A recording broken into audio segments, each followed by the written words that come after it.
It said your life flashes before your eyes in your final moments, and we see our protagonist's father on his deathbed.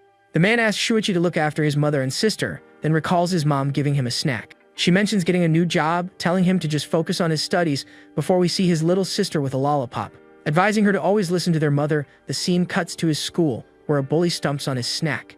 The bully then questions why the young man dared to show up at school while his friends restrain a girl. Next, the aggressor screams at our protagonist, telling him he's far too weak to play the hero. The girl he tried to shield tells him he shouldn't have injured the bullies and to just watch out for himself. In that moment of distraction, a speeding truck barrels toward him, its horn blaring loudly. The young man is completely frozen, unable to process what's happening as the vehicle draws nearer. A moment later, his umbrella is swept away, and he wonders if this is truly how he's meant to go. Lying on the ground in a pool of red, the boy realizes his end has truly arrived. Before departing, he thinks of his mother and his sister Azusa, just as a strange light begins to envelop him. He laments his inability to protect them as the blue light links him to a couple on the street. With tears welling in his eyes, the boy is consumed by regret for having been so powerless in his life. He then swears that in another life, he will protect those he loves with his own two hands. His consciousness journeys to another world where he is reborn on the magical continent of Arcanus. There we find a crowd gathered for an event as a man announces the start of the annual divine blessing. He explains that children under the age of 6 must offer their most precious items to the gods.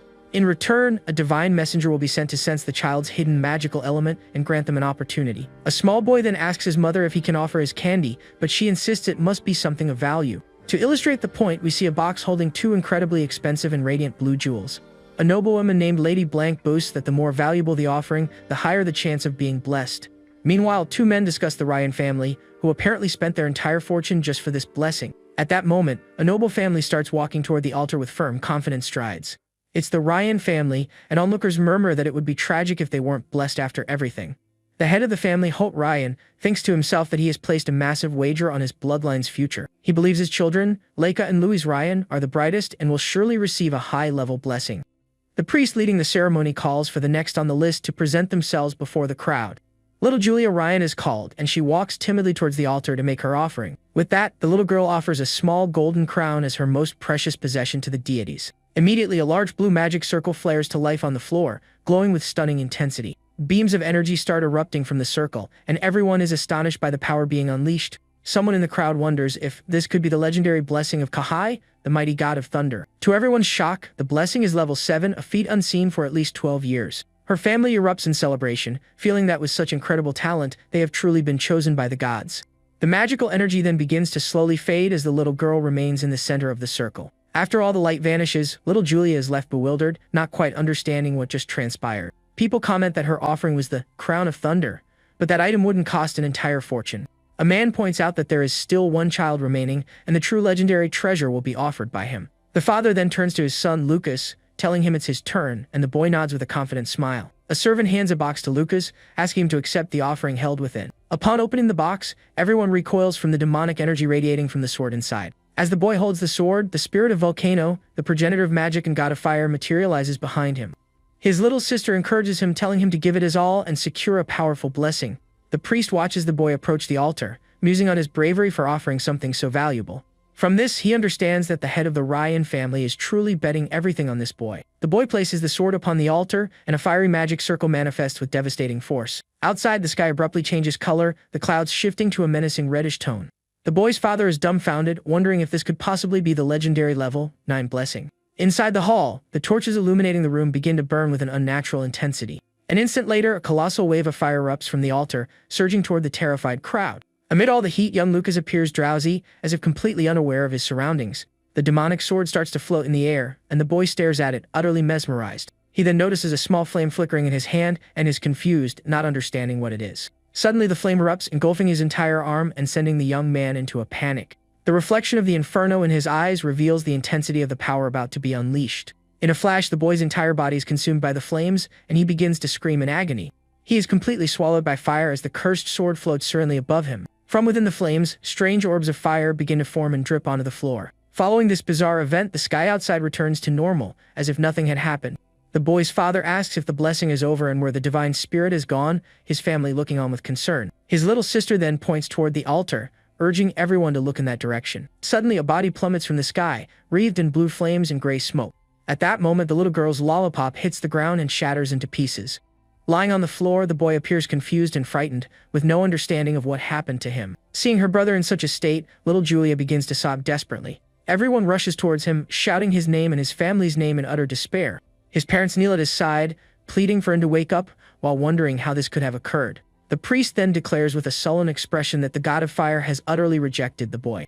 He explains that Lucas Ryan has been abandoned by the progenitor of magic and will receive no blessing. At this moment, we witness the soul of our protagonist from another world entering young Lucas's body. Meanwhile, in the realm of the fire god, Volcano is seething over what just transpired. He rages that the Ryan family dared to offer the very power that nearly ended his existence. The fire god reveals that the blade still carries the scar from when it struck him, a transgression he will never forgive. A small fire spirit then appears, puffing out smoke as if to mock the situation. His servants praise him, remarking on his mercy for only having burned the child's soul. One of the spirits notices the soul from another world and asks if he should incinerate that one as well. Volcano dismisses the idea, stating he won't waste his time on an insect from an outer world. He then turns his attention to the offering, deciding to examine it more closely. Our protagonist's soul remains trapped in a blue sphere as Volcano observes it from a distance. Within that sphere, our protagonist's soul gazes at an intensely brilliant light shining before him. The scene then shifts to the heavenly spring realm of a martial god, where a powerful figure levitates. This is the martial god, his eyes glowing with a golden energy that signifies his immense power. With a grim expression, the man appears to be steeling himself for a great conflict. His feet radiate with the same energy as he begins to stride across an invisible surface in the air. With that, he surges forward and shatters a dimensional barrier, which splinters like glass. The martial god seems resolved to overcome any obstacle that stands in his way. Using only the force of his steps, he continues to break the barriers separating dimensions. Each stride he takes tears apart the space before him, forging a path into the unknown. Finally, he breaks through the last barrier, arriving in a place filled with stars. There, he confronts a colossal creature with multiple red eyes that governs this strange world.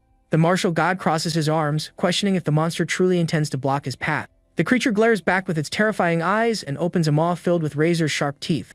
Without warning, the entity lunges, launching a shadowy attack against the martial god. A blast of dark energy shoots towards him, but the man seems completely unfazed. The monster then opens its gigantic mouth, attempting to devour the martial god in a single bite. But the warrior is far too strong, holding the creature's jaws apart and preventing it from swallowing him. With a furious gaze, the god prepares a counter-attack to eliminate the threat once and for all. He channels all his energy into a single punch, striking the creature with his full might. The blow is so immense that a brilliant explosion of golden light completely obliterates the monster. After vanquishing the creature, the martial god allows himself a satisfied smile at the battle's outcome.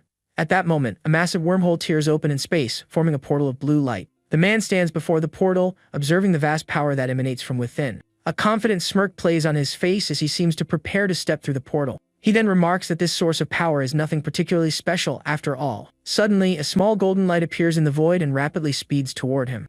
It's a muscular fairy flying towards him while crying and shouting for her master. The martial god catches her in his palm, asking why his attendant spirit is interrupting him. He then senses a strange disturbance and realizes his old partner Rek D has just been destroyed.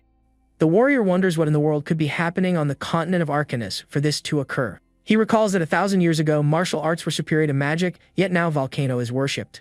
The fairy retorts that if he weren't so obsessed with martial arts, that pathetic god would never have risen to power. The man replies that regardless, spreading the way of martial arts is a heavy burden to bear. A small flame appears, and he admits he has no interest in developing it, but he has a duty. He feels compelled to pass on his knowledge so that the martial arts will not vanish. For that reason, he states that a small being like himself must remain ever devoted to training. He then turns and begins walking toward an intensely bright, white light. His consciousness condenses into a tiny point of light, journeying through the void of deep space. Suddenly, our protagonist, who is unconscious, hears a voice and wonders if he somehow survived. He then opens his eyes to find himself in a completely new situation, unable to grasp what is happening.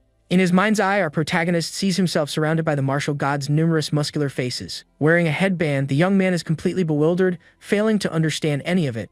The entity introduces himself as Mars, the martial god, and declares he will grant him a divine blessing. Abruptly, Lucas awakens in a bed, questioning if the whole experience was just a bizarre dream. Just then, the muscular fairies materialize, flying about and excitedly chanting the martial god's name. The boy is stunned when the entity announces he will bestow upon him the blessing of the martial god. Immediately after, a beam of golden light strikes him, leaving the young man completely paralyzed. He receives the level 9 martial god's blessing, and the limits on his martial arts training are removed. Sitting up in bed, he wonders what that was all about, and what martial god level 9 even mean. Moreover, he is shocked by the memory of how incredibly muscular the god's spirits were.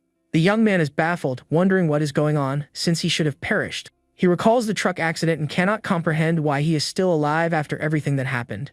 With wide eyes, he begins to connect the dots and understand his new reality. Suddenly, a torrent of memories from the original Lucas Ryan floods his mind all at once.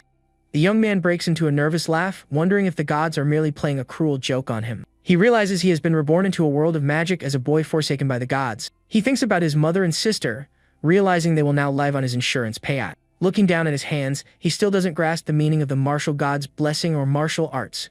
In this moment of confusion, a pink and white lollipop mysteriously rolls into his room.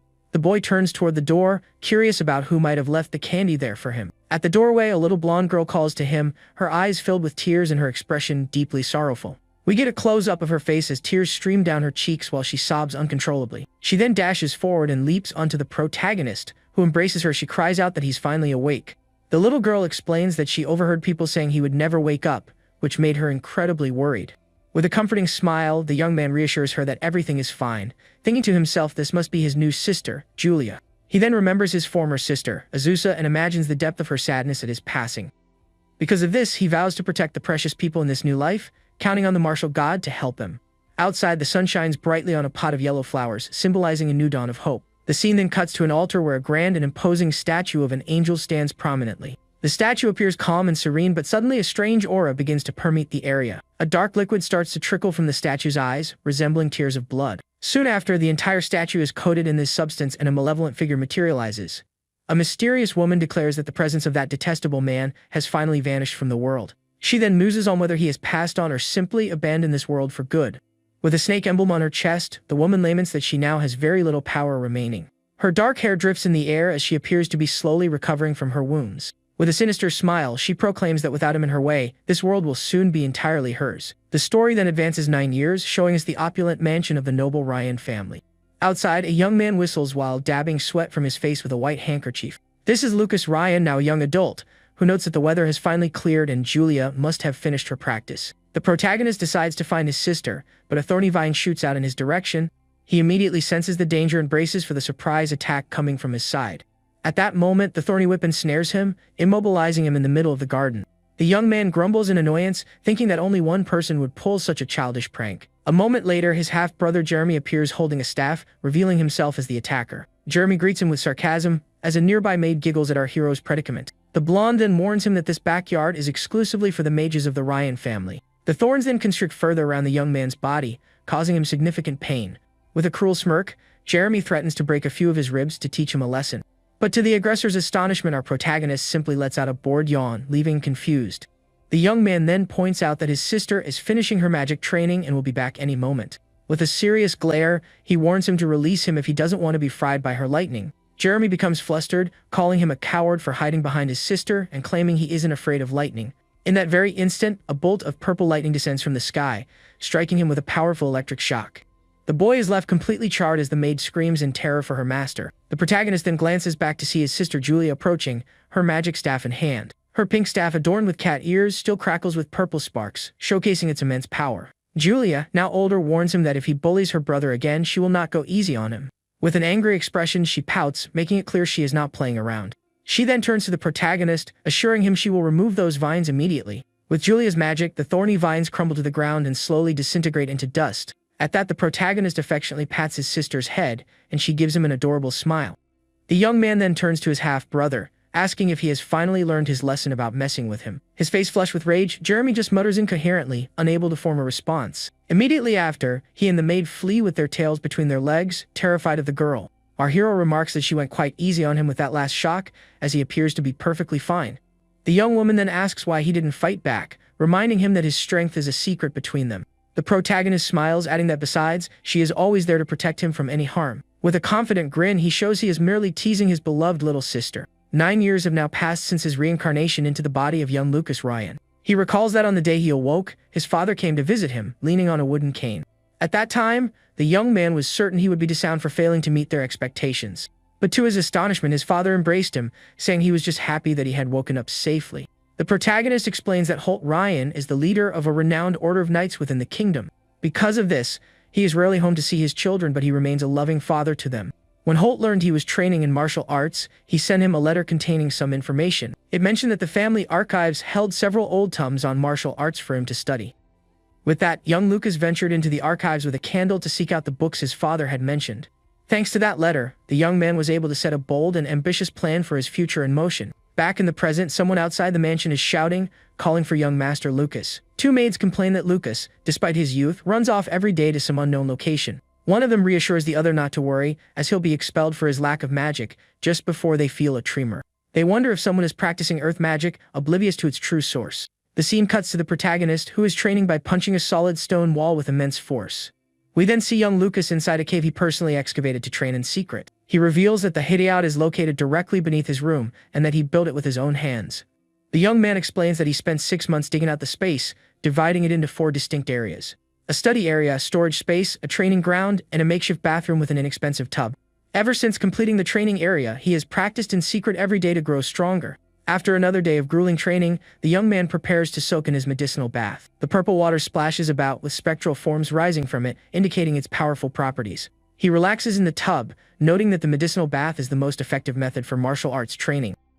The young man recounts that 3 years have passed since he began training with the chaotic tempering technique. As a result, he is now so durable that magical attacks of level 5 or below cannot even scratch him. The protagonist states that his defense is finally solidifying, and it is now time to concentrate on his offense. He then retrieves his katana, preparing to test his skills against a training dummy. With a firm grip on his blade, he focuses his intent to deliver a powerful and precise strike. In the blink of an eye, he lunges forward, attacking the dummy with lethal and astonishing speed. His eyes reflect the determination and power he has cultivated over these years of training. In addition to the sword, he is also a master of other weapons, such as the spear shown in the image. With his spear, the protagonist surges forward, delivering a mighty blow against the training dummy. The dummy is then assailed by a barrage of swift, precise attacks that completely overwhelm it. As a result, the training target is utterly destroyed, collapsing into pieces on the cavern floor. He reaches level 4 in his technique and decides to spend some time training his fists. The young man reflects that while his skills have greatly improved, something continues to bother him. He knows that martial artists eventually reach a plateau, and the only way to surpass it is through enlightenment. But this so-called enlightenment is so elusive that most practitioners give up along the way. Lucas then positions himself before a stone pillar, declaring that his path will be very different. The young man takes a deep breath, concentrating all his energy to unleash a powerful strike on the pillar. With a determined gaze, he prepares to demonstrate the fruits of his arduous training. He then smashes his fist with all his might into the massive stone pillar before him. The impact is so immense that the pillar shatters into 1,000 fragments, creating a large cloud of dust. Amidst the debris, the young man observes the outcome of his power with a confident expression. His fist technique reaches level 5, demonstrating his ever-growing strength and skill. The protagonist then realizes that his levels only increase, and for him, there is no upper limit. This is due to the divine blessing he received, which allows his abilities to evolve without end. Suddenly, a clock on the wall begins to chime, signaling that it is nearly midnight. He remembers that his father, Holt, returns home tonight, and they are scheduled for a family dinner. The scene then cuts to a window of the mansion, revealing that night has already fallen.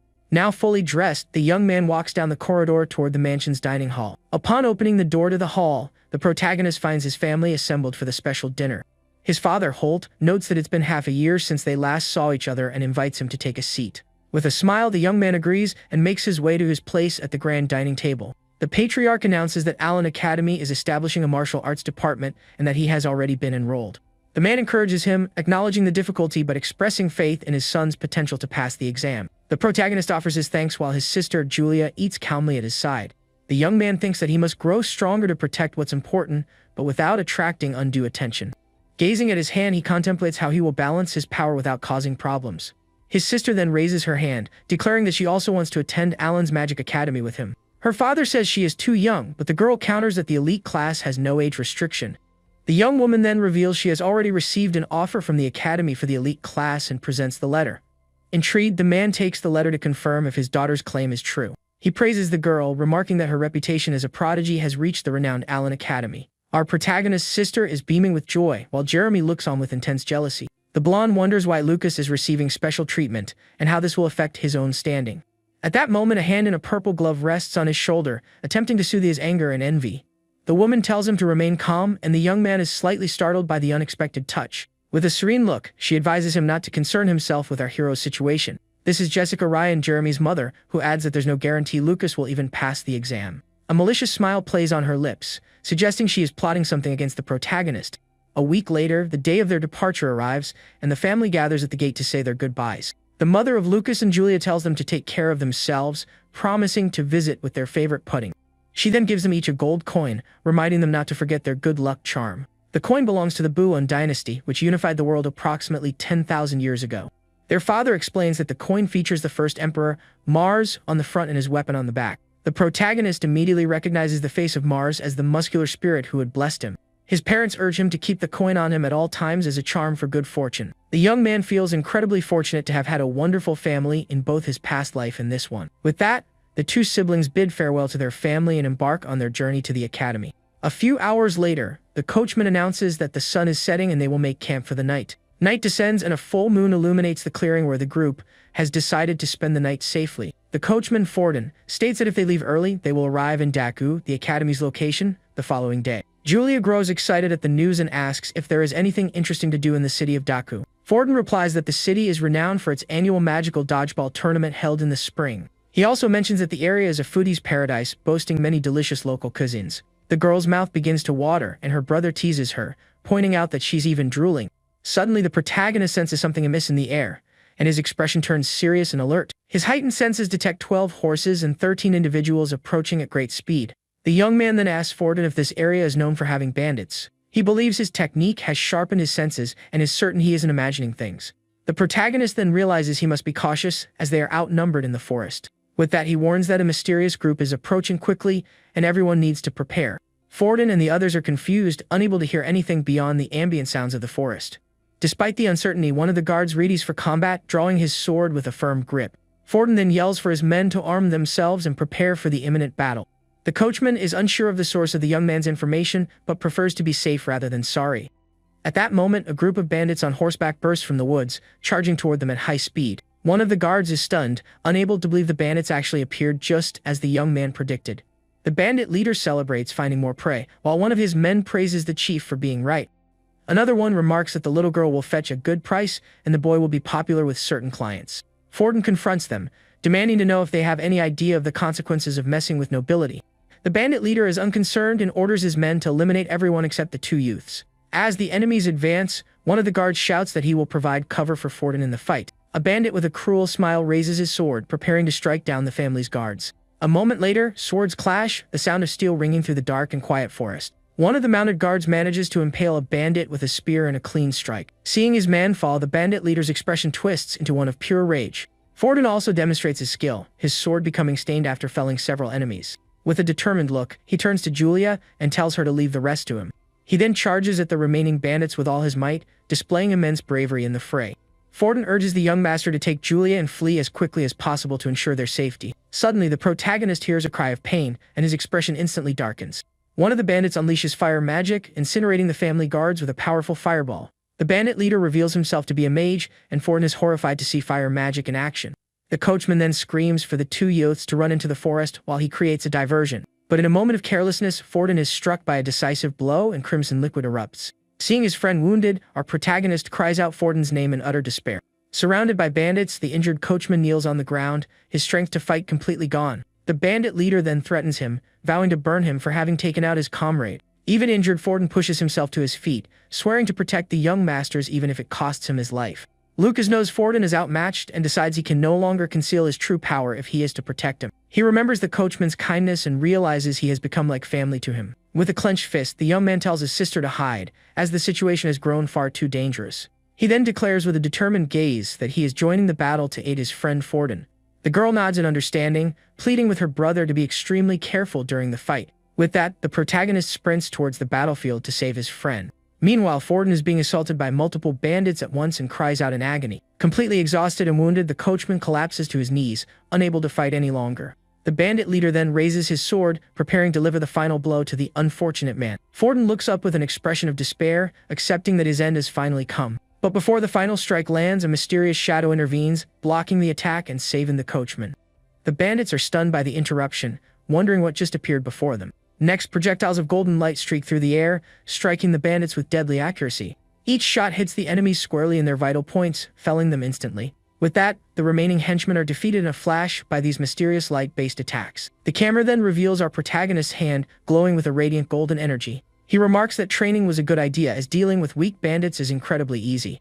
The bandit leader becomes enraged upon seeing his men defeated and demands to know who is responsible. With sweat pouring down his face, he realizes all his companions were taken down in an instant. He then raises his magic staff, deciding to unleash all his fury on the poor coachman. With that, an enormous fireball is launched toward Forden, intended to finish him off for good. With no strength to evade, the coachman accepts his fate, finding peace in the knowledge that the youths will survive. A smile on his face, he thanks the heavens for the opportunity to have protected the two of them.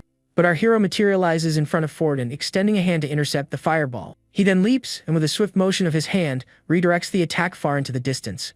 Forden is speechless, and with tears in his eyes, he cannot believe what he has just witnessed. With a trembling voice, he calls out to the young master, unable to comprehend how he managed such a feat. The bandit leader is also perplexed, wondering how his fireball was simply nullified. Despite this, he does not give up and prepares to cast another spell against our hero. But the protagonist, his eye glowing, confidently declares that the bandit is already finished. In the blink of an eye, the protagonist rushes forward, landing a luminous punch on the bandit leader. The blow is so powerful that the man is sent flying, and a shockwave ripples through the area. Forden is aghast at the scene, asking the young master how he was able to do that. With a victorious grin, the young man replies that he seems to have a natural gift for martial arts. The coachman begins to weep with emotion, witnessing how incredibly strong the young master has become. Suddenly, he senses something strange, and both of them become alert to a new threat. Amidst the smoke and dust, a dark and sinister presence begins to take form. A skeletal creature with razor-sharp claws and a purple aura arises from the bandit's ashes. Its grotesque skull and glowing eyes reveal it to be a creature of pure malevolence. With a horrifying roar, the monster bares its sharp teeth and prepares to strike. The creature shrieks that it will destroy them both, glaring with eyes full of hatred and fury. The monster repeats its threat, readying itself to launch a deadly assault against them. Our protagonist remains on high alert, realizing he must deal with this creature as swiftly as possible. He decides he cannot allow Julia to see the monster and must eliminate it on his own. The creature then lashes out with its sharp claws, attempting to tear the young man to shreds. But the young man is quicker, deftly dodging the blow by leaping over the creature. He then descends with a powerful punch of light aimed directly at the monster's head. The protagonist watches the blow connect, hoping it was enough to defeat the creature. His hand glowing with a purple energy, he prepares for a potential counterattack. But suddenly, a wave of dark red energy surges toward him with immense force. All at once, dark chains shoot up from the ground, ensnaring the bodies of the fallen bandits. The creature then absorbs the corpses, transforming into an even more grotesque and powerful monster. On its forehead, a purple symbol depicting a snake glows intensely, revealing the source of its power. Our protagonist then wonders that symbol is what is controlling the undead. The monster licks its lips with a purple tongue, preparing to unleash its full might on the young man. With numerous arms and legs, the creature scuttles bizarrely toward our hero. The young man concludes that if his standard attacks are ineffective, he must resort to a new technique. Concentrating his energy into his hands, he unleashes a rapid volley of light-based strikes against the monster. The attack hits the symbol on the creature's forehead directly, causing a brilliant explosion of light. The protagonist prepares to use one of his most powerful techniques to end the monster for good. With the explosive aura palm, he strikes the symbol with all of his accumulated power. The blow is so immense that a massive beam of golden light completely pierces the creature. The purple symbol is hit squarely and begins to fracture under the force of the attack. A moment later, the mark shatters into 1,000 pieces, and the monster starts to disintegrate. With the creature vanquished, the young man watches its silhouette dissolve into ash in the wind. Exhausted after the intense battle, the protagonist sits on the ground to regain his strength. He lets out a sigh of relief, thankful he was able to defeat the monster and protect everyone. His sister Julia then rushes to his side to check if he's okay after the difficult fight. She leaps into his arms, congratulating him for defeating all the bandits by himself. Forden, who had watched everything from afar, is left completely stunned, unable to process what happened. Suddenly, the protagonist senses another presence approaching and looks toward the forest on high alert. A horse whinnies, and the young man realizes their group wasn't the only one attacked by the bandits. A young woman with white hair appears on horseback, her face etched with desperation. She is bound and gagged, and our hero is taken aback to see her in such a state. In a dark chamber, we see numerous bodies hanging upside down, their appearance ghastly. A creature with sharp fangs greedily licks the red liquid that drips from them. It's the same woman from the altar, and she discovers that subject number 44 has been eliminated by someone. She decides that restoring her power is the top priority and steps into a dark, mysterious pool. The night wears on, and a waning moon shines down from the starry sky upon the group's camp. Back at the camp, Julia learns that the white-haired girl's name is Maya Rasta. Lucas finds the name familiar, but cannot recall where he might have heard it before. The rescued young woman remarks that his family name also sounds familiar to her. Forden then explains that both families are noble houses residing near the city of Daku. Julia then wonders how the girl ended up being attacked by those bandits in the forest. With tears in her eyes, the young woman begins to recount the tragic events that led her there. She remembers the bandit leader's laughter as he brutally assaulted her carriage. Her guards were overcome one by the bandit mage's flames, with no way to defend themselves. Her lady-in-waiting tried to protect her but was captured and carried off by the bandits on horseback. The white-haired girl recalls her friend's desperation amidst the inferno. She explains that revealing her noble status was futile, as the bandits were completely indifferent. She clarifies that the bandits' sole objective was to abduct children from the region's noble families. Our protagonist then comforts her, reassuring her that it's all over now, as they have been dealt with. He becomes lost in thought, trying to piece together what is truly happening in the area. Forden approaches, informing them that the two young ladies have retired to rest after the tumultuous night. The young man then asks the coachman for his thoughts on the rescued girl's story. Forden believes they are dealing with professionals who have been targeting noble children for some time. The young man muses that bandits wielding magic and the power to control the dead is highly unusual. The coachman's expression turns grave as he considers the implications of that night's events. He concludes that a terrifying demon must be orchestrating everything, controlling these puppets from the shadows. Forden states that he will report everything to the master, and that the Rasta family's cooperation will be invaluable. The protagonist then suggests they alter their plans to avoid any further trouble on their journey. The following day, the group arrives in the city of Daku, but their plan to stay is immediately cancelled. The young man explains that some bandits could still be in the city, making it safer to proceed directly to the academy. He asks his sister and their new friend to understand that this precaution is for everyone's safety. The white-haired young woman agrees with our hero's decision to avoid additional risks. With the change in plans, the protagonist's sister wears an expression of pure disappointment. With a gentle smile, he promises that on their return trip, he will treat her to anything she wants to eat. The girl's spirits lift at the promise, and the rescued young woman smiles, observing the siblings' close bond. Forden announces their entry into the city and asks if they'd like to look out the window. The two siblings then poke their heads out of the carriage to get a view of Daku. Both siblings are captivated by the beauty and scale of the city of Daku. The city is bustling with life, as people throng the streets and merchants peddle their wares. We see a father carrying his son on his shoulders as they wander through the lively city. The white-haired young woman smiles, commenting on how vibrant and energetic the place is. Lucas and Julia use the opportunity to chat and enjoy the moment with their new friend. The protagonist reflects that the city's atmosphere strongly reminds him of his past life. The wooden architecture and cobblestone streets lend the city a unique and special charm. Suddenly, a bizarre clown doll startles the two girls, who let out a scream of fear. But our hero quickly buys an assortment of sweets and pastries to soothe their nerves and lift everyone's spirits. The white-haired young woman offers a donut to Julia, who eats it with great delight. With a satisfied smile, the young man watches the two girls happily enjoy their treats. The carriage then continues its journey through the city streets, heading toward the Magic Academy. Forden stops in front of a massive gate, informing them that this is as far as he can take them. The protagonist reassures him, promising to protect his sister Julia from any harm. The girl then embraces him, declaring that she will also protect him with all her strength and magic. With a smile, the young man pats his sister's head, saying he's counting on her. Forden is moved by the scene, realizing the depth of the siblings' love and devotion to each other. The rescued young woman finds it curious that he would allow his younger sister to protect him in such a way. The coachman then bids them farewell, watching as the three youths walk off toward the academy. The white-haired girl thinks about how kind they are and points toward the academy just ahead. The protagonist smiles, reflecting on his good fortune in meeting these two on his journey. The white-haired girl is also happy, blushing as she thinks about how much they've helped her. Suddenly, the young man remembers something, and Forden materializes beside him to clarify the situation. The coachman reveals that the young woman, Maya, was once our protagonist's fiancée when they were children. However, after the divine ritual, the engagement was dissolved because he lacked any magical talent. Allen Magic Academy is one of the three most prestigious schools in the Carmina Empire, located in Daku. Freshmen undergo an examination 1 year after enrolling to be sorted into various departments. There are also exceptions for extraordinary students who may graduate earlier than their peers. Any student who passes the certification exam can graduate without completing the full 6 years. The two siblings then observe the other students preparing for the admission exam. Julia feels a pang of sadness, wishing she could take the exam alongside her newly made friend. The young man explains that she has already completed her exam and is now safely with her family. He encourages her to focus on their own exam, promising they can see each other every day if they all pass. Julia's beauty draws attention, and people wonder aloud if she is also there for the exam. They comment that she looks no older than 12 and that her brother is also quite handsome.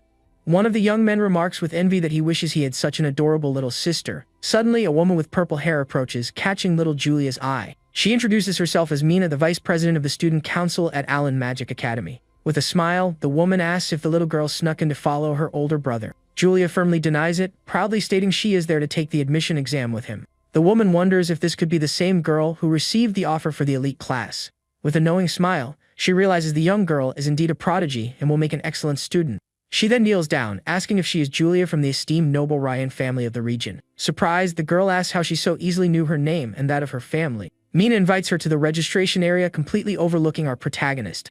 Little Julia then speaks up, pointing out that her brother also needs to register for the admission exam. Mina is embarrassed, realizing she had completely forgotten about our hero standing right there. The young man then begins to mock mages, remarking that coming to a magic academy is utterly ridiculous. He thinks to himself that mages believe they are superior, but to him, they are nothing more than insignificant bugs. Losers like Jeremy and that bizarre monster are no match for his overwhelming power. The young man grumbles that he is only wasting his time here because of his parents' good intentions. The student council member realizes he was speaking aloud and becomes flustered by the situation. Mina apologizes for the oversight and calls him by name to confirm his identity. Lucas then realizes he has become the center of attention and tries to mask his irritation. Mina invites them to accompany her, offering to show them to the examination hall. The protagonist is pleased to notice she is one of the few who doesn't look at him with prejudice. The group soon arrives at a vast hall where a large crowd of students is already assembled for the exam. Using magic, Mina distributes emblems and instructs everyone to register with a council member. She explains that the exam number is on the emblem, which must be worn throughout the test. The exam consists of 3 parts measuring magical potential, testing elemental compatibility, and assessing destructive power. Our protagonist inquires if the process is identical for the martial arts department. The young man mutters to himself, thinking they were too lazy to design a specialized test. With that, he cracks his knuckles, preparing to show everyone the true power of a martial artist. He resolves to demonstrate the might of martial arts and shatter their preconceived notions. An instructor announces the start of the test, directing students to place their hands on the magical orb. When it's our hero's turn, the instructor eyes him with a look of pure disdain and contempt. The man is stunned by the result, declaring it a once-in-a-millennium phenomenon. The young man's magical potential is 0, and the hall erupts in ridicule. He lets out a weary sigh, thinking he is reliving the same ordeal from his childhood. Next, a girl with purple hair places her hand on the sphere of light to measure her potential. The other students gasp as a purple light emanates from the magical sphere. The color purple signifies a potential of 7 out of 10, marking her as a first-class student. Our protagonist doesn't understand the excitement. To him, it's nothing particularly special. He then shouts to his sister, encouraging her not to hold back and to show everyone her true power. The girl grips the sphere with both hands, concentrating to unleash her energy. The sphere begins to glow with an intensely brilliant golden light, blinding everyone present. A beam of golden light shoots up to the ceiling of the hall, leaving everyone awestruck by the display of power.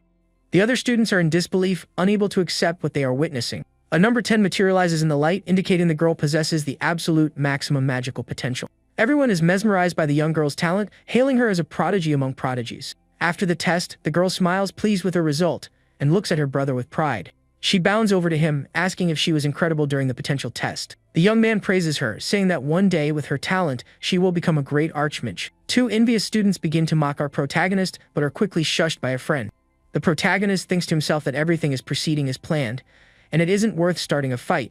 He realizes that as long as Julia's talent shines brightly, he can enjoy a peaceful school life. All his hard work to enhance his sister's talent is finally bearing fruit. He had used the mage's consecration ability to amplify the girl's magical potential. The instructor announces the second test, and the students all make their way to the spirit cabin. They enter a grand hall with a glass ceiling that bathes the entire space in light. Hand in hand, the 2 siblings walk toward the location for the next phase of the exam. The compatibility testing area is a large hall featuring several blue pillars in its center. Numerous elemental spirits flit about the hall, showcasing a wide diversity of magical powers. The other students are amazed by the variety of spirits present in the room. The moment little Julia enters the hall, all the spirits begin to flock and circle around her. With a smile, the girl interacts with the spirits, who seem to genuinely enjoy her presence. One of the students complains that he was unable to attract a single wind spirit. Our protagonist smiles, knowing his sister possesses maximum compatibility with all the elements. He thinks to himself that his special ability is safely and effectively boosting the girl's potential. The instructor announces Julia's score as 9.6, the highest among all the students. With this result, the girl finds herself surrounded by gazes of both admiration and envy. Other students praise her and ask to be her friend, but she becomes overwhelmed by the sudden attention. She then runs and clings to her brother, seeking comfort and protection in his embrace. The protagonist comforts her, asking what happened to make her so frightened all of a sudden. The girl explains that everyone's stares are making her scared, and she hides behind him. The young man explains that as a genius, she will have to get used to receiving such attention from now on. He advises her not to worry about others and to gradually accustom herself to the spotlight. The young girl then smiles, declaring she needs to become stronger so she can protect her older brother. The protagonist realizes he needs to work on strengthening his sister's mental fortitude for the future. Meanwhile, 2 students discuss little Julia's astounding performance on the exam. One of them remarks that her brother is useless, noting his compatibility score was 0. They recall how, when our hero entered the hall, all the spirits had fled from him. The spirits had appeared to feel a deep sense of disgust and repulsion in the young man's presence for some unknown reason. One of the students also mentions a strange incident that occurred after the second test. He recounts seeing one of the fire spirit's arms tear itself off, an event that nearly scared him to death. His friend dismisses it, saying the spirits are tiny and he must have been seeing things. Our protagonist overhears their conversation and becomes pensive about what they are discussing. He can't believe there was a witness to what had transpired during the second exam test. The young man remembers that the fire spirits were particularly nasty to him due to their connection with the fire god. As the test concluded and he was about to leave, he had offered a small warning to the spirits. The protagonist recalls one of the fire spirits angrily spitting fire directly at him. He thinks to himself how childish it is to hold a grudge over something that happened so long ago. The young man then picks up a small pebble from the ground, clenching it firmly in his hand. With a swift motion, he flicks the stone at the spirit, hitting it squarely and knocking it down. The young man declares that a mere servant of the fire god has no right to act superior to him. Taking his sister's hand, he invites her to join him for the final test of the admission exam. The girl says everything will be fine as long as he doesn't use his full strength in the test. With a reassuring smile, he tells her he plans to let her protect him, as always. The site for the destructive power test is a large arena dotted with numerous metal dummies. The dummies are crafted from a special, gleaming metal designed to withstand the students' attacks. The two siblings then walk toward the arena for the final stage of the admission exam. A group of envious students complains that the genius girl has stolen the top spot from them. One of them shouts that there's no way a child could possibly break one of the metal dummies. They explain that the dummies are forged from a special metal and reinforced with a defense enchantment. The protagonist studies the dummies, noting they appear quite durable and difficult to break. He thinks this is a perfect opportunity to test his level 6 abilities on the targets. The young man is excited by the chance to use such expensive, high-quality equipment. Suddenly, a student shoves him aside, attempting to cut in line for the exam. A girl with short hair then yells at the student, ordering him back to the end of the line. She points to another girl, stating that the rule is clear: the talentless must go to the back. Her eyes glow with an intense red light, showcasing the power she holds within. The other girl is intimidated by her gaze and the menacing aura she exudes. With her heart glowing, the dark-haired young woman prepares to demonstrate her strength. She positions herself before our protagonist and his sister with a serious, challenging expression. With a disdainful sigh, she glares at the girl who had tried to cut the admission exam line. Julia and her brother watch the scene unfold, unsure of what to expect from this mysterious girl. The dark-haired young woman asks if she is Julia, the girl who scored a 9.6 on the test. Her eyes blaze with a frightening intensity as she stares down little Julia with contempt. Frightened, the little girl hides behind her brother, calling his name in a trembling, scared voice. She tells the protagonist that the girl in front of them is extremely scary and intimidating. The young man then turns to the dark-haired girl, asking who she is and what she wants with them. She introduces herself as Awa Miranda, granddaughter of the powerful and influential Duke Miranda. The protagonist recognizes the Miranda family crest, marking them as one of the Empire's 3 great families. Our hero's mother Catherine also hailed from the Miranda family, a lineage of legendary mages. This means the young Awa is the daughter of his mother's younger brother, making them cousins. The girl is confused, wondering what he is talking about, as she has never heard of him. The young man then clarifies that they are cousins and asks her not to glare at him in such a manner. Awa becomes furious, having never been told of a cousin, and calls him a rude and arrogant person. She swears she will humiliate him in front of everyone, her eyes flaring with a malicious power. The young woman then prepares to strike our protagonist with a powerful and destructive spell. Awa casts a mind control spell, commanding the young man to strip off his clothes for public humiliation. But the protagonist simply offers a mocking smirk, as the spell has absolutely no effect on him. The dark-haired girl is in utter shock, seeing that her magic failed to work as intended. The young man then taunts her, questioning the quality of the upbringing provided by the noble Miranda family. Awa cannot comprehend how her signature spell failed to control the dark-haired young man. The protagonist provokes her further, stating that her weak magic is useless against a martial artist. At that moment, the instructor calls our hero's name for the next test of the exam. Before leaving, he points to his sister, warning her not to show off too much during her test. Awa then turns her attention to Julia, vowing to steal the top spot from her in the power test. A magical screen displays the student rankings, with Julia firmly in first place. The young man notes that his cousin is in second place and has effectively declared war on his sister. He thinks that for the sake of a peaceful school life, he cannot allow her to take first place from Julia. With that, he offers a piece of candy to his sister to ensure she performs well on the upcoming test. The girl eats the candy, only to make a face of disgust at its bitter and unpleasant taste. The young man gives her a firm pat on the back to help her swallow the pill he gave her. The young girl complains that he deceived her, as that was no candy but some kind of medicine. He apologizes, explaining that it's a special magic potion crafted from very rare ingredients. The instructor calls our protagonist's name once more, and he hurries to the testing site. The young man then walks toward the metal dummy for his destructive power test. The instructor directs number 5 to strike the dummy with all his might for evaluation. The young man informs the instructor that he cannot use magic, a statement which confuses him. He then asks if he can simply strike the dummy to complete the power test. With a confident smile, he prepares to demonstrate the power of his martial arts. The other students begin to jeer, saying he will end up breaking his hand on the test. Julia becomes furious upon hearing the malicious comments about her brother and prepares to intervene.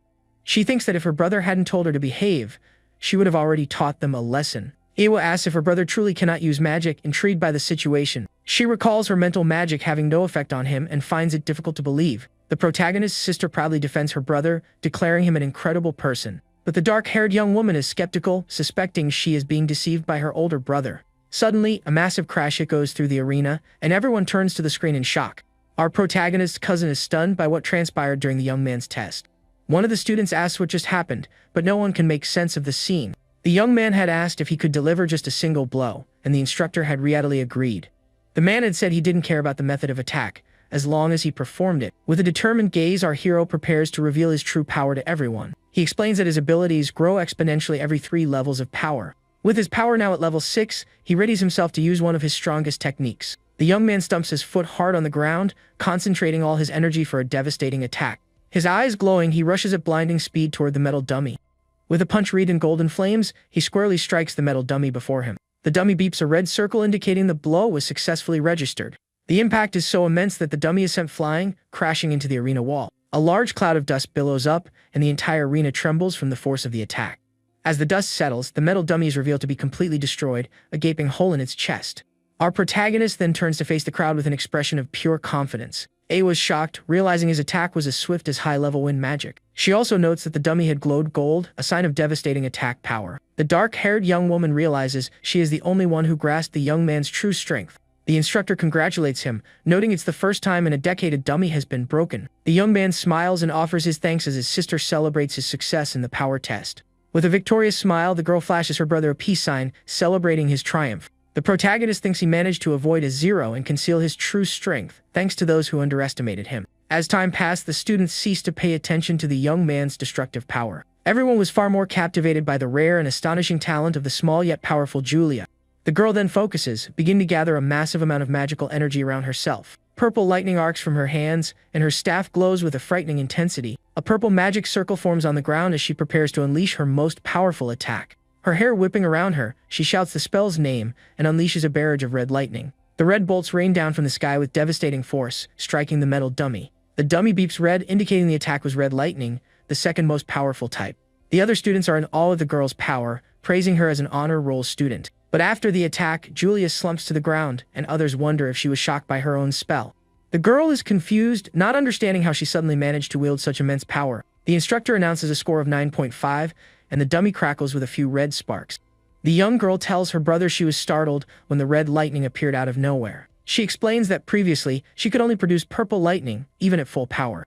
The young man scratches his nose, feigning ignorance about her sudden power boost. He thinks to himself that the potion he gave her is temporarily amplifying her magical power. In this world, both mages and martial artists have their own techniques for crafting special potions. While mages brew potions, martial artists use their powers to refine elixirs. Elixirs can be directly absorbed by the body, whereas potions require a medium for consumption. Few martial artists can create the elixir of the mage's essence, which is what enhanced Julia's power. This is because the elixir refining technique must be at level 6 to be effective. Currently, only our protagonist and the Minister of Martial Arts are capable of creating this elixir. The young man thinks that if his ability were discovered, he would have a major problem on his hands. The sun shines brightly over the academy as the students await the final exam results. 2 small birds chirp on a tree branch, highlighting the tranquility of the moment. Julia complains about the wait, and her brother tells her to be patient, as they will be able to rest soon. Suddenly, a voice calls out to the 2 siblings, and they turn to see who is speaking. It's Mina from the student council, waving to the 2 siblings with a smile. The young man asks what she's doing there, and the woman approaches them calmly. She explains she is there to post the class assignments and congratulates them on their performance. Julia is overjoyed to learn she placed first in the academy's elite class. Our protagonist praises her, saying he's counting on her for their future at the school. Mina asks if the girl has already chosen a department to join for the upcoming school year. She explains the academy has 5 special departments: earth, fire, wind, water, and a special division. Julia considers her attributes and the blessing of the wind god, deciding to join that department. The student council member becomes excited, saying she will look forward to seeing her in the wind department. The young man thinks she is already working hard to recruit new talent for her department. Mina then offers to escort the young girl to the female dormitory, and she bids her brother farewell. Our hero says goodbye to her and decides to head to his own department of martial arts. The other students remark that Julia, as expected, took first place. The magic screen displays the final results, making all the other freshmen seem like mere background characters. Awa is furious at her loss and vows that one day, she will be first in the class no matter what. Our protagonist is unsurprised by the low priority given to his martial arts department. He arrives at the dormitory to find a decrepit building that looks like it's falling apart. With a smile, he thinks that at least the place will be quiet, allowing him the peaceful school life he desires. Suddenly, a young man with white hair appears, greeting him with an enthusiastic smile. He introduces himself as Kai Taroi, expressing his happiness at meeting his new department mate. Kai compliments his strength in the test, but Lucas, while filling out a form, dismisses it as mere luck. A dormitory staff member then hands him a room key, informing him it's on the building's second floor. The white-haired young man is thrilled they will be sharing a room, and our hero agrees. With that, the two walk down a filthy, neglected hallway in search of room 205. Upon reaching the door, they realize someone else is inside and open it to investigate. They find two other young men in the room, which surprises the protagonist's new companion. One introduces himself as Collins and the other as Sharp, stating they will be their new roommates. The white-haired young man is in complete shock at the situation and begins to break out in a cold sweat. The camera then reveals the room's deplorable condition, with old furniture and heavily molded walls. Kai is disgusted by the filth, demanding to know what kind of infernal, grimy room this is. With revulsion, he covers his face, declaring the room is worse than a pigsty. Suddenly, he is startled by a spider and asks if Lucas seriously intends to stay in such a dirty place. The other roommates assume he is a rich, spoiled boy with a fear of germs. At that, Kai pulls a gleaming gold coin from his pocket, holding it firmly in his hand. The other two young men eye the coin with expressions of pure greed and determination. Kai offers the coin to whoever cleans the room, and Lucas is shocked to see him casually toss away a month's salary. While the others clean, the protagonist reflects that he was never warned he would be living in a garbage dump. His roommate tries to cheer him up, insisting things will get better, but our hero remains highly skeptical. The white-haired young man continues his complaints, comparing the room to a prison cell. Lucas warns him to be careful, as the student council might take action if they overhear his complaints.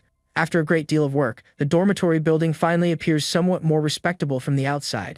The room is now sparkling clean, leaving the two young men very pleased with the result. With a smile, Kai hands over the reward, declaring that as a roommate he will protect them all.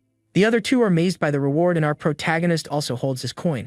The young man thinks that while his roommate may be arrogant, his generosity makes it hard to dislike him. Just then, the dormitory staff member knocks on the door, announcing he is there to deliver their academy uniforms.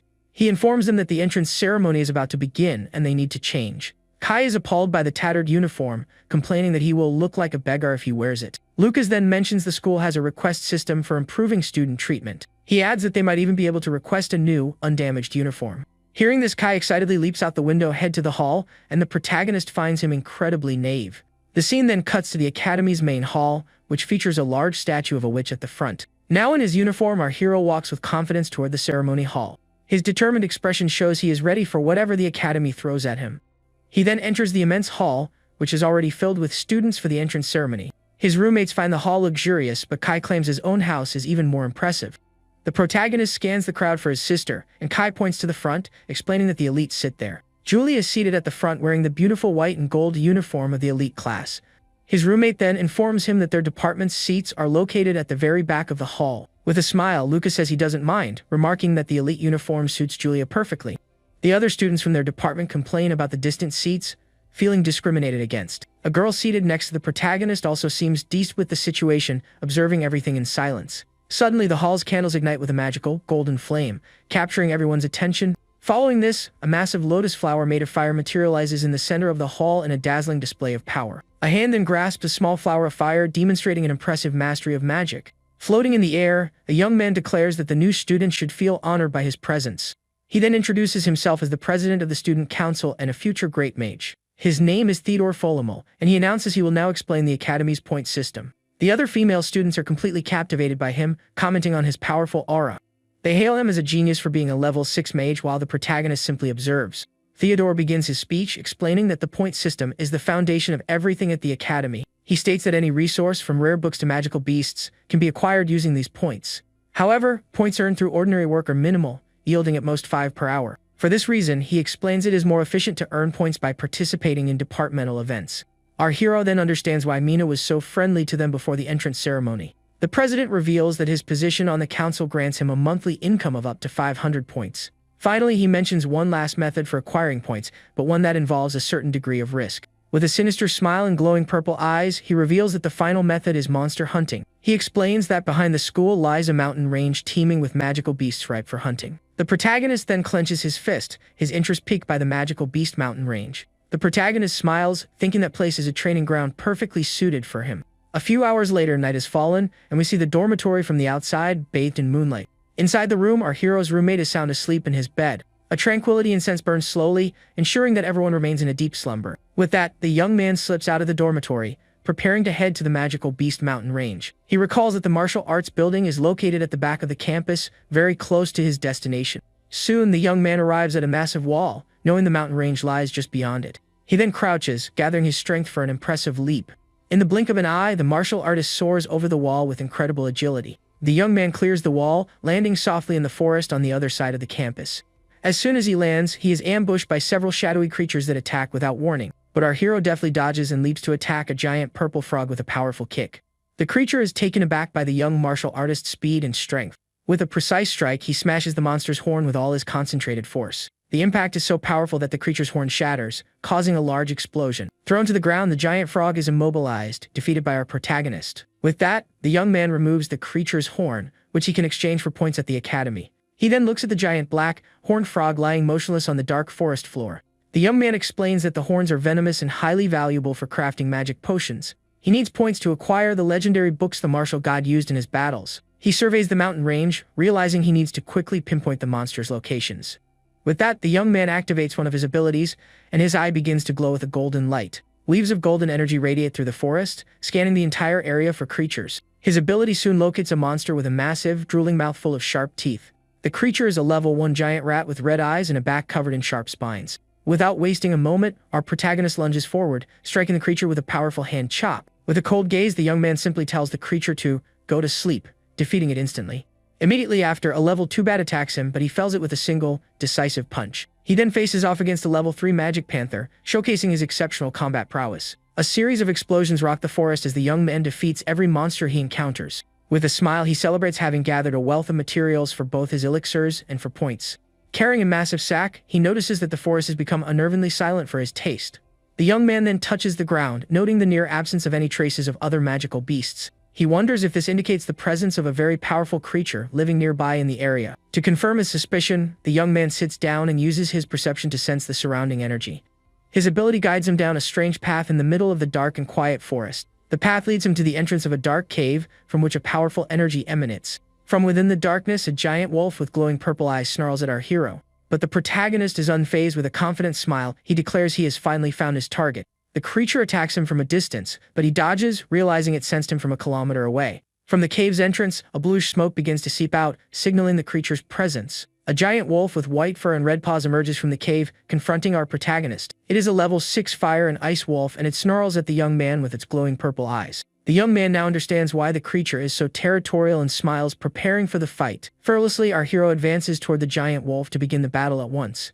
With an excited grin, he invites the creature to dance and readies for the first strike. He then lands a powerful punch on the wolf's paw, but the creature seems to feel nothing at all. The wolf counter-attacks with a blast of ice from its mouth, aimed directly at our protagonist. But the young man forms an ice shield with his hand, successfully protecting himself from the creature's attack. The creature is astonished to see its own ability turned against it by the young man.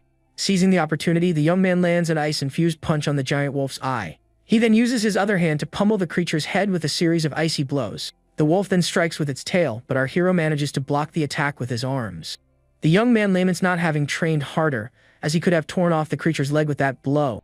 He then challenges the wolf to get up, asking if it has already grown tired of the battle. Wounded, the giant wolf rises to its feet, preparing to use its other element in the fight. It then opens its mouth and unleashes a powerful fireball toward our protagonist. The young man dodges the attack, and the fireball slams into the cave entrance, causing an explosion. Next, the creature launches a continuous stream of fire at the young martial artist. The fiery assault illuminates the entire forest, forcing our protagonist to dodge swiftly. The wolf becomes completely wreathed in flames, preparing for a devastating attack. With a howl, the creature unleashes the full force of its firepower upon our protagonist. But the young man manages to close the distance and grapple with the wolf, enduring the searing flames. The creature is surprised by the young man's courage, unable to understand how he can withstand the intense heat. His fist glowing with golden energy, the martial artist prepares a counterattack. He then lands a mighty punch on the wolf's chin with all his concentrated force. The blow is so powerful that the creature's jaw is damaged by the sheer impact. Following up, the protagonist launches a blast of golden energy to conclude the battle. The wolf is hit squarely and sent flying into the cave wall by the force of the attack. Lying on the ground, the young man is impressed by the creature's mastery over both fire and ice. The creature appears defeated, whimpering in pain on the ground with no strength left to stand. In its eye, a yin-yang symbol materializes, reflecting its dual nature of fire and ice. His eyes glowing, the young man remarks that this is an incredibly rare magical beast. He then seizes the wolf by the neck, demonstrating that he is now in complete control of the situation. The creature seems to submit, yet still exhales a faint aura of fire and ice from its mouth. Our protagonist then reveals that he, too, can control the two opposing elements. With that, they both unleash a simultaneous blast of fire and ice at each other. The clash of elements creates a massive cloud of steam, and the young man wonders what is happening. From the midst of the smoke, a blade of golden energy shoots toward the giant wolf. The creature manages to evade the attack, scrambling up the cave wall to escape the blow. Wounded, the giant wolf flees desperately through the cave, trying to escape the battle. But the protagonist gives chase, declaring that he will not allow it to escape under any circumstances. He then reaches out to grab the wolf's tail, preventing its flight.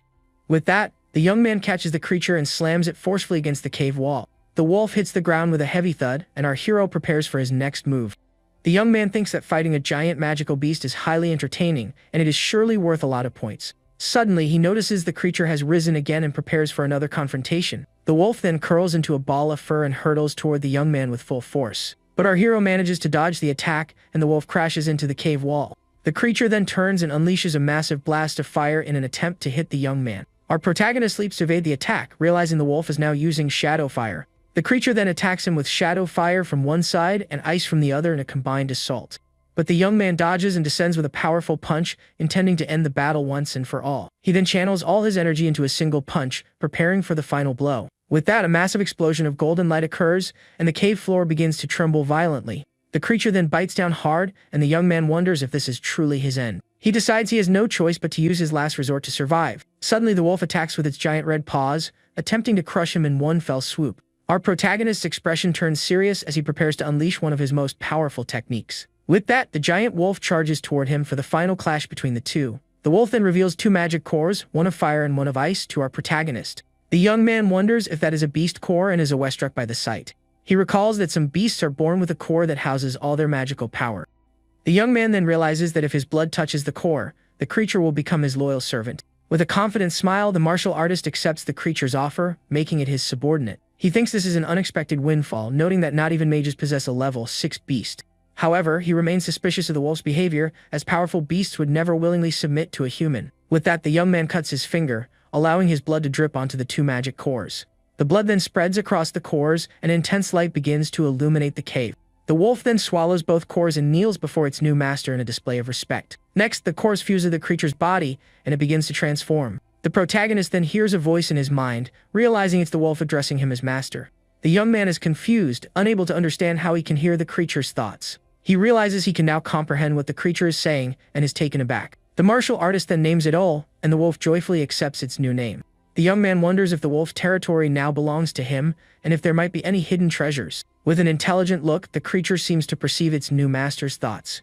The wolf then nudges him with its snout, as if in agreement with his idea. It then beckons him to follow, indicating it will show him where its treasures are hidden. Ol then leads him through the dark cave toward its secret treasure stash. As Ol guides him through the cave, the young man notices a strange odor emanating from some bats on the ceiling. The protagonist then covers his nose to block out the full smell permeating the cave's air. They arrive at Ol's treasure hoard, which contains monkey bones and even some rare precious gems. At the sight of such a vast collection of treasures, the young man's jaw drops, thinking he's found paradise. But Ol informs him that this is not its true treasure and beckons him to see what truly matters. The wolf then reveals a collection of level 3 beast cores and even 2 level 6 ones. The creature explains that it consumed all the water and fire cores it could find to become stronger. The young man realizes that Ol has defeated 2 opponents as powerful as itself and is deeply impressed. To reward it, the martial artist offers it an elixir, which the wolf consumes with great delight. After eating the elixir, the creature is suffused with a golden energy and appears to feel much better. The young man explains that it is a healing potion and instructs Ol to recover and guard the treasure for him. With that, the creature accepts its first mission, proudly declaring to leave everything to it. The protagonist then prepares for his next move, with his new and powerful ally at his side. A confident smile on his face, the young man appears to be plotting something for his future at the academy. The scene then cuts to the academy's classroom building on the morning of the following day. The young man enters the classroom and takes his seat for the first lesson of the day. He yawns, mentioning he was up all night but isn't tired thanks to the sleep incense. The young man complains that Ol kept pestering him while he was trying to count his newfound treasures. A clock on the wall then begins to chime, signaling that the class is about to start. The classroom's blackboard is shown as the students await the professor's arrival. The students wonder where the professor is as he should have been waiting for them in the room. Kai grows anxious, thinking the administration forgot to assign a professor to their class. Suddenly, they hear footsteps and a man stumbles in the room, swaying from side to side. The man then kicks a liquor bottle, complaining that he drank too much the previous night. He then slams his book onto the desk with force, startling all the students in the classroom. Our protagonist and his roommate are shocked by the new professor's dramatic entrance. The man introduces himself as Shugart, stating he's responsible for the martial arts department. The young man observes the professor intently, sensing he is no ordinary man. Shugart then writes his name on the blackboard with a piece of white chalk, his hand steady. With a yawn, he picks up his book, preparing to begin the first class of the day. Our hero's roommate is appalled by the professor's appearance and begins to sweat nervously. He cannot believe that this disheveled man is their martial arts professor. Suddenly, the professor shouts, and the sheer force of his voice sends the two young men flying backward. Kai rubs his head, wondering why the professor suddenly screamed, and our hero is just as clueless. But the protagonist recognizes the professor's swift movement as that of a highly skilled individual. He concludes that Shugart must be at least a level 5 or level 6 martial artist. The professor then instructs them not to speak without his permission and begins taking attendance. He calls for Tishi and the girl raises her hand, confirming she is present. Next, he calls for our protagonist, who also raises his hand and answers. The professor then calls for Collins, and our hero recalls having seen the girl before. Shugart announces he forgot the textbooks and appoints Tishi as the representative to go retrieve them. The girl is surprised by the appointment, wondering if he is being serious. The professor then confirms that he is indeed serious, looking at her with a determined expression. Kai stands up, arguing that the representative should be chosen fairly through competition. He then boasts about his family and skills, declaring himself the most qualified candidate for the role. But before he can finish, the professor strikes him in the forehead with a piece of chalk. His fingers glowing, Shugart reveals that he was the one who threw the chalk at the white-haired young man. He then reminds him not to speak without permission and forcefully snaps the chalk in his hand. The professor sends Tishi to fetch the books and instructs everyone else to study independently. The girl is pleased with the opportunity, thinking she must seize this chance to change her destiny. Kai complains about the pain, calling the professor a jerk, while our protagonist observes him. Our hero suspects the professor has suffered a severe injury, based on the way he moves. Shugart glares back at him, and the protagonist wonders just how strong he was before his injury. The young man then states that he didn't complain about anything, and Kai calls him a coward for not speaking up. The scene cuts to a few hours later, in front of the Magic Academy's dining hall. The two friends walk together, with Kai complaining that they only had self-study because of their professor. Suddenly, the protagonist's sister appears, calling out to him with an excited smile. The young man then affectionately pats his sister's head, asking how her first class went. She tells him her teacher, Linda, is incredibly nice and even encouraged her to become class representative. The girl then asks if her brother was chosen as the representative for his department. With a smile, our protagonist informs his sister that he was not the one chosen this time. The young man then invites everyone to lunch, and Julia gets very excited at the prospect of eating. At the academy, meals are purchased with points, and the exchange rate varies for each department. The dining hall table is laden with delicious food, including cakes and other sweets for everyone. Julia eats happily, offering some of her food to her brother, who smiles beside her. Meanwhile, Kai wears an expression of pure shock and despair, unable to believe what he is seeing. He cries, complaining that the elite class received 100 points for a single coin, while they only received 10. A staff member then yells at a student, telling him to leave if he has a problem with the rules. The woman states that students without talent must work hard, and Kai feels as though his rights have been stripped away. With a smile, Julia offers some of her food to Kai, trying to cheer him up. The young man weeps with emotion, telling her she is very kind, while Lucas finds him a bit overly dramatic. As the group eats, someone approaches from behind them with slow, silent footsteps. It's Maya, the white-haired girl they rescued, and she greets them with a smile. Julia invites her to eat, but she politely declines, saying she has already eaten, and offers them cookies as a thank you. The little girl is delighted by the cookies and thanks her new friend for the delicious gift. Our hero tries one of the cookies and compliments Maya, telling her she is an excellent baker. The white-haired girl becomes shy and blushes at the compliment from our protagonist. Kai then approaches, asking the young man for a cookie, which he shares with his new friend. He introduces himself, and the protagonist thinks he cannot let Kai discover she is his ex-fiancée. With that, the young woman bids them farewell and leaves, as Julia watches her go with a smile. The protagonist yawns, thinking the dining hall is a terrible place for running into acquaintances. Just then, Mina from the student council approaches, asking if they are enjoying their food. She then leans in and whispers the young man's name, sounding a bit awkward and shy. Suddenly, Theodore, the council president, floats by using fire magic, impressing everyone. The young man claps sarcastically, and our hero thinks he is a massive show-off for using magic indoors.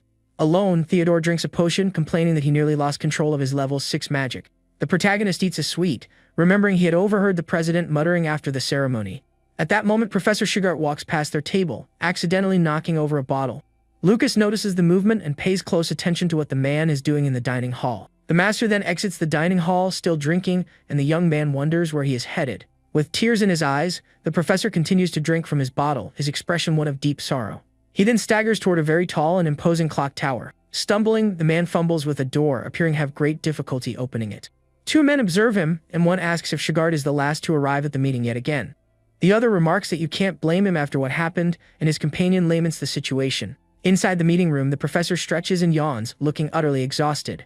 A blonde woman glares at him with a serious, disapproving expression regarding his behavior. She then closes her eyes, appearing to sigh with exasperation at her colleague's attitude. An older man announces that everyone has arrived, and the meeting can finally commence. He then reveals that the day's agenda is the Academy's magical beast-taming tournament. The director explains that the ability to tame multiple beasts is crucial for survival in the Empire.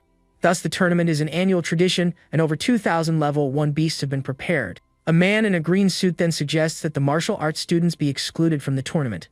Shigart slams his hand on the table, infuriated by the other professor's prejudiced suggestion. With a furious glare, the master of martial arts vehemently opposes the idea, defending his students. The blonde woman then agrees with Shigart, stating that all students must participate in the event. Other professors concur, asserting that all students should be treated with equality. The man in the green suit doesn't understand why everyone is siding with Shigart and Linda. He wonders if they still believe the martial arts professor is a level 8 powerhouse. Nevertheless, he relents, stating that the martial arts students can participate if they insist. The director then declares the matter settled. The martial arts department will participate. After the meeting, the man in the green suit exits the room, followed by other professors. One of them asks Linda if she is certain about her decision to support Master Shigart. They acknowledge that martial arts require combat, but feel the tournament is too demanding for them. With a confident smile, the blonde woman appears to have a plan in mind for the students. She then recalls something someone told her long ago and gazes out the window. Shigart's voice echoes, saying that a coward who cannot overcome adversity has no right to call himself a martial artist. Back in the classroom, the professor announces that the tournament for everyone will be held in 6 days. He then informs them that after class, they will have a practical combat training session outside. With a determined look, Shigart vows to ensure that every one of his students can defeat a beast. Kai complains that the tournament is only to select the representative and that their participation is unnecessary. One of the students tells him to be quiet, and our protagonist thinks he is always provoking the professor. The young man considers the combat training and decides he must be careful not to use excessive force. Outside, the martial arts students have already begun sparring with one another. One of the female students lands a powerful kick on a wooden pillar with great force and skill. With a determined expression, Tishi demonstrates that she is one of the strongest students in the department. Our protagonist thinks that they are all quite skilled and not bad at all. He realizes the professor has a keen eye, as Tishi is the strongest in the class, second only to him. The young man then joins the training, defeating his opponent with a swift and precise blow. After hours of training, Professor Shigart announces that the day's session has concluded. Kai collapses to the ground exhausted, celebrating that the training is finally over. His other roommates say they are heading to the dining hall and promise to bring back food for him. The white-haired young man explains that he made a deal with Collins to earn more points. One of the roommates gets annoyed for not being informed of the deal, and Kai apologizes. Our protagonist thinks that Collins is clever for making deals to earn extra money. Kai then gets up and brags about his intelligence to our hero outside. He tells the young man he should learn from him, offering the lesson free of charge. But the protagonist clamps a hand on his shoulder, his firm grip indicating he's not interested in the offer. With a smile, he declines the offer, leaving Kai feeling awkward at his friend's response. The white-haired young man then grumbles that the protagonist doesn't need points because of his sister. Night falls and a crescent moon shines in the sky over the magical Beast Mountain range. The protagonist thinks that Kai is mistaken, as he doesn't need his sister to provide for him. He then wipes the corner of his mouth, stating he has all the bounty of nature at his disposal. With his new ally Ol by his side, he prepares for another night of hunting and training. The young man then roasts a large piece of meat over a campfire for himself and his new companion. He laments having to take his sister home, as he could use the time for more training. The young man recalls Mina's attempts to get close to his sister and decides he cannot let his guard down. With a determined look, he vows that if she has ill intentions, he will make her regret it. Ol then wags its tail, drawing its master's attention to the roasting food. The wolf drools at the smell of the meat, waiting anxiously for its meal. With a smile, our hero offers the food to his new friend, who eats it with great joy. The young man reflects that having a tame beast isn't so bad after all. He then tells Ol that after they eat, it will help him train, but promises not to hurt it. The night of training is intense, and Ol soon realizes that its master's promise was not kept. Meanwhile, at the Ryan family mansion, the night is calm and peaceful under the moonlight. Our protagonist's mother, Catherine, sits alone in the garden with a sorrowful expression. Her husband, Holt, then approaches from behind, comforting her with a gentle hand on her shoulder. He asks if she is thinking about the children, and she admits she can't hide anything from him. With a smile, the man says their classes must have already begun at Allen Academy. With tears in her eyes, the woman appears deeply worried about her children's well-being. Holt offers to take her to visit the children, and the woman thanks him with a smile. Tears of joy in her eyes, she is overjoyed at the prospect of reuniting with her children soon. The scene then cuts to the estate of Count Grindu, where a secret meeting is underway. A barefoot woman walks toward a group of hooded and masked individuals. The cult members observe her with malicious smiles and glowing red eyes. The green-haired woman then greets Jessica, expressing her pleasure that she could attend. She then invites her to take a seat and join the secret gathering of the mysterious cult. Cloaked and masked, Jessica, Jeremy's mother, appears to be involved with the malevolent group. The cult leader presents her latest creation, the Jade Dream, a highly potent potion. Jessica then takes a goblet of the beverage, preparing to sample the cult's new concoction. The leader then slices her own arm, allowing her red blood to drip into the goblets. The crimson liquid mixes with the drink, and the woman seems to derive pleasure from the pain. For the final touch, one of the cult members adds a mysterious ingredient to the drink. The woman then instructs everyone to enjoy the beverage, and the cult members begin to drink. The leader's bare feet touch the floor as she prepares to commence the day's game. She declares that the Jade Dream is a miracle of alchemy, and the game will now begin. Jessica then holds her goblet, observing the red liquid with a pensive expression. The liquid in the goblet shifts on its own, as if alive, and the woman prepares to drink. In the darkness, one of the women wonders how an 11-year-old girl managed to defeat the Black Wind group. The leader explains that Julia inherited the combined talents of the Catherine and Miranda families, hence her power. With a sinister smile, the cult leader remarks that a mere level 7 should not have been able to defeat them. She then bites Jessica's lip, questioning if her son's efforts will ultimately bear fruit. With a finger under her chin, the woman asks if she truly desires to eliminate Catherine and her daughter to become a baroness. Jessica agrees, asking what she must do to achieve her goal and attain power. With a satisfied smirk, the cult leader prepares to give her the necessary instructions. She then activates a spell with her fingers, and a purple magic circle materializes on the floor. With a sadistic gaze, the woman muses that the moment a young bud withers is truly beautiful. Back at the academy, Tishi comments that they have another combat training session that morning. Other students complain that their bodies are aching, calling Professor Shigart a monster. But Tishi encourages them, stating the pain is necessary to become stronger and they must persevere. Kai and our protagonist claim they feel no pain, as their bodies are more resilient. The white-haired young man then boasts that he is the strongest in the martial arts class. But our hero knows this is merely the effect of the sleep incense he used the previous night. Tishi observes the four of them, thinking they possess impressive stamina to endure the intense training. With that, Kai steps forward for combat training, preparing to spar against our protagonist. He attacks with a punch, but our hero easily evades it, blocking the blow with his hand. The white-haired young man is surprised by his friend's defense and readies his next attack. Our protagonist then counterattacks with an open hand strike, showcasing his skill. With a clenched fist, he prepares to show Kai the true strength of a martial artist. He then unleashes a flurry of swift and precise punches that land squarely on Kai. With a grin, Kai compliments him, admitting he's not bad at all in close-quarters combat. Our protagonist replies that he's not so bad himself, returning the compliment. From a distance, someone is watching the martial arts students training with rapt attention. The young man then turns, sensing he is being observed by someone from across the courtyard. He feels a fixed gaze on him and wonders who is watching him so intently. Underneath a tree, an old man with long white hair meditates in silence. Our hero then wonders if it is the old man who is observing him during training. Kai seizes the moment of distraction, landing a solid punch on our protagonist's face. The young man then knocks him down with a kick, and our hero falls to the ground with a thud. Wounded, Kai gets back up, telling our protagonist not to look away, as the fight is not over. The young man then rises, agreeing to continue the fight until one of them emerges victorious. The old man chuckles and gets up to leave after observing the students' training. A woman addresses him as Director Otani, asking if he is heading to the academy's library. With a smile, the director says he is just going for a walk, remarking that the young man he saw is fascinating. He perceives that our protagonist is concealing his true strength from everyone at the academy. The director then states that he will remember the name Lucas, deeming him a promising young man. Hours later, the class finally concludes, and our protagonist walks through the academy's hallway. He recalls that during the afternoon session, Professor Shigart taught them massage techniques. The other students enjoyed the lesson, and its effects were so profound that everyone's muscle fatigue vanished. With that, the young man prepares to head to a secret training ground to continue his journey. Our protagonist decides to purchase the materials he needs for his training ground. He heads to the Academy's magic materials shop, which sells rare and exclusive items.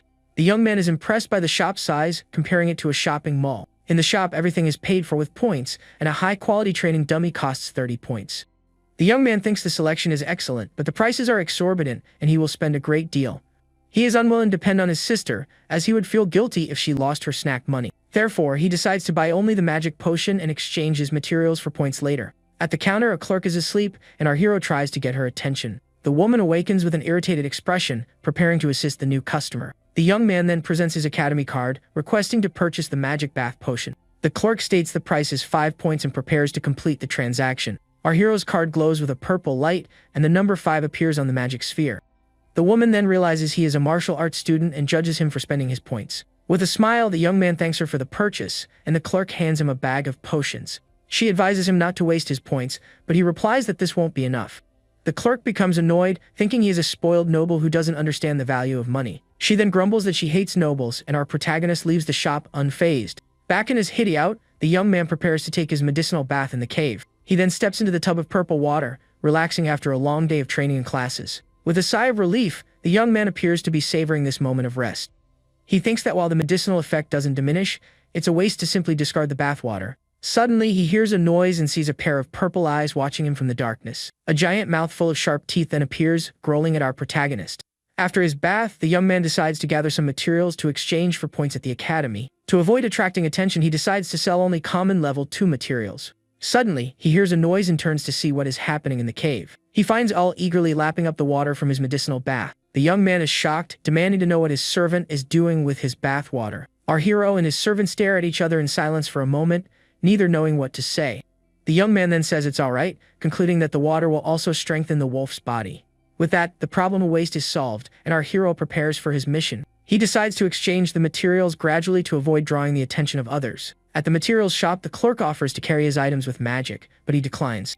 The protagonist thinks it's beneficial that the clerk assumes his family provided him with the materials. The following day, Professor Sugart becomes irritated with the students' lack of seriousness regarding the tournament. He yells that if they don't want to train, they can give up and go home immediately. The professor then begins correcting the students' posture with his usual strictness. He criticizes Kai's weak punch, and the young man defends himself, stating he has already defeated his classmates. With a simple flick, the professor knocks Kai to the ground, and our protagonist notes that he always aims for the eyes. The professor then asks the other 3 if they truly lost to someone so weak. With a sigh, the professor complains that spoiled nobles are always a headache. He then orders Tishy to fight Kai to teach the white-haired young man a lesson.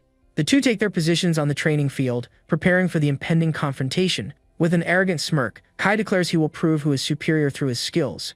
Tishy simply invites him to begin the fight, her expression calm and confident. The girl then lunges forward with a powerful kick that kicks up dust, demonstrating her strength. In the blink of an eye, she assails him with a sequence of swift and precise kicks. With a wicked smile, Kai prepares to counterattack and assert his superiority. But Tishy is faster, striking him on the chin with a powerful punch that throws him off balance. She follows up with an elbow to the face, showcasing her combat technique. The girl then utilizes a water ability, hitting him with a blast of pressurized water. Kai is stunned by the girl's ability, unable to believe she can use magic. Tishy seizes the opportunity, landing a powerful kick to his face with all her strength. The white-haired young man is dazed by the blow and lets out a nervous laugh. He then tells her not to underestimate him and prepares to use his own skills. But Tishy is quicker, striking him in the chest with a precise open palm blow. The strike is so forceful that the young man is sent flying, landing hard on the ground. Our protagonist then understands why the professor chose Tishy as the representative. The professor yells for everyone to take the training seriously as our hero observes the scene. Tishy then approaches Kai, who is still on the ground, and asks if he is alright after the fight. The professor notes that Kai seems irritated and warns him that tomorrow, everyone must tame a beast. He threatens to expel anyone who fails, and Kai is shocked by the sudden announcement. The next day, the professor instructs them to fight with all their might until nightfall as a final training exercise. Lying on the ground, Kai calls out to our protagonist with an expression of pure exhaustion and defeat. The young man advises him to correct his bad habits and focus on his opponent's weaknesses. But Kai says that's not it. He thinks he has fallen in love with Tishy after their fight. He reveals he's already thinking about names for their children, and our hero thinks he's a masochist. The following day, the tournament begins in a grand arena, and the students are called to enter. Kai is filled with dread at the thought of the monsters, and our protagonist sits beside him. 2 students from the magic class mock them for being in the same tournament venue, but the professor orders them to be quiet and memorize the tournament rules immediately. Our hero is surprised to see the professor defending the martial arts students. With a thoughtful look, he realizes his master isn't as bad as he initially seemed. The young man then tells Kai to imagine the beasts are their professor to calm his nerves. Hearing this, Kai perks up, saying it's a brilliant idea to motivate himself for the coming battle. But the professor overhears their conversation and glares at them with pure fury and irritation. Our protagonist then reminds Kai that a beast cannot break his defense if he remains focused. A man appears on a holographic screen and begins to explain the tournament's rules. He states that anyone who tames 10 beasts will receive a perfect score, and the time limit is 10 minutes. Julia then announces the start of the tournament, calling the first group of competitors to the arena. The arena is then bathed in a pink light and Julia is transported into a barrier-enclosed space. She realizes she is in a different location and wonders how so many beasts could fit inside. Next, the girl finds herself in a dark space filled with red eyes watching her. Several giant beavers with sharp teeth appear, growling angrily at the young girl. Her staff in hand, Julia prepares to confront the creatures with her powerful magic. She then casts a purple lightning spell, declaring she has captured the small magical beasts. The blast of lightning strikes the creatures, leaving them paralyzed on the dark arena floor. The man on the screen explains that when a beast submits, a purple smoke is emitted from its body. This allows the professors to monitor the students' progress and assign scores accordingly. One of the professors is shocked by little Julia's speed and efficiency in the tournament. The young girl then completes her task, and a professor congratulates her as the next pair prepares. Her teacher, Linda, praises her for finishing in just 3 minutes and Julia happily thanks her. The girl then asks for the location of the martial arts department so she can watch her brother. The teacher informs her that they are scheduled last, and it will be some time before they compete. While waiting, a mysterious woman observes the activity in the arena with keen interest. She wonders if our protagonist will manage to repeat his feat from the entrance ceremony. 2 hours later, one of the students complains that he only managed 1 point and fears being demoted. Another student comforts him, pointing out that apart from the elite, all the mages only scored 1 point. Kai becomes desperate, wondering if they will be able to remain in the martial arts department. But our protagonist calms him, reassuring him that they are no weaker than the mage classes. The professor then cracks his knuckles, stating they are correct and should not underestimate themselves. He explains that no one was injured because level 1 beasts are incapable of harming humans. With that, the master asserts that in close quarters combat, they are stronger than low-level mages. The students are surprised by this encouragement, and the professor grumbles, annoyed at the brat's reaction. The representative Tishi reports that she has checked and confirms that no one was indeed injured. She continues, stating that most of the mages are exhausted from expending all their mana in the test. Tishi also reveals that the arena is equipped with barriers to prevent students from being surrounded. She then advises them to flee if they cannot win and to manage their stamina wisely. The students express their gratitude and celebrate the tip, and the master thinks he made the right choice for representative. Suddenly, a man with a mocking smile says he overheard someone spying on his class. The newcomer takes a seat, remarking that without talent, they can only resort to cowardly tricks. Shigard addresses him as Greg, and the man states he came to inform them that their department is next. With a sinister smile, the man threatens to shut down the martial arts department for good. The martial arts professor remains silent, appearing deeply shaken by the threat. Greg continues, asserting that the department should never have been established in the first place. With that, he turns and leaves, laughing as Master Shigart watches him depart. Lucas is reminded of the bullies from his past life and glares at the man with hatred. The protagonist stands up, declaring that as the top student in his class, he will go first. The professor asks if he is nervous, offering to send someone else in his place. With a determined look, our hero refuses the offer, insisting he will go first himself. His eyes glowing, the protagonist declares he will enter the arena first, exactly as he had planned. He then vows to achieve a high score and silence those who look down on them. At this, his classmates are invigorated, shouting that they will show what their department is capable of. Professor Shigart observes their change in attitude, recalling how fearful they were just moments before. The young men remember Tishi's advice, and the master thinks to himself that they are a bunch of simpletons. 10 minutes later, our hero sprints through Arena 10, navigating a mist teeming with monsters. With a clenched fist, the young man prepares to use his abilities to deal with the creatures. He then notices the magical perception circles, planning to avoid them in order to fight undetected. At that, the young man releases a blue aura, preparing to unleash his true power without being seen. It is explained that a master can borrow the abilities of his beast after their souls have connected. Meanwhile, in the cave, the wolf all chews on a bone, appearing very bored with the situation. The creature then wonders why its master is using its power when he is already stronger. Back in the arena, giant spectral blue wolf paw materializes, showcasing the power he has borrowed. With this, the martial artist states that defeating the low-level magical beasts here is simple. Suddenly, a giant menacing owl appears, flying toward him with a fierce gaze. The other creatures in the arena sense the danger, screaming for everyone to flee from the high-level beast. The owl then gathers purple lightning in its talons, preparing for a powerful attack. With that, the creature soars at high speed through the arena, demonstrating its incredible agility. But our hero is unfazed, preparing to strike the owl with the spectral blue wolf paw. He thinks that to make things easier for the other students, he must first break this beast's will. The giant owl crashes to the ground, completely dazed after being struck down by the young man's blow. He reasons that the aura of a high-level beast will intimidate the weaker creatures in the arena. With that, the creature bows its head and a red aura of submission begins to emanate from its body. With a smile, he accepts its submission but states that he needs to tame every beast in the arena. Therefore, he says, he cannot allow the submission smoke to leak outside the barrier. The giant owl observes the young man, not quite understanding what he is planning to do. The protagonist then turns, announcing he is off to find the other beast to tame. Channeling Owl's aura, He departs, and the owl screeches that it never wants to see him again. Outside, the scoreboard continues to display our hero's name with 0 points in the tournament. Kai grows desperate as time runs out, but Julia tells him to remain calm, confident her brother will succeed. Professor Greg simply scoffs upon seeing the martial arts department's score. He then mocks them, stating that a score of 0 means they couldn't even defeat the weakest beast. His students concur, remarking that this shows the difference between a martial artist and a mage. Professor Shigart remains silent, merely glaring at the other master with intense anger. Julia becomes furious, shouting at him not to mock her brother, as he is incredible even without magic. Greg is irritated, thinking the elite class is as blind as Professor Linda for defending him. He then tells the girl that the results speak for themselves, leaving no room for discussion. Suddenly, the scoreboard shows that Lucas Ryan has earned his first point in the tournament. Kai and Tishi celebrate with relief, as this means he can remain in the department with them. A professor scoffs at their celebration, pointing out that the highest score in his class was 5. But to the man's astonishment, the score for our protagonist continues to climb without pause. Reaching 5 points, Professor Greg becomes annoyed as the young man's classmates cheer wildly. The man cannot believe the department of useless students has matched the score of his top pupil. Inside the arena, the young man has intimidated all the beasts, making it easy for his classmates to score. With that, he thinks that now he just needs to achieve his perfect score and leave. At that, the martial artist begins taming all the creatures with incredible speed. One after another, the beasts are subjugated by our protagonist's overwhelming power. Finally, he reaches the 10th creature, and the giant owl once again submits to him. Seeing the final result, Professor Greg is completely stunned and breaks into a cold sweat. The scoreboard then announces that Lucas Ryan has achieved 10 points, a perfect score in the tournament. His little sister is overjoyed, and with her eyes shining, she exclaims, "That's my brother." The other students are in disbelief that the martial arts department achieved the maximum possible score. The young man pats Julia's head, and the girl says she always knew he could accomplish it. Professor Greg then shouts that it's impossible for a martial arts freshman to tame 10 beasts. With that, he points at the young man, accusing him of using an imposter to take the test. Little Julia is angered by the accusation, but her brother remains calm in the face of the situation. Suddenly, an inspector grabs Greg by the face, stating that our protagonist has done nothing wrong. The man then asks if he is insinuating that an inspector would accept a bribe to permit cheating.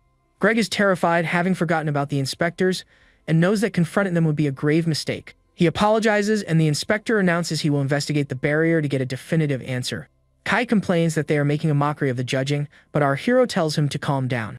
With a confident smile, the young man states that he has nothing to hide from anyone at the academy. 10 minutes later, we see the giant owl inside the arena looking extremely frightened. The barrier then dissipates, and the creatures look toward the light with surprise and confusion. The owl realizes the powerful human has vanished, and they can finally see the outside world. With that, the creature screeches for everyone to escape, and the beasts make a break for it. But one of the inspectors raises his magic staff, preparing to intervene in their escape. He then casts a containment spell toward the fleeing creatures. The magic strikes the owl squarely, trapping it in the air with a rope of golden energy.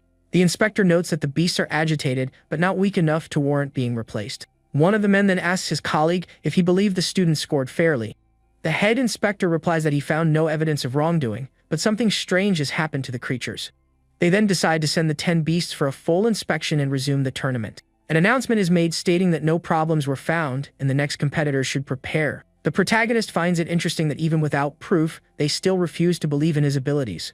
But with a confident look, he appears to be one step ahead of everyone at the academy. He glances at Tishi and his master, thinking that the real surprise is yet to come. The scene then cuts to Tishi, who runs into the arena for her own test. With a determined look, the girl tells herself that she cannot lose to Lucas. Inside the barrier, the young woman confronts a gray wolf and prepares for battle. The girl lunges, delivering a swift sequence of powerful blows to the gray wolf with great agility. She thinks that if she can't defeat it in 30 seconds, she will change tactics and head for the gate.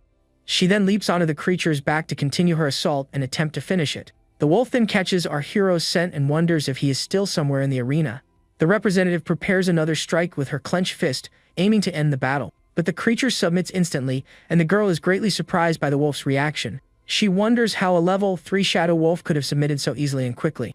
The young woman becomes pensive, questioning if it was a mere coincidence or something more. With a confident smile, she realizes that perhaps her department is not so weak after all. With that, she moves on to the next creature, attacking it with a powerful punch to the face. Her score then rises rapidly as she defeats a giant boar with ease. Kai cheers for her excitedly as her score continues to climb relentlessly on the board. The girl shouts with determination, successfully taming her 6th creature in the academy tournament. A saber-toothed tiger is startled, and she quickly reaches 9 points in the arena. The final creature is defeated, and the young woman achieves the maximum score of 10 in the tournament. The scoreboard then announces that Tishi Hamaru has also achieved a perfect score of 10 points. Kai is stunned, commenting that she was even faster than our protagonist in the test. The girl then requests that these beasts also be sent for a detailed inspection. She thinks that the beasts are not so frightening and that martial artists are not inherently weaker. With that, match 3 begins and we see another student defeating a purple bat creature. The young man defeats the creature with a beam of golden energy, celebrating his victory.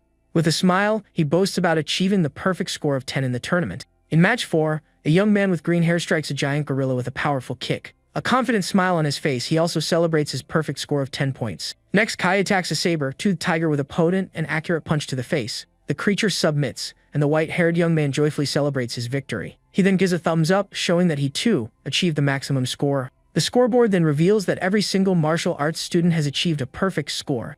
With this, they soar directly to the top of the rankings, tying with the elite class. Professor Shigart then allows himself a subtle smile, appearing very proud of his students. He then takes his flask and has a drink, seeming more relaxed and satisfied.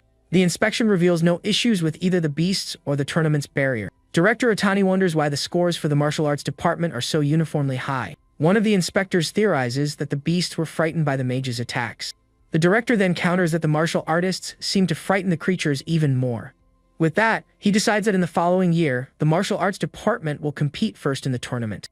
Professor Greg is shocked, as this means they will tie with the elite for first place. Professor Shigart simply glares at him with a look of superiority, following the director's decision.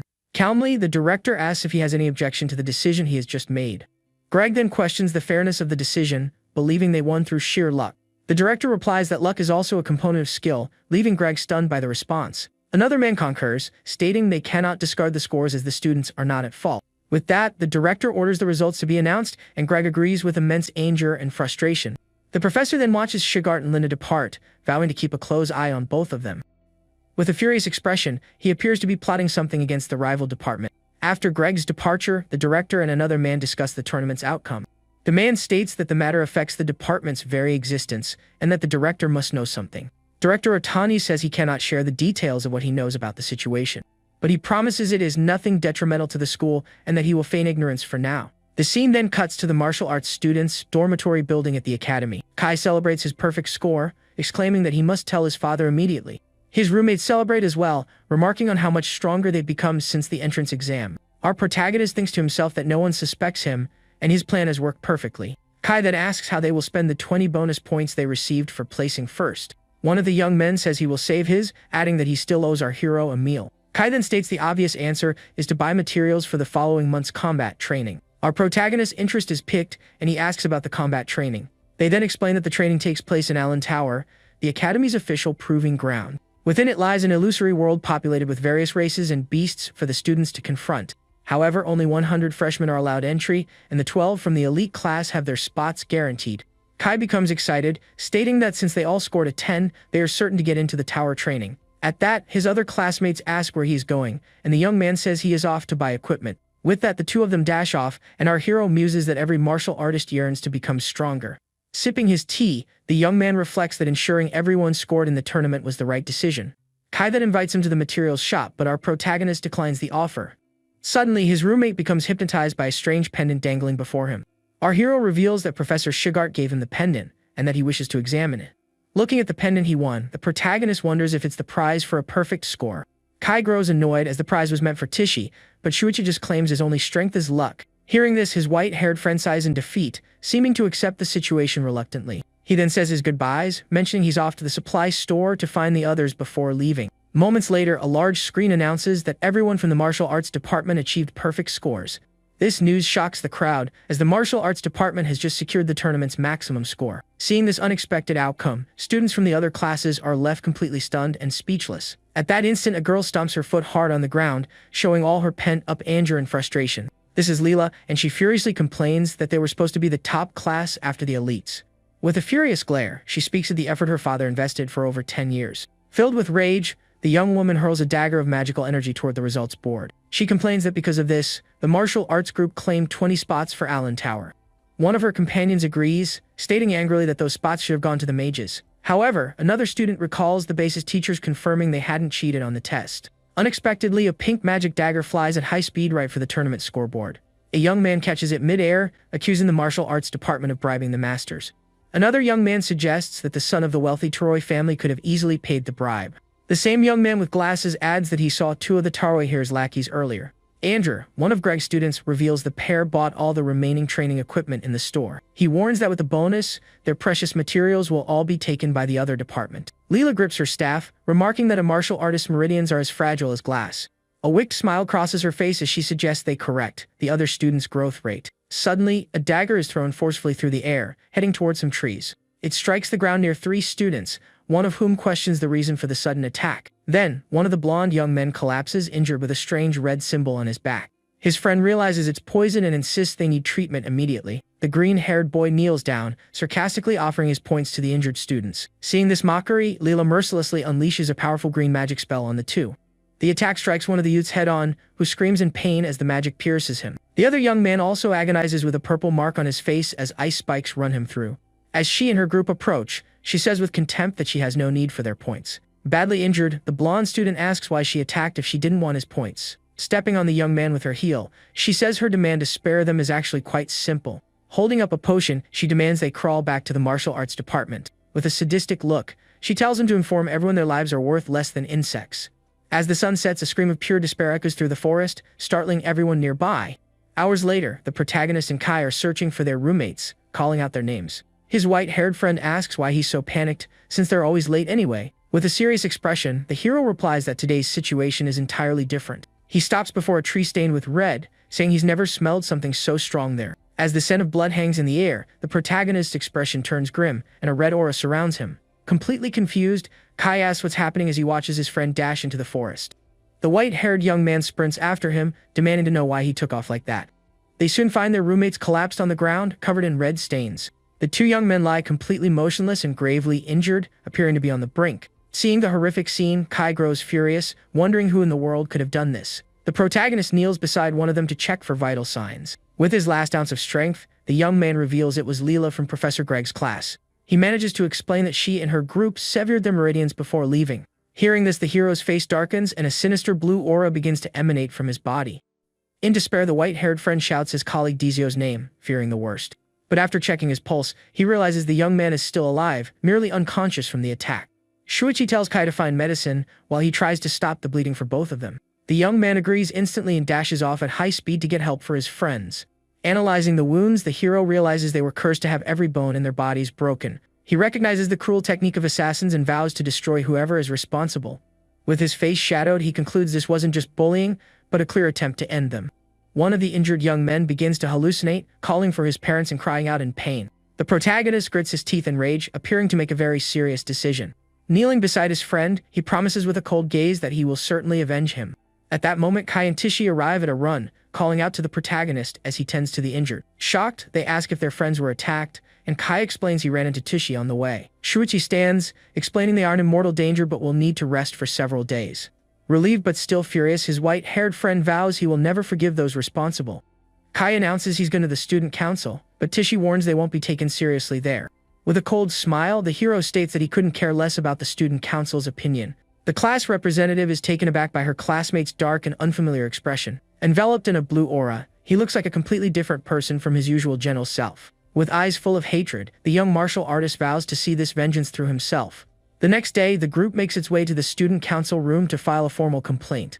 Council President Theodore listens intently to their story and says he understands. Seated at his desk, he asks if they truly wish to duel Professor Greg's students. Shuichi confirms, adding that if they lose, they will forfeit their S-rank bonus to the other class. The president scoffs, remarking there's no proof and asking if the bonus is the pendant in his hand. He then dangles the wolf's fang pendant before them all with an air of superiority. The tournament prize swings back and forth in front of the protagonist and his friend. Suddenly, the president drops the pendant, claiming his hand slipped by accident. With an arrogant look, he asks if they don't find it inappropriate to wager something so cheap in a duel. The pendant lies on the floor near Shuichi's boot as he clenches his fist in silent rage. A golden light flashes in Kai's eye, showing his patience has finally snapped. Furious with the president, Kai moves to act, but the protagonist stops him from doing anything rash. Shuichi then calmly asks what would be considered an appropriate wager for their duel. The council president considers this for a moment, casually running a hand through his hair. The protagonist suggests that something unique to the school would be a fitting bet for the showdown. At this, an idea seems to strike Theodore and a malicious smile forms as he begins to speak. His eyes gleam as he suggests betting their entry qualifications for the Allen Tower. The proposal is that the losing side will permanently forfeit their right to enter the tower. Without a moment's hesitation, the protagonist accepts the wager with a serious, determined look. The duel is scheduled for 2 days later, and many disgruntled students cheer for Greg's class. Professor Greg, without any remorse, even praises the 3 students who attacked Shuichi's classmates. Meanwhile, Master Shigart quietly intensifies their combat training sessions. The martial arts professor observes his students training with a focused and very serious gaze. When the day of the duel arrives, a grand arena has been set up for the confrontation before a massive crowd. Some students murmur that it will be interesting and that they plan to support the martial arts department. Leela then taunts Shuichi, offering that if he apologizes now, she might just forgive him. But the hero calmly retorts that none of them know how this match will end yet. Kai brandishes his dagger, declaring he wants to get this over with as quickly as possible. Across the arena, Andrew adjusts his glasses and, staff in hand, invites them to begin. As the starting signal sounds, the white-haired friend rushes swiftly toward his opponent. Andrew immediately casts a spell and several blue magic circles materialize, creating spikes of ice. Skillfully spinning his dagger, Kai manages to evade every single one of the opponent's ice spikes. Andrew is completely stunned to see Shuichi's friend successfully defend against his attack. With a confident smirk, the white-haired young man taunts the mage, asking, "Is that all you've got?" He then hurls his dagger toward the ice spikes that now cover the arena floor. The martial artist points his weapon at his adversary, challenging him to make the next move. Andrew adjusts his glasses, his thoughtful expression suggesting he's analyzing the duel. He then smirks, thinking to himself that his opponent has no idea he's walked right into a well-laid trap. A serious expression comes over Kai as he notices a blue aura forming around his body. Suddenly, the ground beneath him freezes solid, trapping him in a prison of magical ice. The ice crystals creep up his legs, leaving him completely immobilized in the center of the arena. With a triumphant grin, Andrew declares that his opponent now has no way to escape. Surrounded by a blue aura, he prepares for the final blow, bidding farewell to the spoiled noble. Even trapped, the protagonist's friend refuses to give up, bracing for his opponent's attack. The mage slams his staff into the ground, unleashing a massive wave of ice across the arena. After the attack, a single drop of red liquid falls onto the frozen ground, signaling an injury. Andrew smiles with satisfaction, asking if the young martial artist finally understands his place. We next see Kai struck by the ice as his opponent says this is for provoking a mage. The young man hangs his head, covered in ice, looking utterly defeated. His opponent approaches and mocks him, telling him to speak up if he's surrendering. Lila smirks with disdain, remarking that as expected, trash will always be trash. With a derisive smile, Lila offers to spare his life if he admits defeat right now. A flash of anger in Tishi's eyes shows her fury at the blue-haired mage's taunt. Shuichi then asks how long they plan to keep spouting nonsense before they're satisfied. In response, Kai challenges the ice magic with a fairy aura, a lava orb forming in his hand. "You idiot!" Leela exclaims, her face a mask of panic and surprise at his reckless move. Andrew senses the imminent danger and yells for his teammate to flee the arena immediately. The lava orb then detonates, creating a massive, fiery explosion that engulfs the arena. The force of the blast hurls Andrew backward, kicking up a thick cloud of dust. In shock, the mage realizes it was lava jelly and questions his opponent's sanity. Seizing the opportunity, Kai charges at high speed toward the stunned mage. He lands a devastating punch, shattering his opponent's magical defense circle. Andrew spits a red liquid, gritting his teeth in pain from the staggering blow. The audience gasps in shock to see a martial artist gravely injure a mage. A student in the crowd screams that the young man's legs are completely charred. To escape the ice, he had sacrificed his own legs, a display of incredible determination. He then explains he waited for the opening that appeared when the mage's magic was broken. Andrew is enraged, unable to believe he was wounded by a mere martial artist in front of everyone. He screams that with injured legs, his opponent can no longer dodge his attacks. However, the young martial artist reveals he still has another lava orb in his hands. The orb erupts in a blinding flash of light, enveloping Kai in another huge explosion. Sporting a victorious smile on his bruised face, Kai shows he won't give up so easily. Andrew is shocked by the insanity of the young man, who charges forward even after the blast. However, the mage manages to freeze Kai's hand just before he can land the final blow. In the next moment, the white-haired young man's other hand is also frozen by the opponent's ice magic. The young man grumbles that he hates ice users because they always slip up at the last second. Wounded, Andrew yells desperately for the martial artist to stay away from him. Ignoring the warning, Kai shatters the ice with a powerful headbutt, striking the mage directly. From the force of the impact, Andrew spits more red liquid as his glasses shatter into pieces. He is then thrown violently against the arena wall, utterly defeated. Collapsed on the ground, the mage can't believe his ice shield was broken by sheer brute force. With a triumphant smile, Kai raises his dagger and is declared the winner of the first match. He remarks that he was feeling great, but Shuichi reveals he slipped a drug into his breakfast. The white-haired young man expresses his concern for Tishi's upcoming fight against the girl, but the protagonist reassures him, saying that if it's Tishi, she will undoubtedly be fine.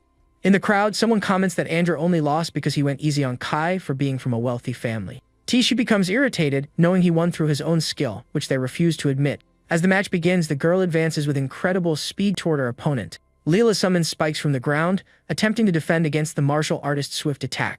The protagonist watches as Leela remarks that martial artists are obsessed with honor. With a wicked grin, she declares that for mages, the only thing that matters is the final result. However, Tishi is far quicker, effortlessly dodging the spikes. The girl then whispers something in Lila's ear, leaving the mage completely shocked. With a powerful punch, she strikes the mage head on, instantly shattering her spike defense. Lila coughs up a red liquid, wondering how a level 1 girl could possibly be so fast. The mage's eyes glow with a blue light as she appears to prepare for a counter-attack. Teishi then unsheathes her sword, stating she will explain the reason for her speed.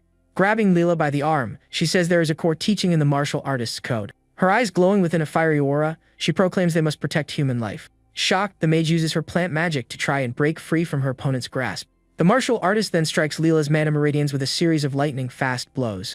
Witnessing the precision of the strikes, Kai and the protagonist are impressed by Teishi's skill. The hero smiles, thinking that as expected, his classmate has remarkably sharp eyes. The young woman then states that she shouldn't have trampled on a martial artist's pride so carelessly. With one last strike, she defeats Lila, securing the second match for the martial arts department.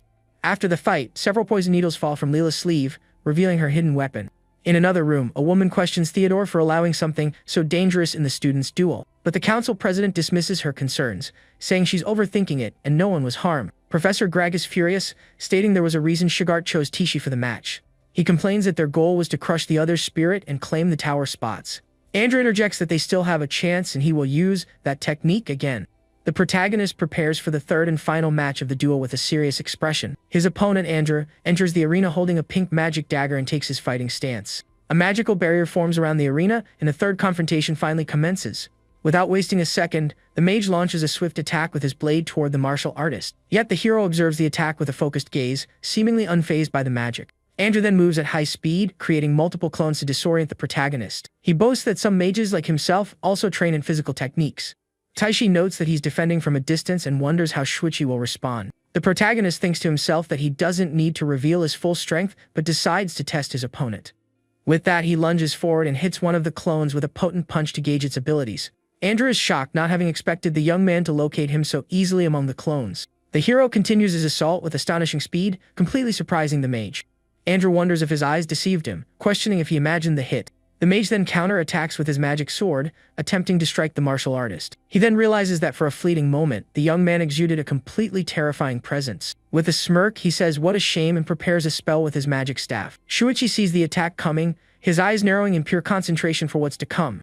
The magic sword strikes him in the shoulder, and a red liquid begins to flow from the wound. Even injured, the hero faces his opponent with a calm expression, betraying no pain. Andrew prepares to use his bone-shattering art, declaring that his opponent won't withstand this blow. "I will crush every bone in your body," Andrew screams, channeling his special technique. With a look full of hatred, he seems certain his technique will work perfectly. But to his utter astonishment, the bone-shattering art has no effect on the martial artist at all. Kai is dumbfounded, wondering what his friend did to completely negate the mage's attack. The mage accuses the hero of bluffing, claiming he has no secret move. The protagonist then seizes Andrew's arm with a powerful grip, preparing for the final blow. Andrew struggles to break free, but the hero holds him fast, stating, "That's enough."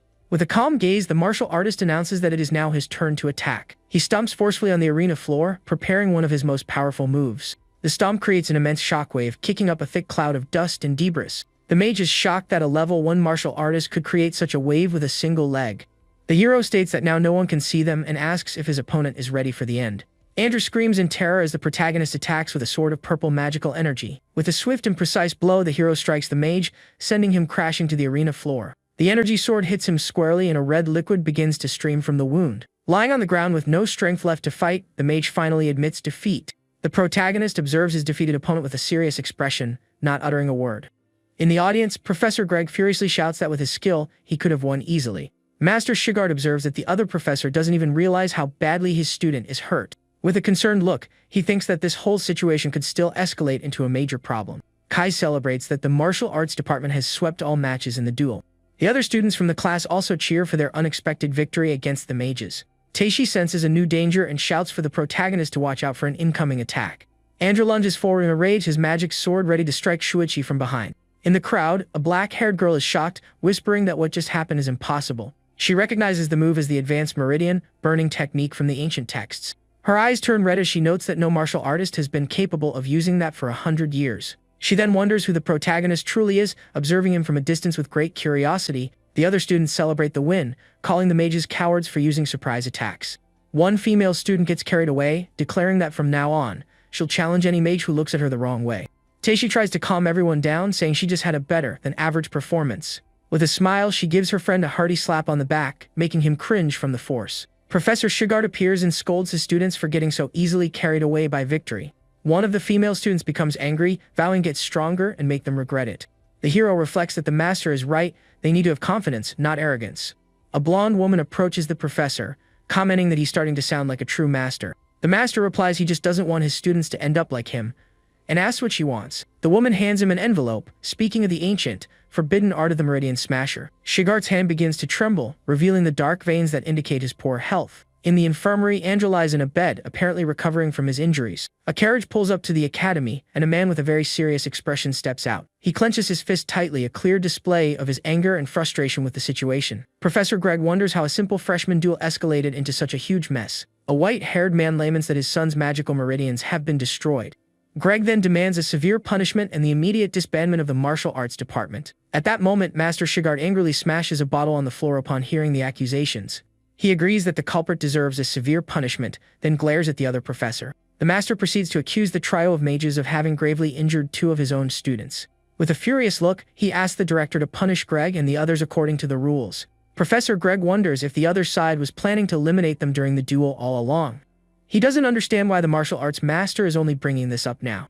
The man shouts at them not to change the subject and to focus on the forbidden technique used. However, Master Shigart points out that this technique is not something a novice martial artist could use. The other professor agrees, saying the incompetent son of the Ryan family wouldn't be capable. The master then snaps his fingers, retorting that an advanced martial artist could use the technique. Professor Greg realizes the only advanced martial artist present was the master himself. A smirk forms on his face as he asks if Master Shigart might be the real culprit. With a look of pure contempt, he points a finger directly at the other master, making a direct accusation.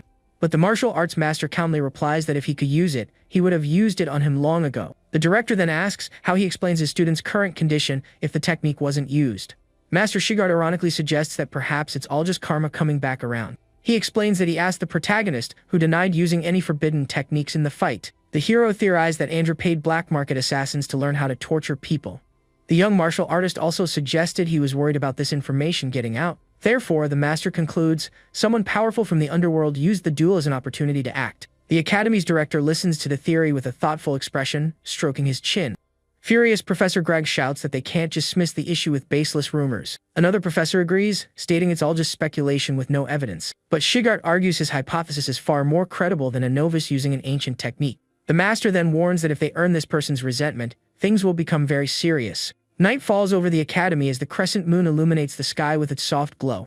The director makes his way to the academy library, holding a lantern to light his path. He searches the shelves for a specific book, finally locating it in a dusty corner. Holding the book, he notices the dust has been wiped clean, proof that someone recently handled it.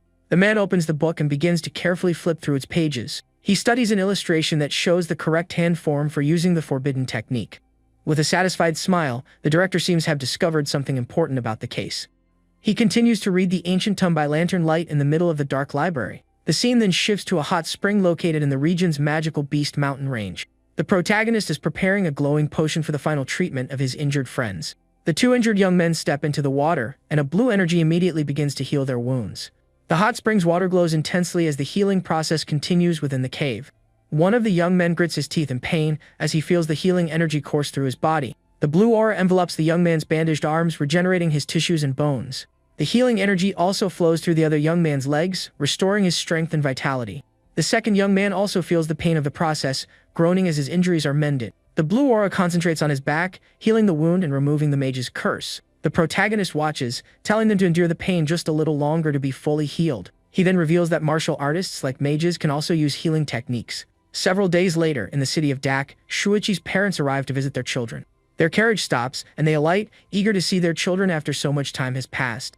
The mother remarks that it's been a long time, and the father agrees they will see them soon. She observes the city, commenting that nothing has changed since her last visit. The father then calls her name, seeming to notice a hint of sadness in her distant gaze. The mother smiles, telling him not to worry and that she was merely lost in memories of the past. The carriage then continues on its way through the city streets, heading toward the youth's academy. With tears welling in her eyes, the mother appears both moved and surprised by something she sees in the distance. A man on horseback approaches them, holding the reins with a calm expression. This is Saint Miranda, Catherine's younger brother and Awa's father, who comes to greet them. 10 years ago, Beastman tribes launched a massive assault on the Empire's borders. The monstrous creatures attacked with ferocity, baring their sharp teeth and claws. People banded together to resist the beastmen armies in a bloody, hard-fought battle. During this war, the young mage Catherine Miranda fought bravely against the creatures. She used her powerful magic to vanquish the monsters and protect her comrades. It was there she met the young commander Holt Ryan, and the two fought side by side. With a confident smile, the knight fearlessly faced the monsters on the battlefield. The young mage watched him with admiration as they battled the enemy forces together. After facing death together, the two promised to spend the rest of their lives as one. However, her father, Duke Miranda, fiercely opposed the marriage of the two young lovers. The man muses on the irony of their children now meeting at the magic school. With a smile, he reflects that time passes so quickly, and things are always changing. He then compliments her children, mentioning that his father thinks Julia resembles a younger version of her. Shuichi's mother is surprised, asking if their father truly acknowledges Julia's existence. With a warm smile, he invites her to return home, saying their father has always wanted to see her. He sighs, seemingly hiding something from his sister, who watches him with suspicion. The man then reveals that their father wishes to see only her, not the rest of her family. With tears in her eyes, the woman realizes her father still refuses to accept her husband, Holt. The protagonist's father tells her to go, stating he needs to head to the front lines anyway. Shuichi's mother worries about his departure, but he reassures her with a gentle smile. Holt then says his farewell, promising to come for her as soon as the military campaign concludes. Her brother reveals that Holt swallowed his pride and asked for help to reconcile with their father. He then expresses a wish that one day, someone will come along to end the prejudice against martial artists. The protagonist sneezes, wondering if he's caught a cold despite his recent intense training. His sister Julia comments that it's rare for Kai to buy food for anyone else, looking curious. Kai tells them to leave him alone, adding that he'll treat his friends to lunch once they've recovered. The hero replies that he thinks it's alright, and that they don't need to worry about it. Nearby students gossip about the martial arts department's luck and the rumors from the duel. A blonde girl overhears their conversation, appearing interested in the circulating rumors. One of the young men becomes irritated by the gossip, and a dark aura of pure rage surrounds him. The protagonist apologizes and asks his friends to head to the cafeteria with Julia first. As Julia eats cheerfully, the hero notices she is wearing a new hair clip. She explains it was a gift from Owa and the Miranda family, which surprises the protagonist. He reflects that it's no surprise they would want to get close to a genius like Julia. The young martial artist then asks his sister to get along with Owa for their mother's sake. The girl agrees, adding she needs to write a letter to their mother about becoming a representative. At that moment, a purple-haired woman approaches and congratulates her on the achievement. The woman praises the girl, saying she will become a pillar of the school in the near future. The protagonist observes the woman, noticing her gaze is fixed on his sister's legs. A young man nearby gets annoyed by the woman's behavior and scolds her for staring at the girl. The black-haired woman who watched the protagonist during the duel silently observes the scene. A little earlier, a blonde teacher had stated that Julia surpasses the other student in every aspect. For that reason, she concluded the protagonist's sister was more suitable to be class representative. She then asked the black-haired girl to please understand her decision regarding the position. But the young woman declared she would prove with her skills that the teacher was only showing favoritism to Julia. Shuichi's sister sees the girl leaving the room, confused and unsure of what just transpired. She comments that the other student seemed very upset and really stormed out of there. Worried, she decides to buy lunch and take it to Owa, since she hasn't seemed to be eating. The purple-haired woman then asks if Julia is close with the other girl in their class. The protagonist's sister confirms this and praises Owa's mental magic, calling it incredible. The woman agrees that mental magic is rare, but seems to be withholding some information. She touches the table, and a blue magic circle forms around the group of students. The magical barrier prevents any sound from leaking out, ensuring no one can overhear them. The hero wonders if it's a silencing magic circle designed to contain sound. With a finger to her lips, the woman remarks that when people are too intelligent, they can be difficult to handle. She then offers the rest of her food to the girl, who thanks the woman for the kind gesture. The woman introduces herself as Mina, and the protagonist wonders what they could be talking about. Shuichi takes a piece of her food, then asks what she truly wants from them. The woman notes that the brother is on guard but seems unconcerned by his interference. Getting straight to the point, she commends the young martial artist's perceptiveness at the academy. Mina asks if they know of the dangerous place behind the school, mentioning an anomaly there. Mina reveals that the number of lower-level beasts in the region has decreased drastically. The hero recalls his Wolfaroo scaring away the leopard cubs and understands the situation. The woman continues, stating that 3 days ago, an investigation team discovered a lair. Hearing this, Julia's spoon clatters to the floor as she turns pale with worry and fear. She wonders if the discovered lair could be the one belonging to her wolf friend, Eru, in the forest. The protagonist coughs to cover his nervousness and quickly tries to change the subject. Shuichi's sister brings a hand to her mouth, shocked and worried about what might have happened. The young martial artist then asks if they are being asked to undertake a field mission there. Mina confirms this, adding that the reward for the mission will be 100 points for each of them. Both siblings are shocked by the high reward and appear interested in the mission. The hero thinks that with his and his sister's strength, they can handle the mission with ease. At the Miranda family estate, a butler serves glasses of wine to the assembled guests. Duke Miranda, the head of the family, dines calmly at his luxurious table. The family is gathered for dinner, but the atmosphere is tense and eerily silent. Shuichi's mother's brother complains that their father made his sister stay in the guest quarters. He glances at his sister with a worried expression, seemingly lost in serious thought. The young man notices his sister hasn't touched her food and that the mood feels like a funeral. Duke Miranda then calls his daughter's name, Catherine, who looks at him with a sorrowful expression. He announces his willingness to acknowledge Julia as his granddaughter, given her archmage qualities. Shuichi's mother expresses her gratitude, adding that he is also an excellent martial artist who earned a perfect score. A wave of sadness washes over Shuichi's mother as she thinks that what the Miranda family seeks is talent. Duke Miranda then states that they only accept those with the talent to become archmages. The woman thinks that her father's prejudice against martial artists is not likely to change. A man then arrives, delivering an envelope with new information from the investigation team. Surprised, Shuichi's mother asks the reason for the sudden investigation on the mountain. The Duke reads the report, which states a new area has been discovered with an unknown danger level. Her brother expresses concern about a potential danger to the children at the Allen Magic School. But the Duke reassures him there's no danger, as the school has teachers and his own subordinates on site. He then asks his daughter to wait until the matter is resolved before going to see the children. The woman agrees with her father, thinking that her children will just have to wait a little longer. Mina reveals that to accept the mission, they need 5 people, including 1 member of the council. One of the students is shocked, exclaiming that there was no member limit when he last checked. Mina explains the president changed the rules due to the anomaly discovered in the cave. She realizes he deliberately changed the conditions, betting she couldn't assemble the required group.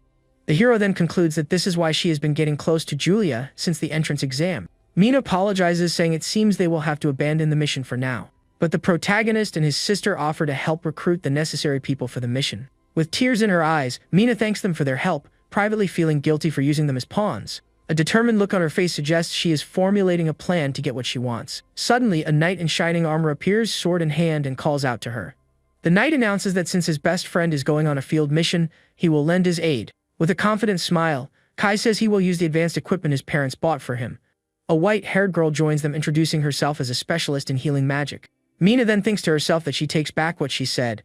These freshmen will be nothing but a burden. Julia asks her brother why he invited Maya instead of Oa for the mission in the forest. Mina puts a hand to her face, thinking they are only here to fill the mission's quota. She then uses her acceleration magic to swiftly guide the group to the beast's lair. Several hours later, they are speeding through the forest thanks to Mina's magic. The group arrives at the cave entrance, and Mina announces they have finally reached their destination. Kai recognizes the flag bearing the Miranda family crest, confirming the Empire's investigation. He also notes signs of a recent battle, while Mina examines some leaves on the forest floor.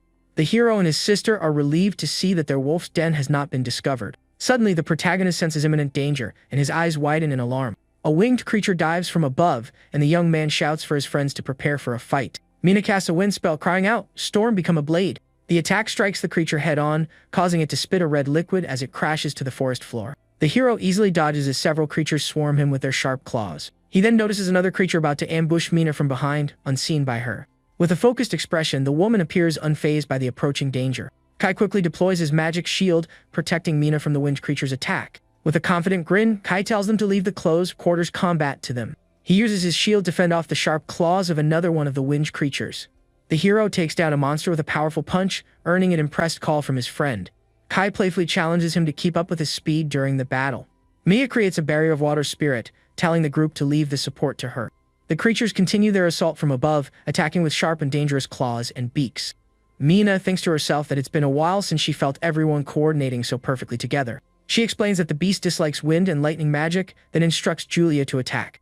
A glint in Mina's eyes suggests she is plotting something for the battle's outcome. Shuichi's sister then unleashes a powerful spell from her bright pink magic staff. Her eyes glowing with power, she uses her barrier magic to ensnare the creatures. A dome of purple energy materializes, trapping the monsters and leaving them vulnerable. The barrier electrocutes the creatures with powerful lightning, leaving them completely paralyzed. The girl's staff continues to crackle with purple energy, a testament to her immense magical power. The protagonist comments that his sister's lightning magic possesses incredible power. Julia calls out to Mina, but the woman seems distracted and doesn't respond. The girl then asks if she said something, but Mina pretends she didn't hear anything. She says it was nothing, and the two continue walking through the forest after the battle. Mina thinks to herself that she underestimated the capabilities of these pawns, and smiles at the thought. The white-haired girl uses her healing magic to treat one of Mina's minor injuries. Kai praises the girl's instant healing, saying she's like a goddess with her magic. Shyly, the girl dismisses it as an exaggeration, but then imagines the protagonist calling her a goddess. At the thought, a pink explosion goes off in her head, leaving her completely embarrassed. The hero watches her confused as she wonders why she is thinking such things. The group then proceeds into the cave, with Mina remarking on how enormous it is inside. Her magic staff illuminates the path, revealing the vastness of the dark cavern. Julia is impressed, noting that there is an even larger chamber deeper inside. The two girls lead the way, Mina's light guiding the group through the oppressive darkness. Kai is also surprised, pointing out another passage wide enough for an entire army. The protagonist concludes that the cave has been artificially excavated and may hide underground monsters.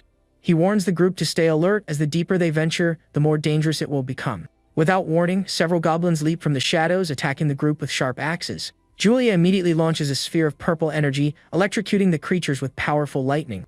The goblins shriek in pain as they are struck by the girl's magic and collapse to the ground. Mina explains they are blind and rely on hearing, but the attack has secured their safety for now. However, she warns that if they fight every monster they encounter, their journey will be endless. With a confident smile, Kai declares that he has an excellent plan to deal with them. A short while later, the creatures' bodies lie strewn across the dark cave floor. Kai is seen running ahead, drawing the attention of every goblin in the cavern. Julia readies her cat-eared staff, preparing to unleash a powerful spell. Mina also prepares her staff, creating a circle of blue energy on the ground. Kai is horrified to realize the two girls plan to attack while he's in the middle of the monster horde.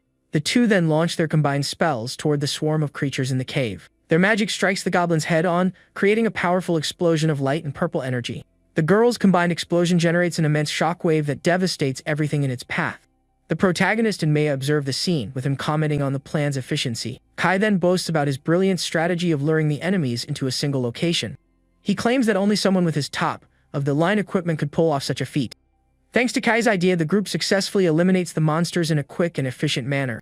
The white-haired girl then uses her magic to heal Kai's injuries sustained during the battle. Pressing forward, they discover a vast treasure trove of gold coins, swords, and vases. The protagonist sighs, noticing the girl's fatigue, and suggests they need a break. However, Kai challenges more monsters, and the hero wonders if he's pretending not to hear. He stumps his foot on the cave floor, attracting the attention of more creatures from the darkness. With a grin, he announces that he's brought the monsters and the fight is now up to them. Turning around, he realizes the rest of the group has vanished, leaving him alone with the creatures. The protagonist says he dislikes the idea of sacrificing a teammate, but they have no other choice.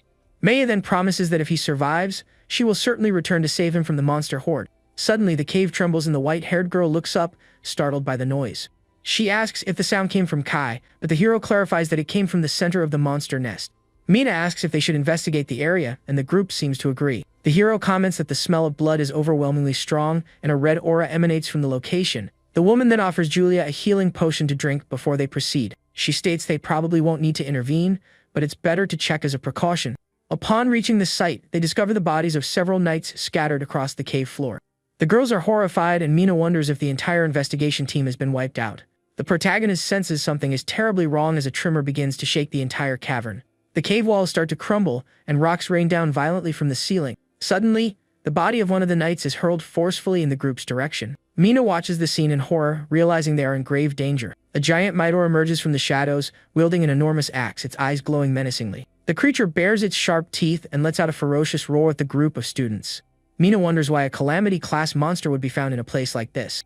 The young woman panics, unable to comprehend what is happening on this academy mission. The protagonist senses a familiar presence, realizing he has encountered it somewhere before. He shouts for everyone to be careful and shoves them out of the way of the monster's attack. The Minotaur swings its giant axe, and the hero braces himself to block the blow. His fist enveloped in a golden aura, he prepares for the impact of the massive axe. The axe smashes into an ice shield, which shatters into pieces from the force of the attack. Julia runs over, asking if they are alright, and the hero asks Mina if she created the shield. The protagonist says she didn't, and his eyes fill with surprise and concern at what he sees.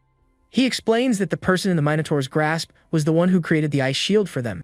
The monster then crushes the man in its hand, questioning him for interfering in its fight. The hero remembers that the knight had helped them, despite being gravely injured himself. The man screams for them to contact the Imperial Army and call for reinforcements. He yells that the ancient seal has been broken as the creature glares down at him with its glowing eyes. The Minotaur then strikes the knight with a powerful punch, shattering his armor. With a wicked grin, the monster declares it will devour them all, one by one. The girls scream at Mina, demanding to know why she is just standing frozen in the middle of the fight. Mina drops her healing potion, appearing to be in shock from the monster's sudden appearance. Julia realizes something is wrong and looks at Mina with an expression of pure confusion. The Minotaur then turns, fixing its furious gaze upon the white-haired girl. She launches an ice spell at the monster, retorting that it's the one talking nonsense. A massive explosion of ice engulfs the Minotaur, creating a thick cloud of steam. The white-haired girl urges them to go quickly and report what is happening here. Mina and Julia agree, preparing to flee the cave and seek help for the battle. The protagonist apologizes for being unable to save him and promises to return for vengeance. The man screams at them to escape the cave as fast as they can to save themselves. With a sad smile, he freezes himself along with the Minotaur to buy them time to escape. He thinks to himself that he has done all he can, sacrificing himself to save the students. The knight encases both the Minotaur and himself in ice in a final act of sacrifice. But the monster shatters the ice with ease, roaring furiously at the man's treacherous attack. The Minotaur opens its giant maw, preparing to devour the sacrificed knight. Suddenly, purple lightning strikes the creature, stopping it from consuming the man. The monster screams in agony from the lightning attack, and the knight falls from its mouth to the ground. Julia shouts that he is not an insect, but a great warrior who fought bravely. Manga casts a water spell to cushion the knight's fall, saving him from certain doom. Mina then conjures a powerful wind bomb and hurls it at the giant monster. She yells at the protagonist, demanding to know why he is running toward the fight. With a determined look, the hero declares he will hold the creature off and tells Mina to run. The woman scolds him, insisting he can't possibly stop a calamity-class monster alone. But the protagonist meets her gaze, saying he knows it won't be easy, but he has to try. The Minotaur then attacks, hurling a giant boulder toward the group of students. With a hateful glare, the creature bellows that they will all perish in this dark cave. The hero tells her to leave with the others and to leave the monster to him. Mina then declares that as vice president, it is her responsibility to protect everyone here. The protagonist thinks to himself that she has more courage than he expected, surprised by her resolve. The woman reveals she used magic to contact Kai and request rescue at the cave's entrance. The Minotaur lets out a ferocious roar, preparing to attack the group with its full strength. The group braces for a combined attack but realizes they cannot win against such a monster. The protagonist tells Mina to believe in everyone as he prepares for battle with the Minotaur. He then unleashes a beam of golden energy from his fist toward the giant monster. With a determined shout, he declares that they will not lose to a monster like this. The Minotaur's axe is stained with red liquid, a testament to its ferocity in battle. The creature then attacks with its spinning axe, creating a powerful shockwave. The monster's eye glows with an intense blue light as it readies its attack. The hero stands before the creature, his fist glowing with a golden aura. He then delivers a powerful punch to the monster, concentrating all his strength into the blow. The Minotaur glares at him with its glowing eyes, seemingly unfazed by the young man's attack. Mina tells the protagonist to maintain the suppression while she prepares her next attack. The monster calls him a useless insect and strikes with a powerful punch, using all its might. The hero braces for the impact as the Minotaur glares at him with a look of pure hatred. The young martial artist smirks, remarking that it seems his sister is finally ready to attack. Julia shouts for the monster not to bully her brother and unleashes her most powerful spell. A shower of purple lightning rains down on the Minotaur, electrocuting it with great intensity. The protagonist seizes the opportunity, attacking the monster with a series of rapid blows. He strikes the creature's pressure points with precision, leaving it momentarily paralyzed. The Minotaur screams in pain from the group's combined attacks, now vulnerable in the battle. The hero then shouts for his sister to attack now that he has managed to halt the monster's movements. Julia unleashes a powerful thunder arrow at the paralyzed Minotaur. Mina then casts a wing cutter spell, a sphere of blue energy forming in her hands. The two girls shout in unison as they launch their combined attacks at the Minotaur. The lightning and wind spells merge, create an even more powerful and devastating attack. The attack strikes the monster head-on, but it manages to block with its giant axe. The creature curses its luck and spits a red liquid, appearing heavily wounded. With a hateful glare, it swears to finish them all as soon as its legs have healed. But Mia declares she won't let that happen and prepares for another magic attack. She creates a giant sphere of water and hurls it at the injured Minotaur. A cascade of water crashes down on the creature, drenching it completely. The white-haired girl pants, having used a great deal of energy for the spell. The Minotaur rises, announcing that its legs have already healed thanks to the magic water. It snarls that a little water won't hurt it, gritting its teeth in pure rage. The creature then charges, screaming that it will devour them all alive in this dark cave. Julia then asks what happens when someone soaked in water is electrocuted. With a cry of rage, she declares it will pay with its life for what it did to the soldiers. A massive explosion of purple lightning and water engulfs the Minotaur. The monster shrieks in agony as it is electrocuted by the combination of the two girls' magic. The protagonist observes, understanding that the water was used to amplify the lightning's power. The Minotaur continues to be electrocuted as smoke begins to pour from its body. Finally, the creature collapses, defeated by the combined attack of the student group. The protagonist praises the girls' strategy, calling them truly top-tier students. His hand glowing gold, he prepares to deliver the final blow to the defeated monster. He climbs on the Minotaur's body, announcing he will stab it to ensure their victory. Mina is confused, not understanding what he means after the long battle. Suddenly, a dark and ominous red aura erupts from the Minotaur's body with great intensity. The hero is shocked, wondering what is happening to the defeated creature. He feels a strange pressure as the red aura hits him with the force of an explosion. A dragon-like form materializes, attacking the protagonist with powerful red energy. He is thrown backward by the attack's impact, landing hard on the cave floor. A shadowy creature with glowing red eyes emerges from the body of the defeated Minotaur. Kai, waiting outside the cave, feels the tremor and becomes frightened by the situation. He wonders if it's an earthquake, realizing something incredibly dangerous must be happening. The young man decides to call for reinforcements immediately, telling everyone to hang in there. The shadowy creature roars furiously as an evil red aura emanates from its body. With that, the protagonist is thrown backward by the wave of energy released by the monster. The impact is so strong that it creates a massive shockwave in the cave. The creature then rises menacingly over the group of students lying on the ground. The young man realizes he was hurt just by the sound waves of the monster's voice.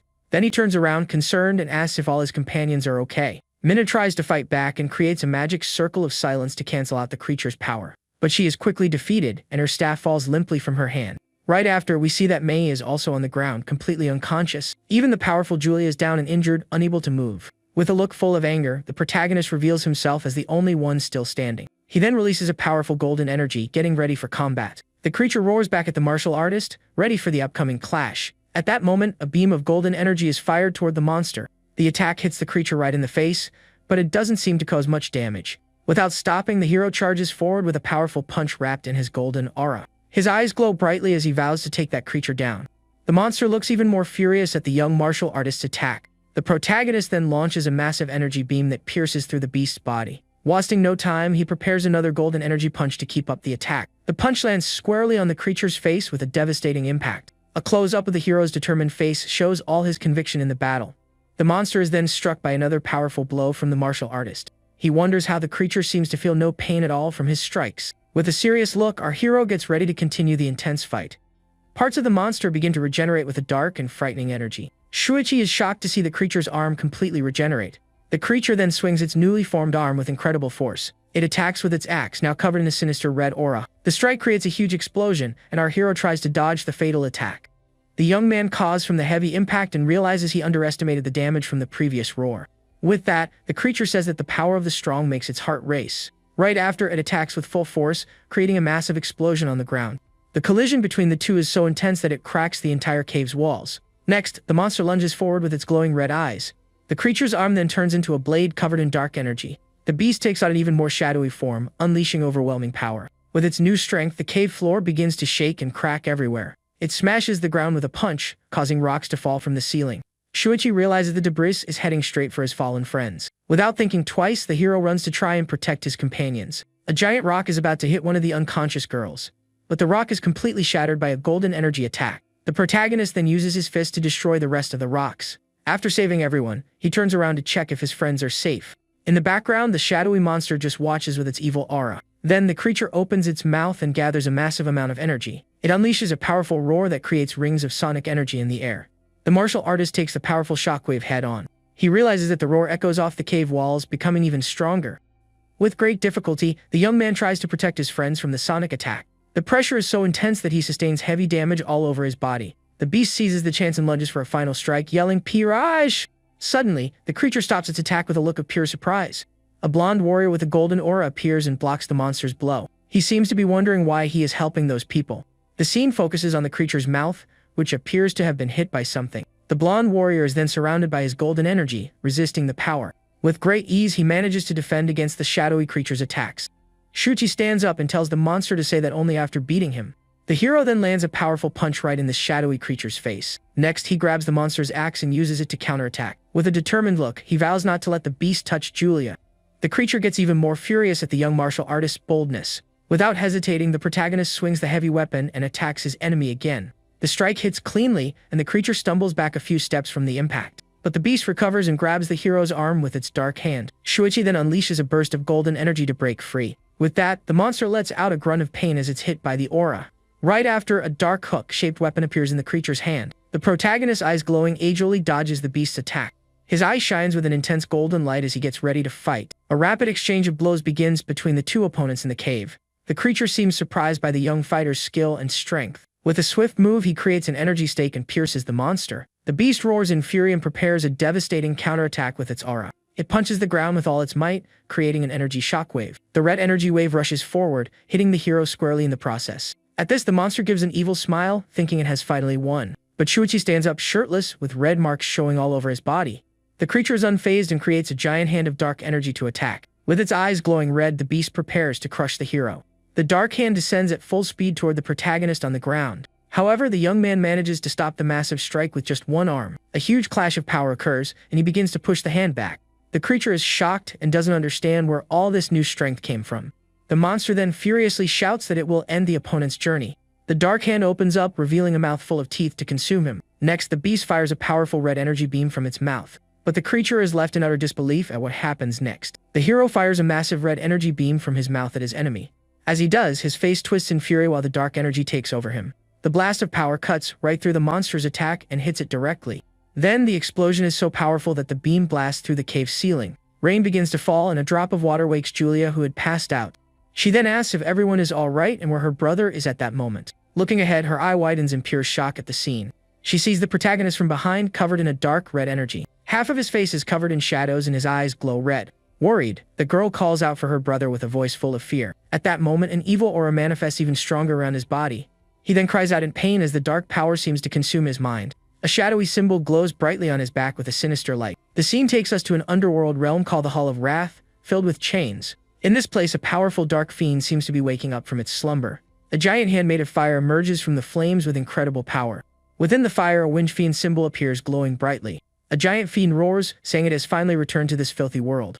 It seems to be talking to a figure it calls the martial deity. This is Valsaba, the fiend lord of wrath, who vows to destroy his opponent. A woman sitting on a chain replies that she finds this very amusing. She is Jalcida, and she says he woke up because of the chosen key's rage. Angrily, Valsaba smashes the ground as another fiend appears in the background. The new being asks if the key they chose has enough potential. Jalcida just gives a very confident smile in response to that question. She tells him to look, because at that moment he is breaking free from the chains. Back in the cave, the fiendish-looking young man shouts that he is going to take him down. He then unleashes a massive red energy explosion from his body.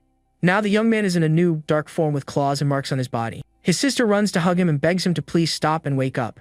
Mina then uses a calming spell while a spiritual version of the hero appears. She seems to be sweating and struggling a lot to keep the spell active. But the possessed protagonist readies a punch, and Mina yells for Julia to get out of there. With his eyes glowing red, he is about to attack with full force. His sister then hugs him tightly and begins to cry, calling out for him. With that, a tear falls from the young man's eye, reflecting his sister's face. In his mind, he sees Julia crying and manages to remember her again. With his eyes returning to normal, he wakes up upon hearing his sister's voice. Back in reality, his punch hits the ground right next to her, opening a crater. Julia and Mina look at the dust that rose from the impact of the powerful blow. The girl then asks if it's really him while noticing the symbol on his back. The dark power begins to retreat from his body in a very painful process. She then approaches carefully and calls for her brother, a little scared. He says he's back to his senses and asks her to step back, and Julia agrees. A golden aura then begins to emerge, purifying the evil energy. The golden power grows more and more, taking over his body. His eyes now shine with an intense golden light full of power. With that, a pillar of golden light comes down and hits the cave floor. The dark mark on his back begins to burn away from the sacred energy. His friends ask if he's okay, and the young man replies that he is. Then he hugs his sister and apologizes, saying he won't do it again. A message from Kai arrives, letting them know he brought backup to help. In the underworld, the fiend Jalcida says there's no need to rush now. She mentions that the key still needs to go through more tests and trials, such as losing his entire family in order to awaken his true power. Her snake's tongue then approaches a vision of the young Julia. In a dark place, a voice begins calling for Lucas, asking him to wake up. He then sees his parents and sister smiling at him, saying, "That's great." The young man wonders where he is and sees his sister sitting in front of him. His eyes fill with strain and he grits his teeth very hard. He wonders what that is while his fist gets covered in dark energy. With that, he realizes his body moved on its own again without his permission. In this state, he can only call out for his family amidst the darkness. Then the young man wakes up in the infirmary, throwing a punch in the air and startling his friend. In the academy's infirmary, Kai is holding his nose, which got hit. Kai complains that he would hit him back if he weren't injured, and the young man apologizes. The friend then steps back, grumbling in pain from the unexpected punch. Shuichi wonders why he had that dream, and if it's the cave's power acting up. He remembers the feeling of losing his mind, which is just like the monster outlaws. But he thinks that back then he hadn't completely lost control. This time, it feels like his consciousness was consumed while fighting the Minotaur. The martial artist only remembers feeling an uncontrollable rage. He then questions whether it was the anger that made him lose his mind. The young man wonders if it's possible to suppress anger during an intense battle. Then he wonders if he should have someone nearby to stop him in fights. The young man gets thoughtful, trying to find a solution to this problem. But he soon grows desperate, thinking about the consequences of his idea. It's too dangerous to ask other students to stop him in his berserker mode. He takes a deep breath, trying to calm down and think of another alternative. Then the hero decides that he needs to learn to control himself on his own. Meanwhile, a man in a black trench coat walks down the infirmary hallway. A nun says he is out of danger but questions his injuries. The mysterious man then takes a sip from a bottle he carries with him. Another nun comments that she heard he protected the younger students. The man thinks it's no surprise he got hurt carrying 2 dead weights. Suddenly, a powerful golden aura begins to emanate from the man's body. He turns around surprised and recognizes the aura of a high-level martial artist. The nuns get startled by a strong wind that appears even with everything closed. The man's bottle drops to the floor and the golden aura mysteriously vanishes. At the door of the room, the protagonist appears with a golden flame in his hand. With a smile on his face, he gives a peace sign and says everything is fine. Shortly after, he reveals that he successfully managed to use his cloning technique. One of the clones then starts analyzing the situation with a thoughtful look. He remembers that clones have half the strength, and with 3 each has a 6. At this, he realizes this strength is way too weak to stop in berserker mode. But he believes that at least it might buy enough time to escape. Suddenly, his ear twitches, as he seems to have heard something. The young man then turns around and sees Mr. Sigart's reflection standing at the door. The man calls him by his name and says strange things always happen around him. Then he says he'll be direct while the water in a glass starts to boil. With an intimidating look, he asks who the young man is and what he's doing at the school. The protagonist is left speechless and seems quite stressed by that question. He then says he doesn't know what this is about and just wants to master weapons and get strong. At that moment, an intense golden glow suddenly appears in the room. The teacher grabs the student's shoulder and presses down with all his strength. He then asks the young man to show his true skill before anything else. Right after, he covers the young man's mouth, who wonders what he means. The young man thinks Sigard is smart and that earning his respect would be good for him. Then, a woman appears at the door and asks, "Excuse me, who are you?" The teacher then clicks his tongue, realizing he completely forgot about that. The protagonist's mother appears with Julia and asks the man to step away. The young man explains that this is Professor Sigard and he was just helping him. The teacher thinks the boy noticed his mother's arrival a long time ago. His mother then asks if that's really true, but says he should be resting. Next, she asks the same of the teacher, who gets the hint to leave. The master thinks he hasn't caused any trouble and won't let that happen.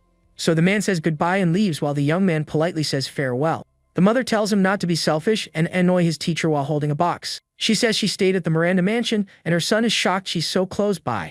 With tears in her eyes, Julia says she wished she could have seen her mom much sooner. The mother then asks her son for help, but he turns his face and tells her not to look at him.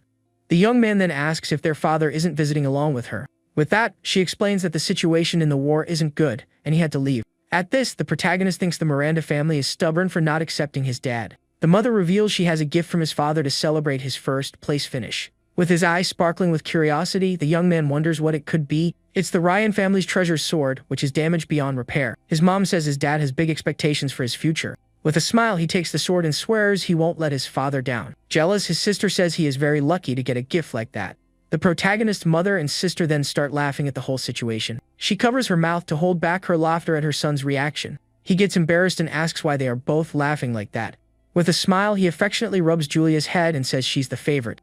The mother then hands a box with beast pills as a gift for the girl. She also reveals she bakes sweets especially for her daughter Julia.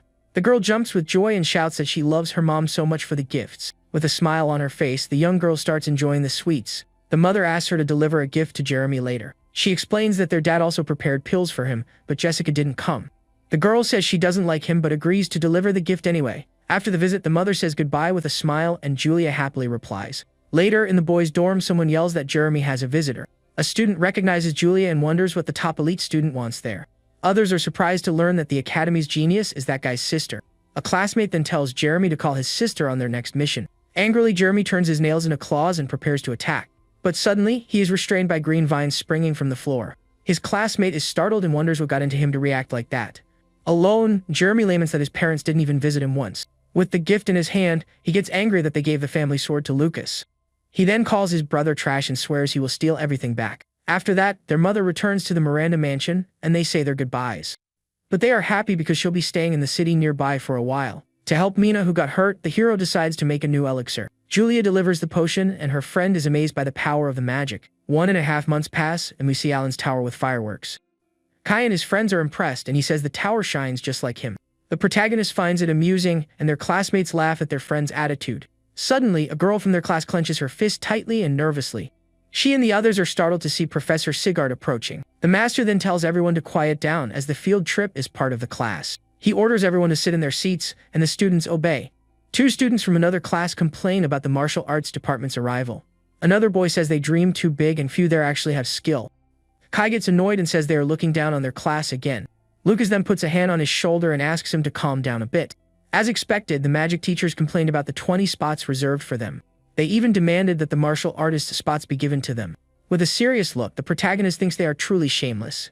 But he finds it strange that Professor Sigart didn't seem worried at all. The master explains that the third-year students go in first to set an example. The seniors then get ready to enter Alan's tower in front of everyone. One of them holds his sword and reflects on his 3 years at the magic school. With an evil smile, Jeremy says he'll finally be able to enter the tower. He laughs strangely, and his classmates mention he never made the top 100. Suddenly, a familiar voice calls Jeremy's name from the crowd. He turns around, and his friend points out that the genius's sister is right there. Julia then waves with a smile and yells for him to do his best in there. His friend says his little sister is cheering for him, so he shouldn't let her down. She thinks he didn't react and that she's only cheering because their mom asked her to. Anyway, she says she did what she was told while a classmate watches him. With a furious look, the young man swears he will surpass the protagonist in the tower. Then, the 3 third-year students enter the tower's glowing portal. A mysterious voice tells everyone to hold their staffs forward and close their eyes. The young man turns around and tries to remember where he's heard that voice before. In a room, an old man with white hair watches everything through a magic screen. With a smile on his face, the man says the event is finally about to start. He then uses his power on a golden object floating in front of him. His eye glows with an intense golden energy as he activates the tower. With that, a massive wave of golden power spreads throughout the room. The energy concentrates into a sphere of light that shines brightly. Rings of golden power expand and spread outward from the sphere of light. Outside, Alan's tower is covered by a powerful golden aura. Lucas feels the fighting spirit and wonders if there's anyone stronger than Sigart. He then realizes that this was why the professor was so confident. The person opening the tower doors is the strongest martial artist of all. A scene from the past shows the old man and a woman talking in a garden. She says more people are demanding they take away the martial artist's spots. The man replies that there's been no anomaly causing losses for the school. He then states that if everything continues as it is, the tower will be opened. The woman understands that if they don't give anyone a chance, the tower won't open. With a teacup in her hand, she thinks Otani gave her a very difficult problem. Inside the tower, we see a landscape of mountains and dense forests. Jeremy realizes that only his consciousness entered, but the place feels very real. A classmate explains that the amazing thing about the tower is its realism and tells him to walk. The young man gets annoyed with his teammates' bossy attitude. Observing from the outside, the protagonist finds it interesting to be able to feel the mental waves. He smiles and thinks it's a shame Jeremy has been hated from the start. Professor Sigard says that anyone with skill can feel the energy. The teacher explains that in the test, everyone will be teleported to a random place. He goes on to say that teams can have a maximum of 3 people, and that it's better to work in a group. At this, a very excited Kai invites Lucas to form a team, but he declines. A classmate explains that based on the rankings, they should be in different groups, and Kai complains. The professor notices Lucas' expression and remembers something Linda said. Sigart looks serious and suspicious as he watches the protagonist. Suddenly, Kai points in shock and says someone is already coming out of the tower. 3 third-year students come out, and the hero's friend thinks that was really fast. Lucas explains that the enemies adapt, and that he's going to see how Jeremy does. The scene then shows us the towering central structure amidst the landscape. Inside, Jeremy finds his classmates, and they head to the 2nd floor. Watching everything from outside, the protagonist thinks his rival is a lucky guy. On the 2nd floor of the tower, the group comes across a crystal cave. Shortly after, 2 dark monsters with red eyes appear to attack. Without hesitating, Jeremy uses his plant magic against the blue creatures. The green vines then trap the monsters while another mage prepares his attack. The teammate launches a powerful earth wave toward the enemies. The combined earth and plant attack hits the monsters squarely. With that, they defeat 2 elite skeleton warriors and earn points. The group comments that it was a close call and decides to move forward while they still have magic. In the central area of the 2nd floor, a student fights with an energy slash. Jeremy easily defeats a beast man scout and earns 5 points. Meanwhile, another teammate defeats several skeletons with his magic. A giant skeleton then appears and attacks one of the students with its club. But the strike is blocked by an energy barrier from another teammate. A message says they reach the 3rd floor, and they defeat the final monster. Outside, Kai celebrates that at least they won't be the last ones out. A student notes that Jeremy has been quiet the whole time, just observing everything. He then turns and asks his rival if he isn't happy with the result. With a confident smile, Jeremy replies that of course he's very happy. He thinks his father fights enemies like these and feels closer to him. Several hours pass and Alan's tower continues to shine in the sky. The hero manages to grasp the situation up to the 3rd floor using his energy. He realizes that the enemies change and get stronger on each floor. If they are based on real beings, he wonders what the martial artist's experiences are like. The young man believes that powerful man also noticed his skills. He wonders if the silence from the others is a sign of goodwill. A voice then announces for the final group to gather at the tower entrance. A man celebrates that they finally arrived for the tower test. The leading group is already on the 4th floor, and Mina will definitely catch up to them. Julia shows up cheering from afar and yells for her friend to do her best. Mina then turns around with a smile and thanks Julia for the support. A student approaches and asks if she is fully healed, and she confirms. Other students comment on how amazing it is that she's friends with the class genius. Mina thinks they are badmouthing her again and swears she'll make it to the 6th floor. On the 3rd floor, Mina's group faces an environment of fire and lava. Shortly after, pink-skinned monsters with clubs appear to attack the group. The girl with glasses then uses her magic to fight the creatures. She says to avoid fights and use acceleration magic to reach the 4th floor. The group then quickly ascends the tower using their wind magic. Outside, Kai is impressed with the 3rd-year group's speed. Mina turns around and starts getting ready for the battle ahead. On the 4th floor, they encounter 3 massive, very strong ogres.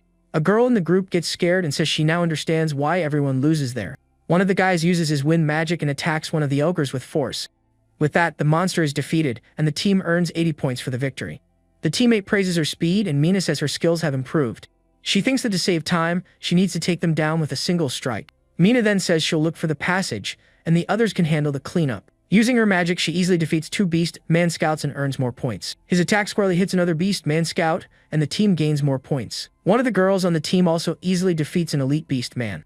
With this, Mina's group manages to clear the floor and approaches the exit. Seeing her exhausted companions, she says they finally managed to get through. She and her team then arrive at the entrance to the 5th floor of the Grand Tower. Outside, a holographic map shows the position of all the students. Professor Sigart comments that 3 people have reached the 5th floor this year. At this, Kai feels discouraged and wonders when he'll be able to get there too. The master tells him not to rush, as the 3rd floor is already enough. If he keeps improving, the enemies on the 5th floor won't be a problem. The protagonist then realizes his teacher must have entered the tower before. The two then exchange a serious look, full of determination on their faces. It seems the test time has run out, and Mina's group exits the tower. Outside, one of the students asks the girl how the test went. The hero thinks that, by the looks of it, she didn't manage to achieve her goal. Mina appears with a sad expression and tears of disappointment in her eyes. In a room, we see some papers, and Mina's name is mentioned in a speech bubble. A red-haired man relaxes with a blue sphere in his hand and asks if she understood. He says with a smile that surpassing a true genius is no easy task. At a party, Julia and Lucas congratulate Mina for getting 1st place in the test.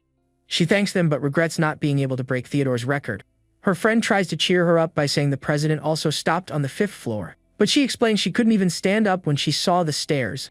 Theodore actually almost managed to open the door to the 6th floor of the tower. The girl realizes she is inferior to him in tactics and magic control. She then changes the subject and asks if they've already found their teams. Julia says she'll team up with Awa, but the girl doesn't seem to like that. The young man thinks the news about Julia has reached the Miranda family's ears. She asks about Kai, and the protagonist explains they are in different groups. Suddenly, Kai appears on the floor, clinging to his friend's leg, and calls him a traitor.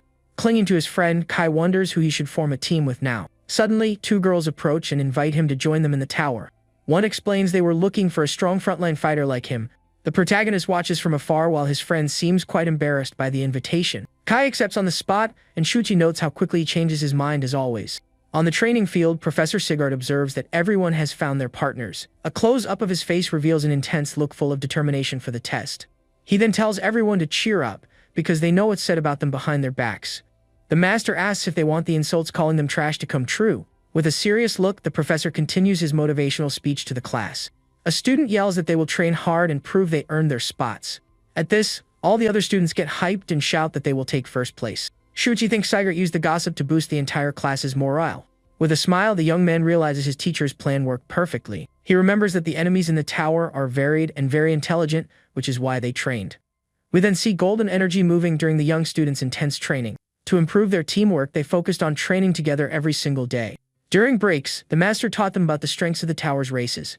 The professor would sometimes even act as an enemy and fight the students. Every day was brutally hard, but they stayed committed to their goal. A giant monster then appears, and the students prepare for combat and training. Despite the difficulty, no one complained, and everyone wanted to reach the top of the tower. Then, the day of the freshman's trial finally arrives for all of them. A step forward is taken, showing the students are ready for the challenge. The martial arts group then faces off against the other students at the academy. They all walk together toward Alan's imposing and glowing tower. Sigard says if they can't run away, they must fight and take an enemy down with them. 2 students from another class mock that not even their teacher trusts the team's strength. They can't wait to see what happens when they face magic beasts.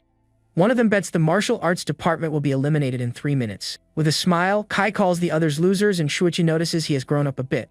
A man then approaches and tells the top 12 to follow him to the tower. With that, the protagonist and his friends walk with determination toward the great challenge. In a room, the strongest old martial artist watches everything on a magic screen. He then notes that it's been years since so many martial artists entered the tower. With this, the legacy of the god of war can finally fulfill its purpose at the academy. With a serious look, the hero prepares to face the first major test of his life. Inside the tower, the students run through a forest surrounded by a golden aura. Golden energy then slices through the air, showing the students incredible speed. The young man notes that everyone is following orders and heading to the central stairs. He thinks the first floor is goblin territory, and they use magic to fight. A magical mist then appears in the forest, and the young man says the enemy is there. With that, he tells his friends to wait while he does a quick test. A goblin-like monster that emerges from the shadowy mist. The creature opens its mouth and releases a magical smoke to attack its opponent. Suddenly, a golden clone of the protagonist rushes rapidly toward the monster. The hero watches from afar and confirms it was exactly as he had thought. When a clone defeats an enemy, no points message appears for him. He remembers that the energy of the tower's monsters felt very familiar. With this, the young man realizes it's the same energy he uses to create his clones. Since the energies are identical, using his cloning ability won't be noticed. With a smile, he says his plan to leave a clone with his friends is perfect. Then he gets the idea to transform his clone into a magic beast for the test. The clone then takes the form of a goblin, able to change its appearance however it wants. With a smile on his face, he says he can now move freely through the tower. In the control room, the old martial artist seems to have noticed something on the screen. He remembers seeing Lucas in the library and is impressed by his cloning. The master wonders if the young man is going to stack up points for his classmates again. He thinks helping them too much won't be good, and hopes the young man understands that. Suddenly, a panic scream echoes through the forest talking about a giant monster. In a panic, 3 students run desperately through the forest fleeing from something. A student complains about his bad luck upon running into 2 goblins and a giant. With a face full of despair, the young man realizes he's surrounded by 3 monsters. Fallen on the ground, one of the students says that with their strength, their limit is 2 goblins. The giant monster then drools with hunger, while one of the boys calls for help. Suddenly, all 3 look up at the sky, surprised by a bright circle of light. Someone explains that because of the mist, the giant can't see them properly. At this, a boy with glasses stands up, remembering that the giants on this floor are slow. The team decides to back away from the giant and defeat the 2 smaller goblins first. The students then launch their attack and begin fighting the monsters. One of the green creatures leaps into the air to attack a young man from the group. With that, a fast and powerful golden slash cuts through the air with great speed. The monster is struck cleanly by a powerful combo attack from the 2 friends. A young man with purple hair then prepares to deal the final blow to the goblin. He attacks with all his strength, but the monster manages to block it with its arms. Meanwhile, another student is thrown far away by an attack from the second goblin. The creature then gets ready to finish the boy off with a very powerful punch. But the young man manages to block the monster's massive fist just in time. His teammate then yells desperately for him to dodge the strike. He evades and counterattacks, defeating the goblin scout and earning 10 points. With that, the defeated monster vanishes into the air in a cloud of green energy. Relieved, one of them says that just like the teacher mentioned, they can clear the floor together. Full of confidence, they get ready to grab the points from the last goblin. A voice explains that to pass the trial, courage is crucial. Shuichi smiles and wonders if using clones to train his friends is cheating. Outside the tower, a man comments that a martial arts team got surrounded. Another student says it's bad luck, as even his team would struggle with so many. With an evil smile, the man says they'll soon come running back defeated. Professor Sigart watches everything calmly, while the man finds his confidence pathetic. The master thinks that if his students stay calm, they still have a chance. Suddenly, the tower shines brightly and the 2 teachers look up in amazement. The rival then gnashes his teeth in pure fury and disbelief at the scene he sees. Inside the tower, the students wonder what is happening while they fight. One of the green creatures then falls to the ground, completely defeated by the group.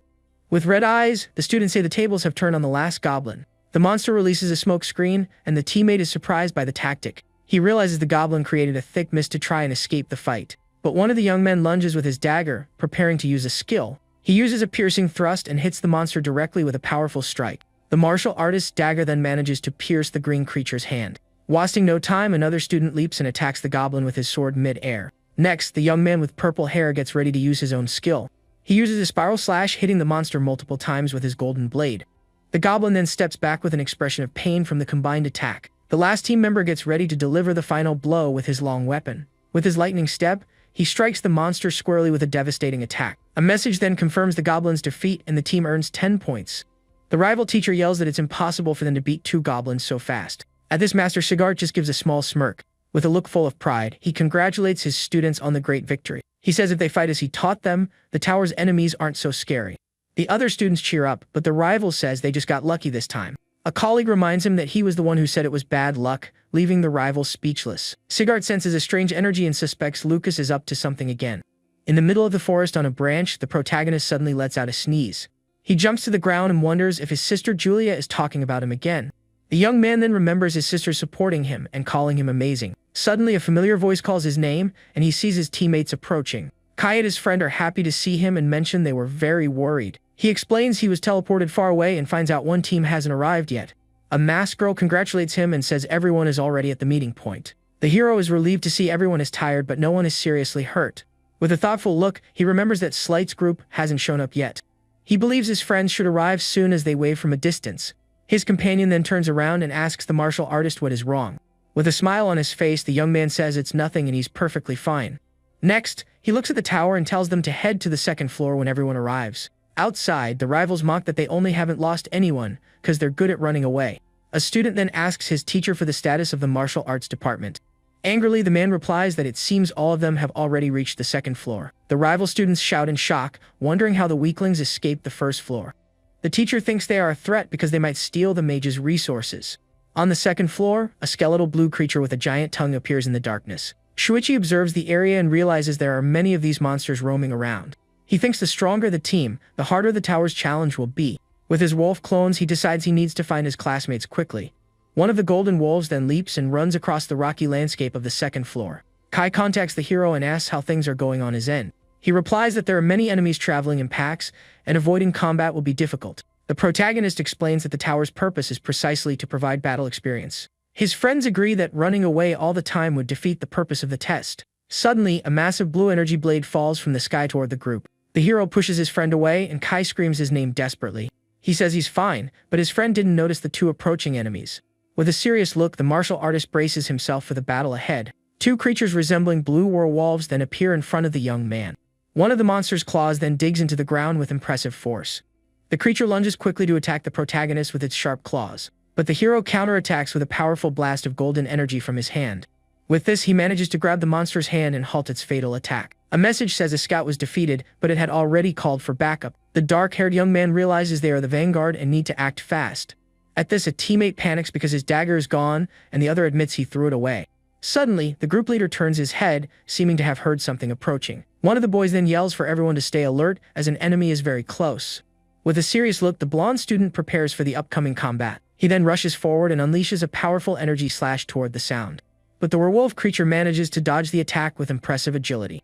The young man remembers what Professor Sigart said about the difficulty of this floor. He understands that the enemies on the second floor are on a completely different level. The creature is stronger, smarter, and even steals the boy's weapon to use against him. With a smile, the young man says that even if they steal his weapon, they will soon regret it. The creature, looking confident, gets ready to attack with the stolen hammer. But as it tries to strike, it receives a powerful shock from the weapon it's holding. The boy reveals his new stone dragon gauntlets that he bought with his points. With a look full of fury, the monster prepares to go all out on the young man. The boy states that when it comes to strength, no one can beat him, and he charges at the creature. The student's punch lands perfectly, creating a massive shockwave in the cave. One of his friends then shouts his name, Dizio, amid the dust of the battle. With this, the monster is thrown far away toward its teammate. The green-haired friend says he's there and prepares for a surprise counterattack. With a smile, he says it's finally his turn to fight and rushes the monster. He shouts, "No bow," and the other martial artist gets ready to launch his final attack. With a golden punch, the young man fires a powerful blast of energy at the creature. He then yells, "Take a chess," as his attack homes in on the monster in mid-air. The stone dragon attack strikes the creature squarely with devastating force. A message then confirms the monster's defeat, and the team gains another 10 points. The leader praises their teamwork, and his friends let out an awkward laugh. With a smile, he tells them to keep pushing forward for the martial arts department. Outside, the rival teacher can't believe no one from the class has given up yet. One teacher wonders if the tower lowered the difficulty for the martial artists. Hearing this, the rival bites his finger in anger, unable to accept the situation. Back on the second floor, a massive energy explosion occurs inside the cave. A giant blue monster charges forward with a furious look, ready for combat. Suddenly, the creature looks down at its chest with an expression of pure surprise. The protagonist lands a powerful golden energy-coated kick right on the monster. Elsewhere, a teammate faces off against a skeleton wielding a giant sword. With a serious look, the young man manages to block the skeletal creature's strike. The monster then attacks with a powerful wave of blue energy from its sword, but the young man manages to dodge and counterattack the skeleton with his blade. The skeletal creature with glowing red eyes seems even more furious. The martial artist is then covered in a golden aura and prepares to fight. With a swift strike, the skeleton is completely shattered into several pieces. His teammate watches over his shoulder as the creature is defeated by the attack. Next, the other student finishes off a monster with a powerful overhead blow. The two friends reunite, and one of them complains about feeling very tired. A skill called Hero's Battle Cry is then activated by someone. The The hero uses a support technique, and everyone manages to proceed to the second floor. An illustration shows the group's attack plan to advance through the tower. Suddenly, a goblin riding a wolf appears with its pack to attack. In another area, two students run into a giant, very powerful wolf. With a determined look, the two get ready to fight the monster together. They then face a huge crystal creature that appears right in front of them. A pink-haired archer aims with her bow, preparing to shoot an arrow. The arrow hits dead on, defeating a swift wolf and earning them 10 points. In another area, a group manages to take down a giant cyclops, earning 25 points. Over in Area D, a team defeats a goblin scout and vanguard, gaining more points. A student celebrates, saying at this pace they might actually reach the third floor. Several scouts are defeated while a golden wolf clone watches everything. In the reflection of the wolf's eye, we see the students fighting safely within the tower. The rival teacher is shocked and says all 12 students reached the third floor. The others wonder what Sigart taught them and if everyone will pass at this rate. But the master gives a confident smile and says that won't happen at all. He explains that some of the martial arts students are already at their physical limit. With an evil look, the man says they will be forcefully kicked out very soon. Inside the tower, one of the purple-haired students collapses, exhausted on the stairs. With a sweaty and tired face, Dizio seems to have reached his energy limit. He then drops to his knees, lacking the strength to continue climbing the stairs. One of his friends quickly grabs him so he doesn't hit the tower floor. The team leader then approaches and asks if his friend Dizio is alright. He replies yes, but that he's reached his limit and tells him to go on without him. With a determined look, the young man supports his friend, who is on the verge of passing out. Other students also fall and ask the rest to prove their strength to the mages. The leader then places a hand on his friend's shoulder to try to cheer him up. The blonde boy says they've come this far and should try to make it together. With a smile, he says they are a team and will work together to pass the floor. Everyone groups up, and a message announces that 12 students have reached the third floor. They are then met with a scene of fire and destruction on the tower's new floor. One of the students is amazed and points out that this is Alan's tower's third floor. With a focused look, the team leader braces himself for the new challenges ahead. Suddenly, purple creatures resembling panthers emerge from the fire to attack. One of the beasts then opens its mouth and roars, its eyes glowing brightly. One of the young men tries to defend himself against the attack but seems to be struggling. A blue energy hand then appears and blocks the fire creature's strike. The student then finds himself surrounded by 3 of the magic beasts with no way out. Outside, students comment that the third floor was brutal and they were surrounded. One concludes that the third floor is the absolute limit for the martial arts department. The protagonist thinks he had his real body exit to avoid making others suspicious. But using his clone, he can guide everyone up to the third floor with the hero's cry. This way everyone gets a good score, and he doesn't draw attention with his powers. With a smile, the hero thinks that to be exact, he won't be the one standing out, but rather the entire martial arts department with their incredible performance. A rival student can't believe all of them made it to the third floor. One classmate then points out that the situation looks very bad for their side. Another swears they need to win in points and floors so they don't lose. Inside the tower, one of the mages is attacked by a green energy monster. Elsewhere, a student is fighting against a massive fire creature. In the control room, the old martial artist observes everything, his hands glowing. He wonders why it's so terrible to lose to them and criticizes the mages. A scoreboard shows that several mage groups have been eliminated across the floors. The rival teacher despairs because no one below the top 40 made it through. He mentions that some teams were even eliminated on the very first floor. Angrily, the man claims it's a trap and that the enemies have gotten stronger. The teacher then asks him not to deny reality right in front of the students. She asks if he doesn't know that the tower is operating normally, leaving him speechless. The teacher then gives a serious, intimidating look to her colleague. She then walks over to Professor Sigart, who is calmly watching everything. The rival gets furious, muttering that Sigart and that brat are a nuisance. The woman praises Sigart and says outperforming the mages is incredible, just as she predicted. He replies that it was all thanks to the students' hard work and reminds her of the elite test. She then looks at her students and says that on top of everything, there's a reason. The teacher states that her class representative is there to take care of everything. Julia says her brother is amazing and could go way past the 4th floor. A voice then calls Julia's group to enter Alan's tower. A friend cheers for her to do her best and reminds her not to forget to eat her candy. The man accompanying Julia wonders why she said that about the candy. He suddenly realizes that it's a magic power pill that restores mana. Julia eats the pill, and he thinks how extravagant it is to use such an expensive item. The girl gets annoyed, realizing she's been tricked by her brother once again. The protagonist thinks she already has a lot of power, but it was good for her to take it anyway. He believes that with this, Julia's excellent performance in the tower is guaranteed. Inside the tower, the girl uses her falling thunder magic with immense power. As a result, several blue monsters are struck by the purple lightning of her magic. She then uses her staff to fire a massive blast of energy at the enemies. One of the monsters takes a direct hit and falls defeated on the cave floor. Her teammate is amazed by her precise control over her magic. Julia then asks her friend Awa to stay very close to her during the battle. Next, she summons several energy birds that fly through the fiery environment. One of the birds then attacks a lizard creature that had been hiding.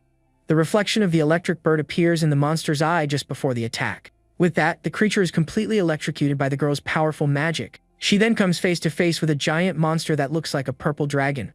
One of the energy birds then lands on her staff, getting ready to attack. The girl then activates her skill, summoning the 1,000 thunder birds. With a smile, she says she took care of all of them and tells her friends to move forward. Her teammate says it's a good thing she's there, as his fire power wouldn't be enough.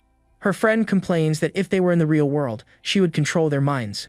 Julia cheers her up, saying she would be amazing on a real battlefield. But Awa explains that ghosts have no consciousness, rendering her magic useless. She says that all she can do there is simply scout out where the enemies are. Angrily, the girl laments that this makes her complete dead weight for the team. Julia then notices her friend's frustration and acknowledges her skills.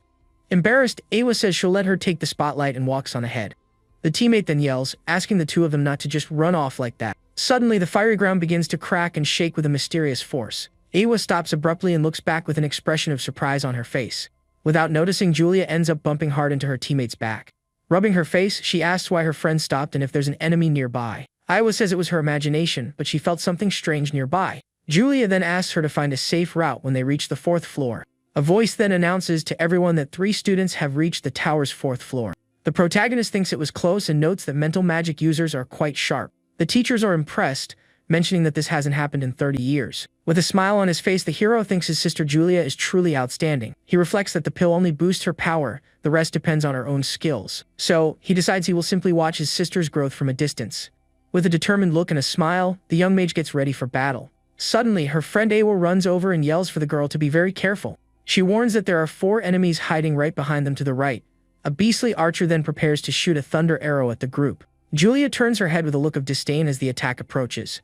But the arrow is completely destroyed by a massive explosion of fire. The teammate then steps up with his flaming staff, shouting, "Eflaimo." He says Julia must be exhausted and that he will handle the enemies himself. With a serious and focused look, the fire mage prepares for the big battle. He then uses his magic to defend against the attacks of the beastly archers. Very agilely, the young man manages to dodge the monsters and their attacks. He then uses his blazing fire skill to counterattack the enemies. A massive ring of fire appears and completely burns one of the creatures. The monster is then disintegrated by the student's powerful fire magic. He brags about his magic but is ignored because many enemies are approaching. Awa warns that about a dozen monsters are coming in at high speed. The group then starts running while the defeated monsters burn in the background. With a serious expression, the dark-haired mage prepares for what's to come. She then creates a pink energy blade on her staff and charges into the fight. Suddenly, an iron gate drops down, trapping Julia, who yells, "Oh no!" On the other side, her friends are confronted by multiple monsters and a giant beast man. The creatures, with glowing red eyes, look completely ready to attack. One of the students realizes that only a metal mage could break that grate. With that, someone prepares to deliver a powerful punch to the iron gate. With a serious look, the mage says no and that there is another way through. Julia then uses her magic to create a thunder barrier to protect the group. As a result, the wolf monster is thrown back by the barrier's electric discharge. The team then decides to fight while the other tries to melt the grate down. The giant beast man then roars furiously, getting ready to attack the group. One of the wolf creatures lunges forward, slashing the electric barrier with its claws. Several monsters then gather and begin attacking the barrier all at once. A giant monster's hand comes down fast to crush the girls. With a frightened face, Julia struggles to keep the magic barrier active. Awa then shouts, warning that the enemy on the left is the fastest and weakest. Julia turns around, surprised by her friend's quick analysis during the battle. She follows the tip and defeats the monsters with her purple energy beams. The young mage looks at her friend and asks, confused, how she knew that. A red symbol glows on Awa's forehead, and she says there's no time to explain. She then yells out the location of all the other enemies to the team. With a confident smile on her face, Julia replies that she understands the plan. She then uses her magic, striking several monsters with her lightning all at once. The creatures fall to the ground, completely defeated by the electric attack. A close-up of Awa's eye shows the red symbol glowing intensely. Using her magic, she analyzes and defeats a monster with energy slashes. One of the girls thinks the enemies on the 4th floor are on a whole other level. Awa then yells for the team to hit the right side first with all their might. With that, another monster is struck and taken down by Julia's thunder magic.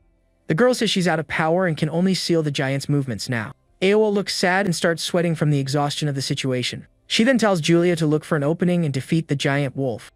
Julia tells her she is doing more than enough to help the team. With a determined look, the young mage prepares to launch her final attack. The wolf monster is then hit directly by a powerful electrical discharge. The creature roars in pain as it is completely electrocuted by the mage's spell. The mage's electric barrier is hit hard by the monster and begins to crack. Awa then asks if they are safe since the giant can no longer move. Julia smiles and asks if she can brag about acting like a good representative. Awa scolds her for being conceited, and the young mage just giggles. but suddenly Iwa's eye widens with an expression of pure shock. The mage pushes her friend away, and Julia screams desperately for Iwa. She then regrets not noticing a new group of enemies approaching. A huge monster grabs the girl's spiritual form, and she tells them to run away quickly. The young mage watches in despair as the creature attacks her friend mercilessly. With a face full of despair, the girl screams that this absolutely cannot be happening. Her teammate opens a path and tells Julia to go, but she wants to fight by his side. But he tells her she absolutely cannot drain her magic power in that place. A powerful fire energy then gathers in the student's fist right in front of her. With it, he lands a solid punch on the creature, which was completely distracted. The fire attack creates a massive explosion as the mage screams with all his might. With a determined look, he yells that at least Julia has to keep moving forward. A massive explosion of flames then erupts, pushing everyone far away. In the control room, it's reported that 2 gave up, and only 1 person is on the 4th floor. The young man says he protected Julia because she was the only one who could advance in the tower. Awa says she was just returning the favor and wouldn't have lost if it weren't for the disadvantage. The dark-haired girl then turns and walks away while the young mage looks sad. With a serious and determined look, the mage seems to be contemplating something. The old master praises the group's decisions and how well they understood their roles. He then says the same goes for the other 2 still inside the tower. Back in the tower, we see a room resembling a library with fire everywhere. A creature resembling a boar beast man then emerges from the flames. The martial artist then attacks with a powerful kick covered in golden energy. He notices some footprints on the ground and realizes his sister Julia has already passed through. In a vision of the past, we see Julia's powerful thunder magic in a castle. She says she needs to reach the safe zone before her magic power runs out. With that, the girl fights several monsters at once using her thunder magic. With a determined look, she thinks of everyone who sacrificed themselves for her in the trial. The mage then screams for the creatures to get out of her way with all her might. Her powerful electrical attack directly hits one of the monsters in front of her. The young mage stands still, exhausted after using so much magic power at once. With determination, she swears she won't let her friend's efforts be in vain. Suddenly, a golden glow appears on her face and surrounds her completely. She wonders what came over her as her fatigue vanished all of a sudden. The hero uses his battle cry to help her clear the 4th floor. He thinks the tower is about to close, and now is his chance to explore the floors. With a serious look, the martial artist gets ready to ascend the tower's floors. On the 5th floor, he notices the entire place is completely underwater. The young man then looks around, observing the dangerous new aquatic environment. A creature with a purple light emerges in the darkness to attract its victims. The monster reveals itself to be massive, with several smaller ones around it in the area. The young man decides to avoid fights to prepare himself for the tower's 6th floor. Suddenly, a monster resembling a fish man appears right in front of him. Several other sea creatures show up with weapons to attack the intruder. The fish men seem confused and don't quite understand the situation. His clone transforms and thinks they aren't smart enough to notice him. 5 minutes later, the transformed clone quickly jumps out of the water. Elsewhere, the protagonist fights a giant red-colored serpent. His sister also fights a serpent monster using her thunder magic. All alone, the girl gets ready to face the tower with her purple energy. 10 minutes pass and the hero faces a creature that looks like a worm. Julia then has to fight a massive wolf with purple fur and red eyes. With a sweaty face, the young mage seems to be reaching the limit of her strength. She then screams and unleashes a powerful lightning attack toward the creature. 20 minutes later, the protagonist finally arrives and finds her exhausted. Out of strength, the young mage collapses, completely unconscious on the ground. With a smile, the young mage celebrates reaching the safe zone, and the hero feels glad. The protagonist then turns around and faces a dark, red portal right in front of him. With a serious look full of determination, he reaches his hand out to the portal. A strange symbol appears, and he wonders what that thing is in front of him. Suddenly, he is transported to space and discovers this is the 6th floor. With a surprised expression, he observes the entirely new and different environment. The young man realizes there are no monsters, not even the concept of space in that place. The only thing he can see is a massive stone monument glowing in the void. One of his hands then starts being covered by a powerful golden fighting energy. As he approaches, he notices the monument is absorbing his fighting energy.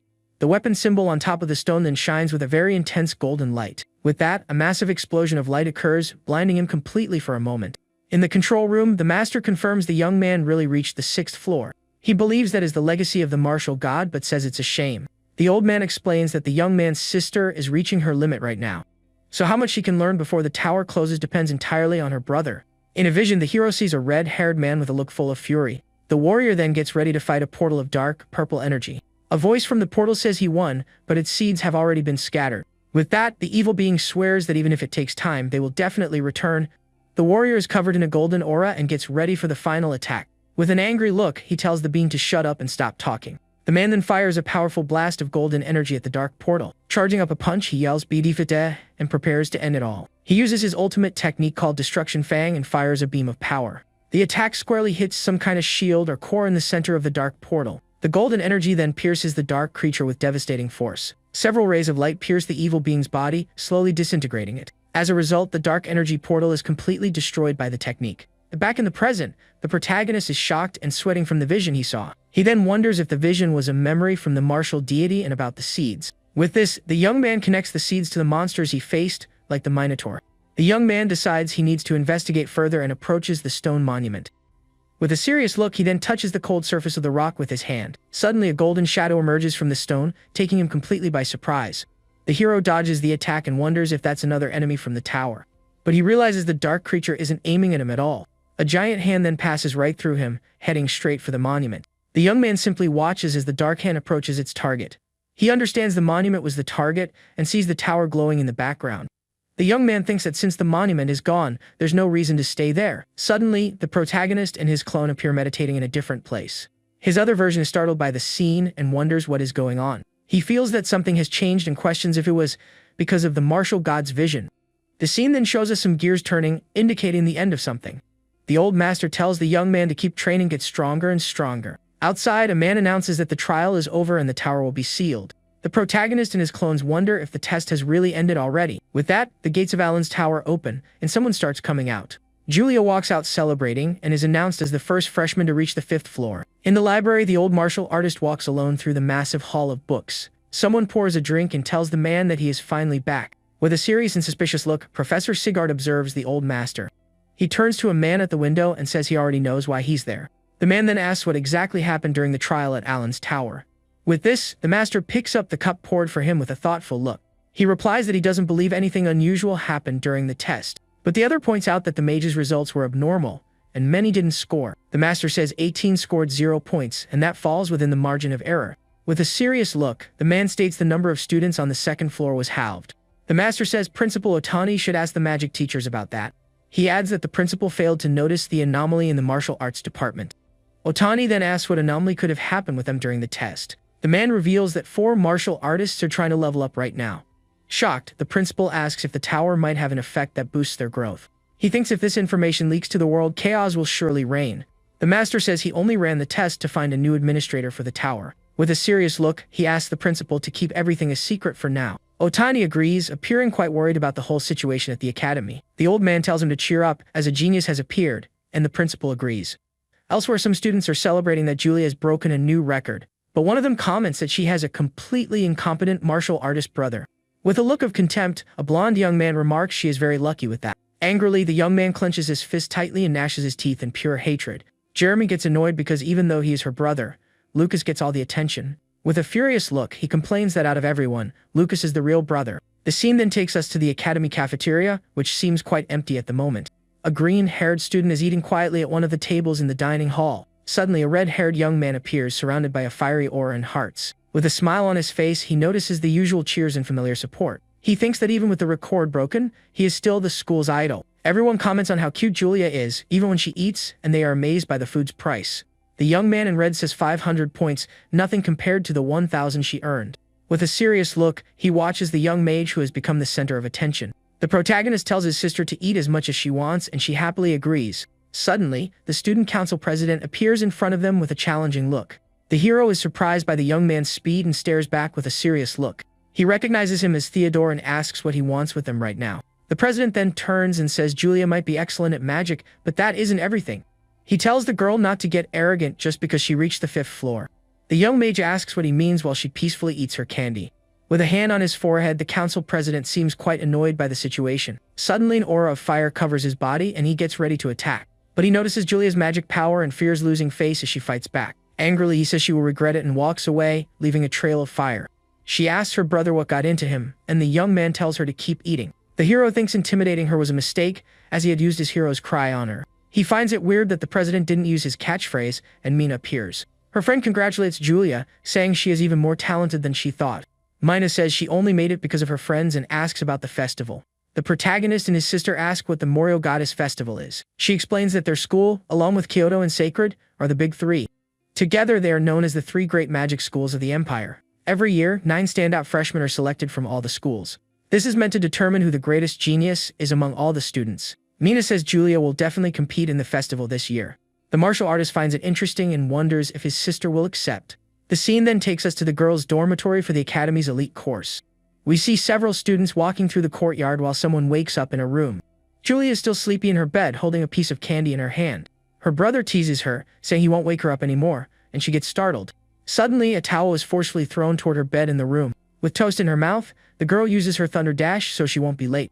But in the hallway, she ends up bumping into Awa, dropping all her books. The dark-haired girl angrily tells her to watch where she's going. During class, Julia has a depressed and sad aura in her seat. She then realizes she forgot her book, and Awa gives her a serious look. Her classmate then shares her book and tells her to stop making that face. Later in the library, someone watches the young mage running around excitedly. She tries to grab a book off the shelf, but another hand appears to help her. With the book in hand, she thanks her for the help as Awa walks away without a word. The scene then takes us back to the academy cafeteria, which is now empty. In the dining hall, the young mage imagines her friend as both an angel and a fiend. She tells her brother that he'll have to figure out Awa's feelings himself. In a class, a teacher demonstrates how to manipulate magic by creating water birds. All the students are amazed by the master's display of power, but the young mage hides behind a pillar to watch Awa from a distance. With a determined look, she prepares to try using the new magic. Suddenly, a purple magic bird lands on Awa's hand, surprising her. Julia shows off, but her friend says she is using way too much magic power for the technique. At this, the energy bird explodes, hitting Awa squarely in the face. An evil aura emerges and calls out for Julia while the frightened girl runs away. Later that night, Awa walks down the dark hallway of the dormitory. She enters the room and finds her friend sleeping deeply in bed. A close-up of Julia's face shows she is having a very peaceful sleep. The dark-haired girl then notices her friend is drooling while she sleeps. She approaches holding a box and a candle to light up the room. With a serene look, the young girl seems to be apologizing for earlier. She then leaves the box and some notes on Julia's nightstand. With a small smile on her face, the mage watches her friend sleep in peace. In the notes, they apologize and agree to go out together the next day. The next day, a beautiful morning sun shines in the sky over the Magic Academy. Awa waits for her friend and complains that she was invited and is now the one waiting. Julia comes running and apologizes for being late while the other stares at her. Suddenly, the mage becomes completely shocked and annoyed by the scene. She realizes Julia's brother came along, and the girl introduces him excitedly. With a dark aura, the mage shows her displeasure with the young man being there. Suddenly, a white-haired girl wearing a pink necklace appears on the scene. She recognizes the siblings and asks if they are heading out somewhere. The hero calls her Mia and invites her to join them all on a hangout.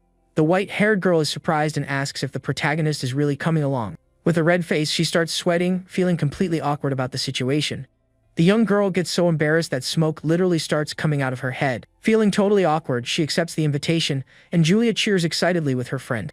The three then head out together, and the martial artist wonders if he'll have to pay for everything. They arrive in the city of Dak, and the blonde girl yells that she's going to eat and play a lot. The young man then worries about how much money he's going to spend on this trip. He thinks he's stuck with Awa and his ex-fiancée, and it feels like a punishment. Meanwhile, Julia's friend regrets it because she wanted to hang out just with her today. The white-haired girl, however, celebrates being able to talk to Lucas outside of school. Suddenly, Julia points somewhere, catching the attention of the other two girls. With a smile, she shows her friends the school's popular candy shop. The dark-haired mage looks at the display window, where a cat winks at her. With a look of disdain, she says she has no interest in such a childish store. But a sign says there are only 2 spots left, and the blonde girl panics at the news. She then gets depressed because it was the place she wanted to visit most that day. Maya says her doctor told to avoid sweets and comforts the sad girl. She then suggests the two of them go inside while she waits outside with Lucas. Julia's friend asks if she's sure, and Awa accepts with a smirk. At that, the blonde girl pulls the other inside, and Awa asks her not to rush so much.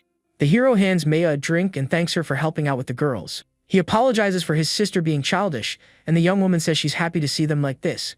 She mentions Julia's energy reminds her of when they used to hang out as kids. Surprised, the protagonist asks what she is talking about regarding their childhood. She reminds him they went to see exotic beasts and snuck away to see the shadow wolf. In a memory, the two take shelter from the rain, and the boy swears he will protect her. He thinks he has a vague memory of it, but doesn't know how to react to something from before he reincarnated. With a nervous smile, the young man says he thinks something like that really did happen. Maya then gives him a serious look and calls his name, Lucas. With trembling hands, the white-haired girl squeezes the cup very tightly. The protagonist asks confused if she is still mad about the engagement being cancelled. At this, the young woman says he avoided her and must have been hurt by the broken engagement. She explains she was a kid and didn't know what to say when they met again. With that, the girl shouts that he isn't incompetent, but rather the best martial artist. Next, she shyly asks if they can finally become friends. The young man smiles and says he can't refuse and that he never held a grudge against her. With a smile, he holds out his hand and says he'd be very happy to be her friend. The white-haired young woman looks at his hand with tears in her eyes. With that, she closes her eyes and gives a bright smile full of happiness. The two then shake hands, sealing their new and unexpected friendship. Meanwhile, inside the store, the two girls are enchanted by the sweets and butterflies. Julia then offers her friend some cotton candy, who seems quite embarrassed. The blonde suggests they buy matching wands, and Awa tells her to do whatever she wants. The two come back, and Maya happily announces they've returned from the shop.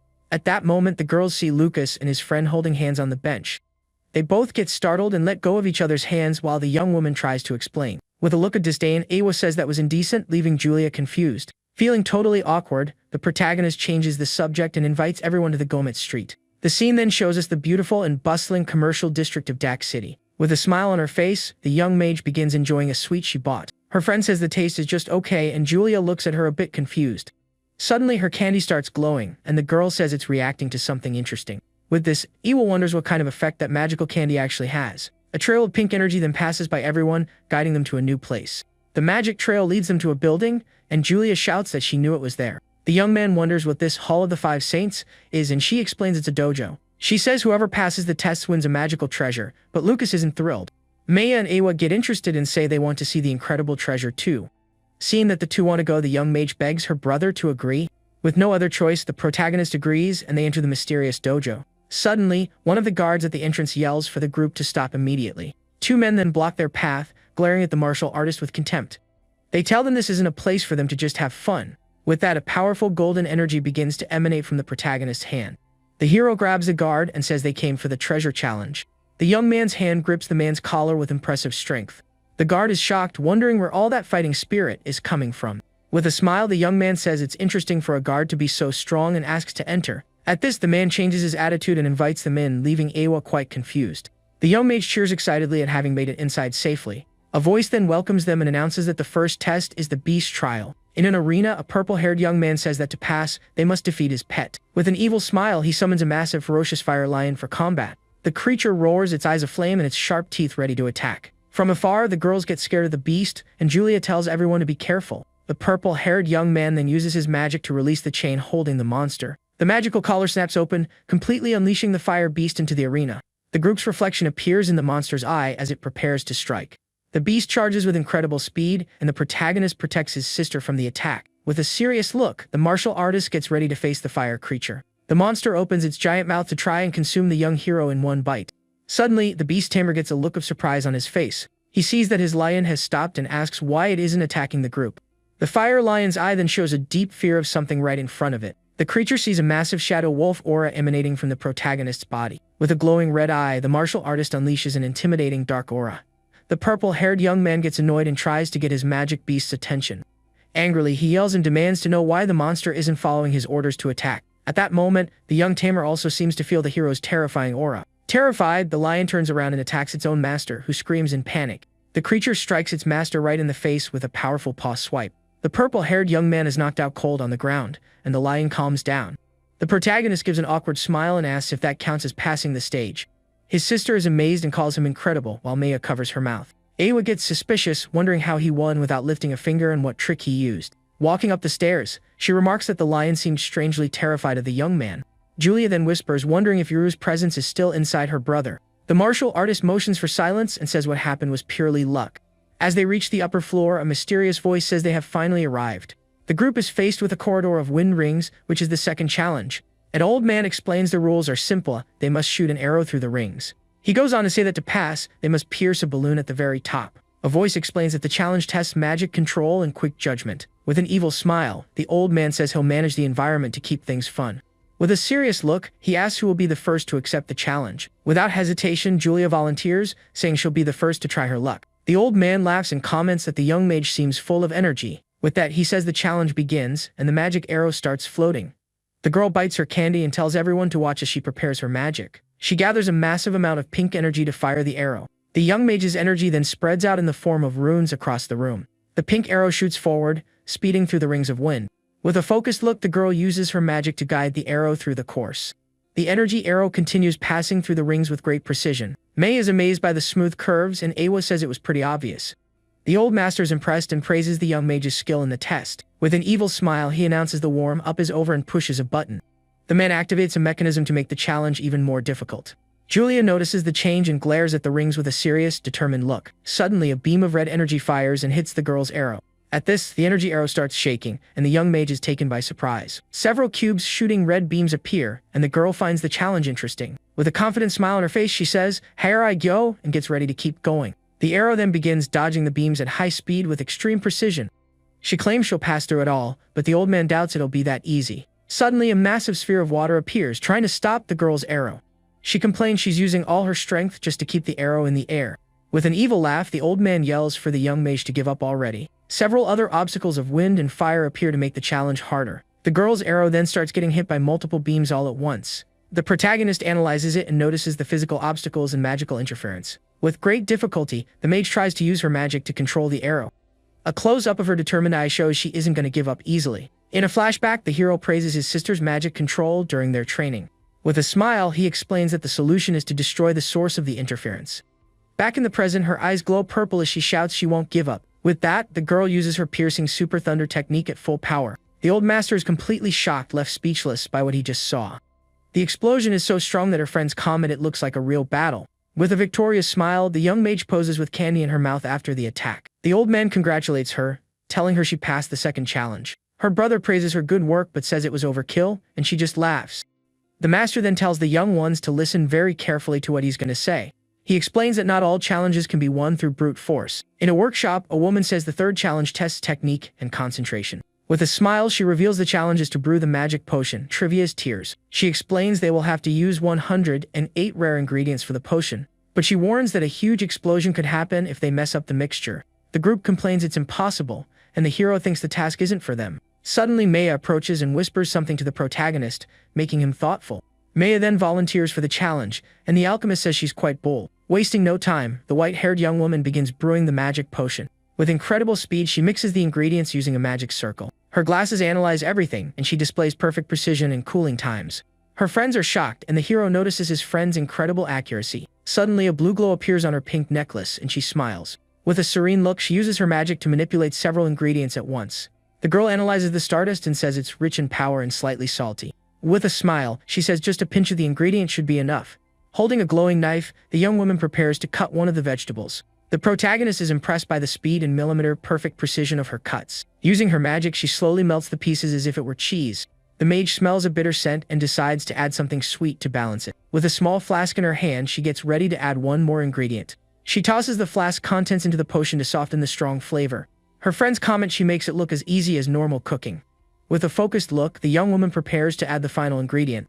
The alchemist warns her that this one is the most volatile and could cause an explosion. A massive purple and orange energy then mixes, forming a powerful whirlpool. With a bright flash, the potion is finally complete inside the cauldron. With a victorious smile, the young woman shows off the magic potion she just brewed. The woman is shocked, unable to believe she managed to make the potion so fast. With a look of disbelief, the alchemist analyzes the purity of the newly created potion. She confirms that this is a true legendary tier Trivia's Tier. Shocked, the woman asks if she is an apprentice to some famous master alchemist. With an embarrassed smile, the mage says it was her first time making the potion.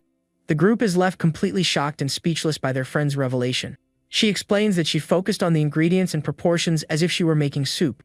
The alchemist is even more stunned that she compared the potion to a soup. Julia praises her, saying her sweets are amazing and almost made her cry.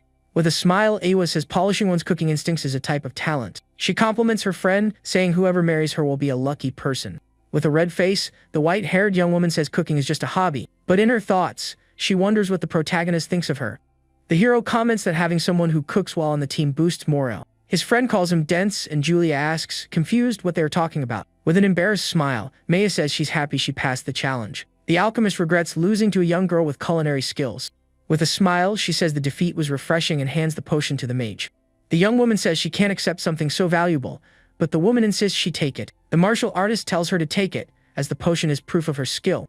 With a smile, the mage accepts the potion and thanks everyone for their support in the test. Excited, the protagonist tells everyone to do their best in the fourth challenge. Suddenly, several sharp blades fly past them at high speed. A hooded woman says the group of challengers is quite amusing. She welcomes them and reveals that the fourth test is one of mental strength. With a smile, the woman invites them to play the most popular card game in the Empire. She explains the card game is called King's Bluff. The rules are simple, each player draws a card, and the highest number wins. But the lowest card, the rogue, can defeat the highest card, which is the king. The woman explains they can use magic to change the number on their cards. But if the bluff is caught, the card's original value is used to decide the winner. With an evil smile, the woman shows them one of the cards in her hand. She throws the card and explains that if the forged number equals the real one, the bluff loses. Hearing this, the protagonist realizes the test is about deceiving and lying to the opponent. He complains he isn't good at tense games and doesn't remember the rules. With a smile, Awa says it sounds fun and that her family is good at this type of game. With her red eyes glowing, she notices the woman is also using ocular magic. The woman is surprised she noticed and reveals she had already predicted their arrival.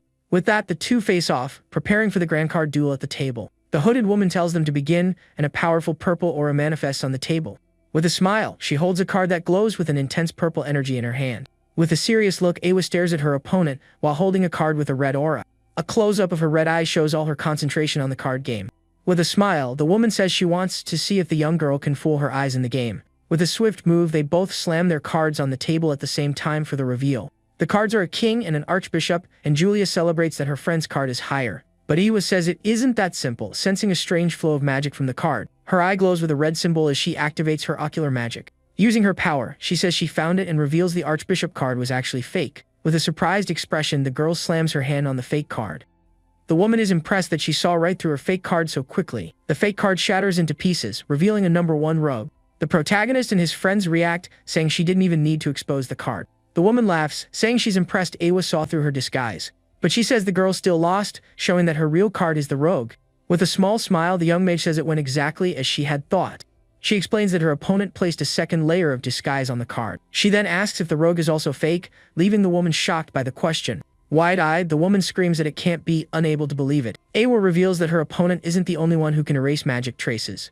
The young girl says she kept an eye on her hands from the start, so she would pick a correct card. With a confident smile, she reveals her true card is also a rogue. At this, the protagonist and the other girls give a smile of relief at the reveal. The opponent understands that the tactic was to use a double bluff with the rogue card. She admits she lost by underestimating her and praises her opponent's incredible vision of the game. Awa asks why she didn't wait for her to reveal that her rogue was fake. With a smile, she says that as the heir to the Miranda family, she doesn't like letting others make the first move.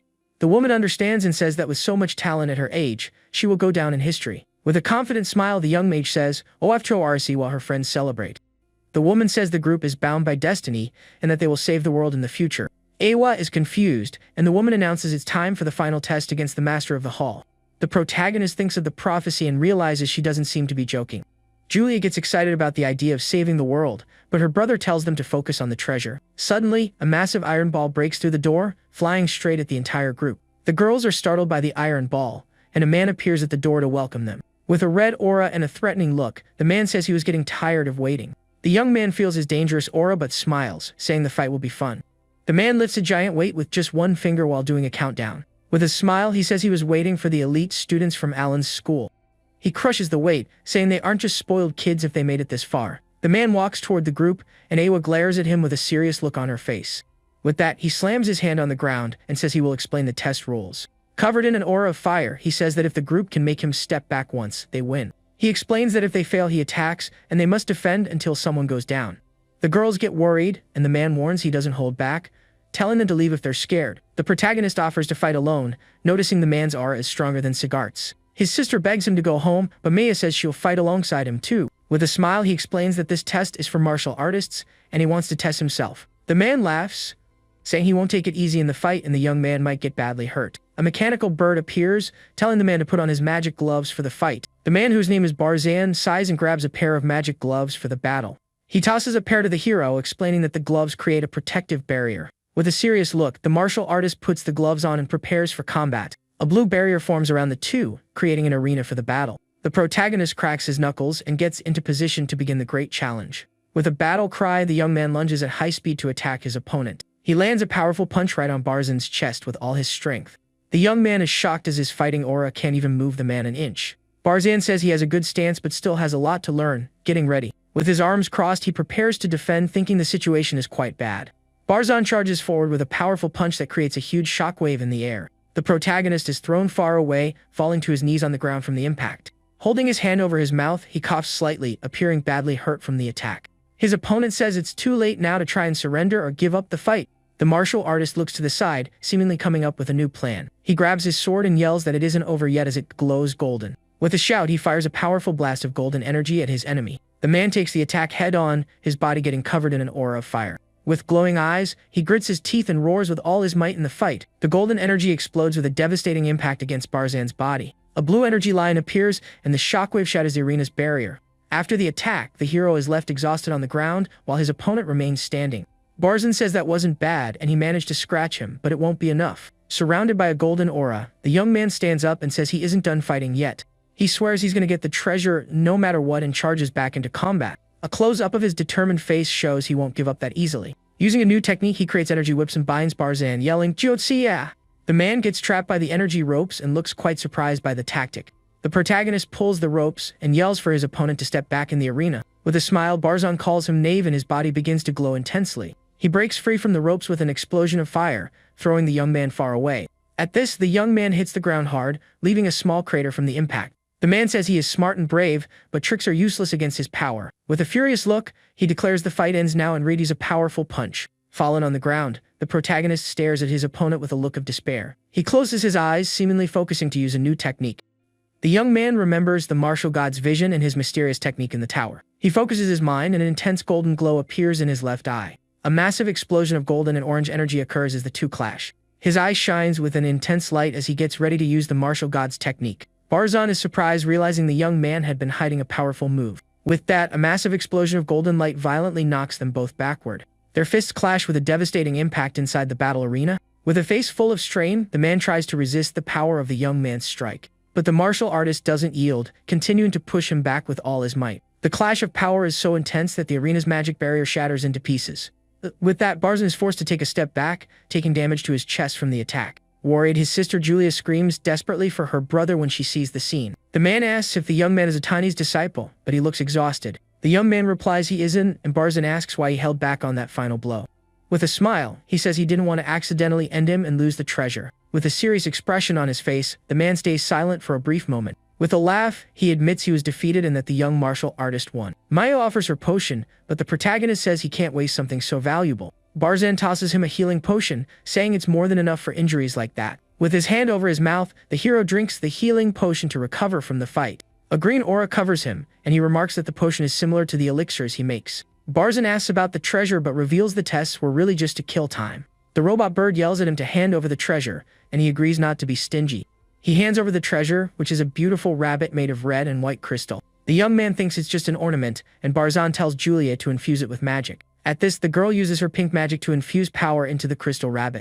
The rabbit's crystal eye then glows with an intense red and pink light. The rabbit comes to life and floats, leaving the young mage enchanted by how cute it is. The martial artist complains that the prize is just a toy and he feels cheated. Barzan tells him it's no toy and that it will be useful when he grows up a bit more. He then warns the young man not to use the martial god's technique recklessly. With a serious expression on his face, the protagonist says he understood the man's warning. Barzan mentions he fought a Tani and tells everyone to leave before it gets dark. Outside, Julia asks if she can really keep the magical rabbit for herself. Her friends agree, and the hero thinks about the warning regarding the martial god's technique. Suddenly, the young mage points forward and yells that a fight is breaking out. Awa warns that this is the black market, but Julia says they'll just take a look. Hiding, the girl is surprised to see who is at the center of all the commotion. A blonde young man yells that they sold him a fake item and demands his money back. A man grips the young man's arm tightly, looking very annoyed with the situation. With a smile, he claims the spell is genuine and the young man just lacks the talent to use it. The man turns to walk away, and the blonde boy shouts that he shouldn't lie. With a green magic circle, he says that all the spells in that book were fake. A wave of green energy then hits the seller squarely in the back with force. Surrounded by a purple aura, the blonde young man lunges to attack the seller again. The man calls him a dreamer and orders his thugs to grab the student. With red eyes, two thugs get ready to attack the young man, who is on the ground. Suddenly, a massive wave of purple lightning strikes the ground, scaring the seller. The young man turns around and recognizes the siblings Lucas and Julia, who just arrived. With her staff in hand, Julia feels pathetic, remembering her mother's request. The seller gets angry, and the patrol squad shows up, ordering everyone to stop right now. The patrol chief asks what's going on, and the man plays the victim.